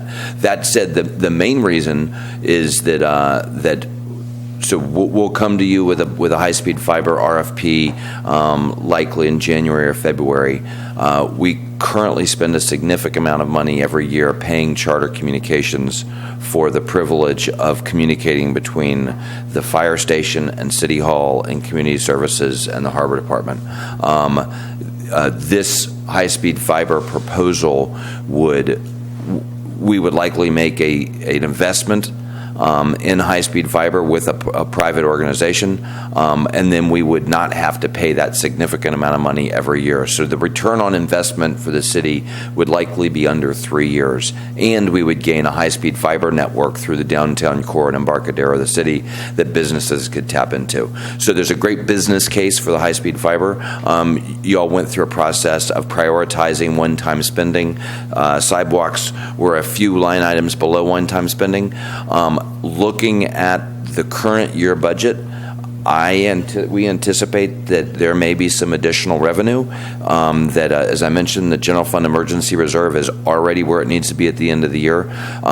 So there may be some revenue at mid-year in January that is available. So I would be very comfortable if you kept number 4 on here, did not accept that recommendation, kept it on the list, and if there is money at mid-year, then that would be the first thing to get, or you could consider funding this at mid-year. So I recommended taking it off because of funding. It wasn't funded, but indeed we may have funding at mid-year, and so you could leave it on there, and if there is funding, fund it then. Okay, thanks for that. And yeah, part of the discussion on that as we were going through some of the acknowledgments of what we've accomplished as far as setting goals, and it's a matter of looking at some of our future planning documents. At least as I was reflecting on that, it was like, okay, so we've done a really good job of balancing our future planning needs, and the sidewalk issue was one of those. What it could be balanced out by short-term action on taking care of something that's really been around and had several issues for quite a long time. So just looking for support on that. Sure. Yeah, I could agree to leave it on. Okay. That sounds All right. fine. Great. And I don't know if anyone thought about that on goal number 7 as far as, considering that. Mr. Buckingham, if it's worthwhile considering that at mid-year or just going ahead and deferring that to next year's goals. You have some more comments on that? I'd be happy if you leave number 7 on there as well. I think it's 7G. Do you mean 7G? Because there's 7I and there's 7J. Yeah. I'm looking at 7G. I was think. looking at recommendation 7. I'm sorry. That's okay. Recommendation number 4, objective 7G. I thought that's what we were looking at. That was sidewalks. Are you moving on to another 7? And then just want a discussion on the quality of life survey, recommendation number 7, just below that, and whether or not that was something we wanted to consider. I believe that's a $15,000-$16,000 item. At least 13. Yeah, it was That's the minimum. It was $13,000 to $17,000. It's a very professional survey that will tell us a lot more than simply recreation. And that's what the other survey was this year, was a group of Cal Poly students that did a partially scientific, limited recreation interaction. This is a professional survey. Did I qualify that enough? Yes, you did. This is a professional survey. It's probably in the $13,000 to $17,000 range, depending on what kind of bells and whistles we ask to do with it. And we think it would be very useful, as it would help inform other things in the city as we go forward. General plan, downtown strategic or waterfront strategic plan, a number of things, rec program improvements. So if you left that one on there, I'm very confident we could find $16,000 at mid-year to fund it. Okay. Okay. All right. So based on that, if we get support for that, we can have the conversation at mid-year. Yeah, I would agree with that, leaving it on and then talk about whether or not to fund it mid-year. Yeah.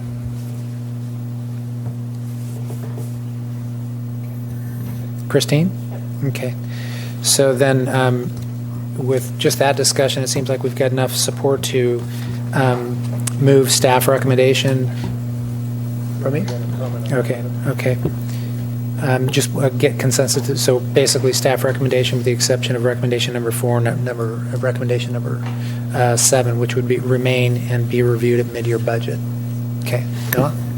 That works for me. And I did just want to follow up on the public comment regarding the Objective 60, the Tri-W property, and recognize that wasn't as much of an effort to establish a city-promoted plan for the Tri-W, but to actually have the conversation, knowing that we are updating the general plan and that the Tri-W property is vested by the Citizen Initiative for some commercial development already. And the idea was to pose the question to the community, does this make sense still, based on the historic changes that may have occurred since the initiative went through? So I think it's still an important discussion for us all to have, and I wholly support that gets folded into the general plan update, so we're able to look at, okay, what is truly vested for that property right now? Do we still agree with that? Do we want to try to make any changes before it's purchased by a private entity and then developed as it's currently allowed to be developed? I think that's an important discussion to have, and I'm looking forward to that during the general plan update. Great. Noah, Christine? No, I might have 1 or 2 more comments, but nothing further on these recommendations. Okay. You want to just go ahead with your comments? Oh, I just this comment, or have we closed that one off? Because it's off the topic of the recommendations. The Tri-W property? No. I have actually no other comments on recommendations 1 through 9, except that I would concur with allowing number 4 and number 7 to stay on the goals. But before I jumped into another topic, I just wanted to know if we should close that. So, let's close that then. So I'd make a recommendation that we go with staff recommendations with the exception of recommendation number 4 and recommendation number 7 that will remain, and we will review the funding mechanism at mid-year budget. Second. So motion by Mayor Irons, second by Councilmember Smuckler. Any further discussion? Seeing none. All in favor say aye. Aye. Opposed? None. Motion carries 3-0. And then yes, just a brief comment. Thank you. We didn't get a chance to specifically talk about the slide called "Looking Ahead Tentative," and I just did want to comment that in December you're seeing the aquarium proposal will come forward, and that was also discussed, just really touched on lightly tonight. But I do want to make the comment for the general public, just so that there's no confusion.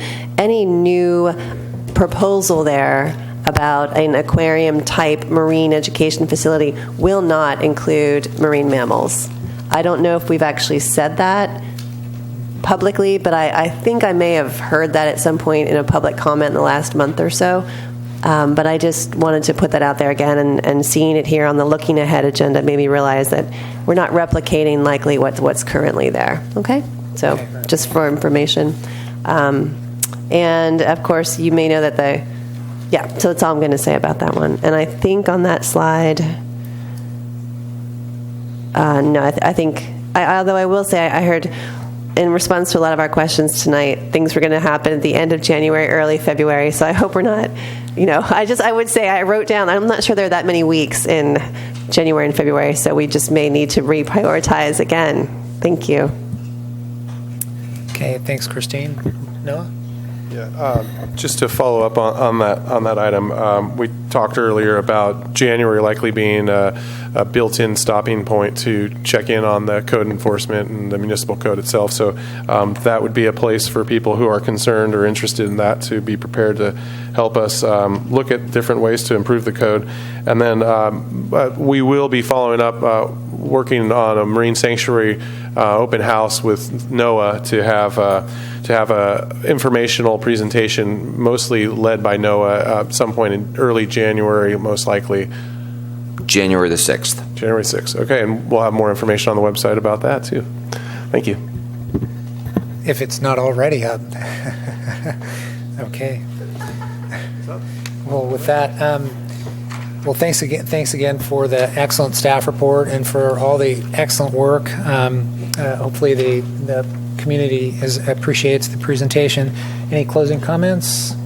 Yeah, I would just say that I think that we all got a little bit of a breather tonight. There wasn't anything on the agenda that brought out a full house of folks. It wasn't a controversial evening or a controversial item or something that had a lot of buzz around it. But I think this is what I'm going to start pointing people to when they ask me that question. What the heck is a city doing about blank? Fill in the blank. Because all of us here, what the heck is a city doing about this or that?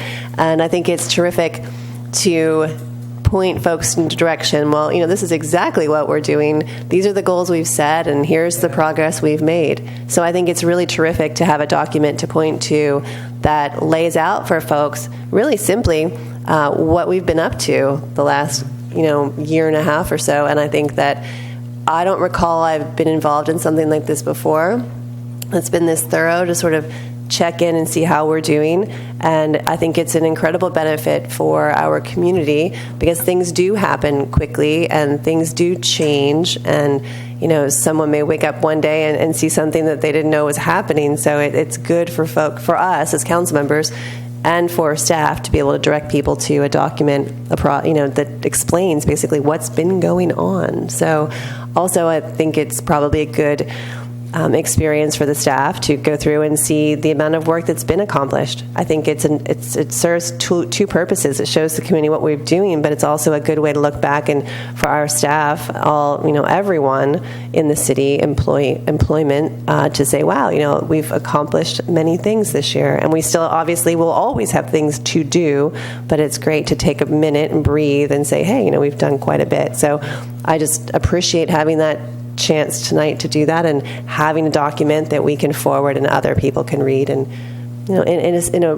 format that's not overly complex or too difficult to read in one sitting. So I've enjoyed tonight, and I appreciate the work that was done in advance for us to do here, and I appreciate the work on the council to get us to this point, all of us having to agree on 10 goals. It sounds simple, but it's really not.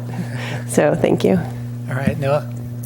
Yes, thank you. I agree, and I think the process of goal setting was really well done this year. As I noted, all those goals are still relevant. I've heard quite a bit of comments from the community about some of those different items.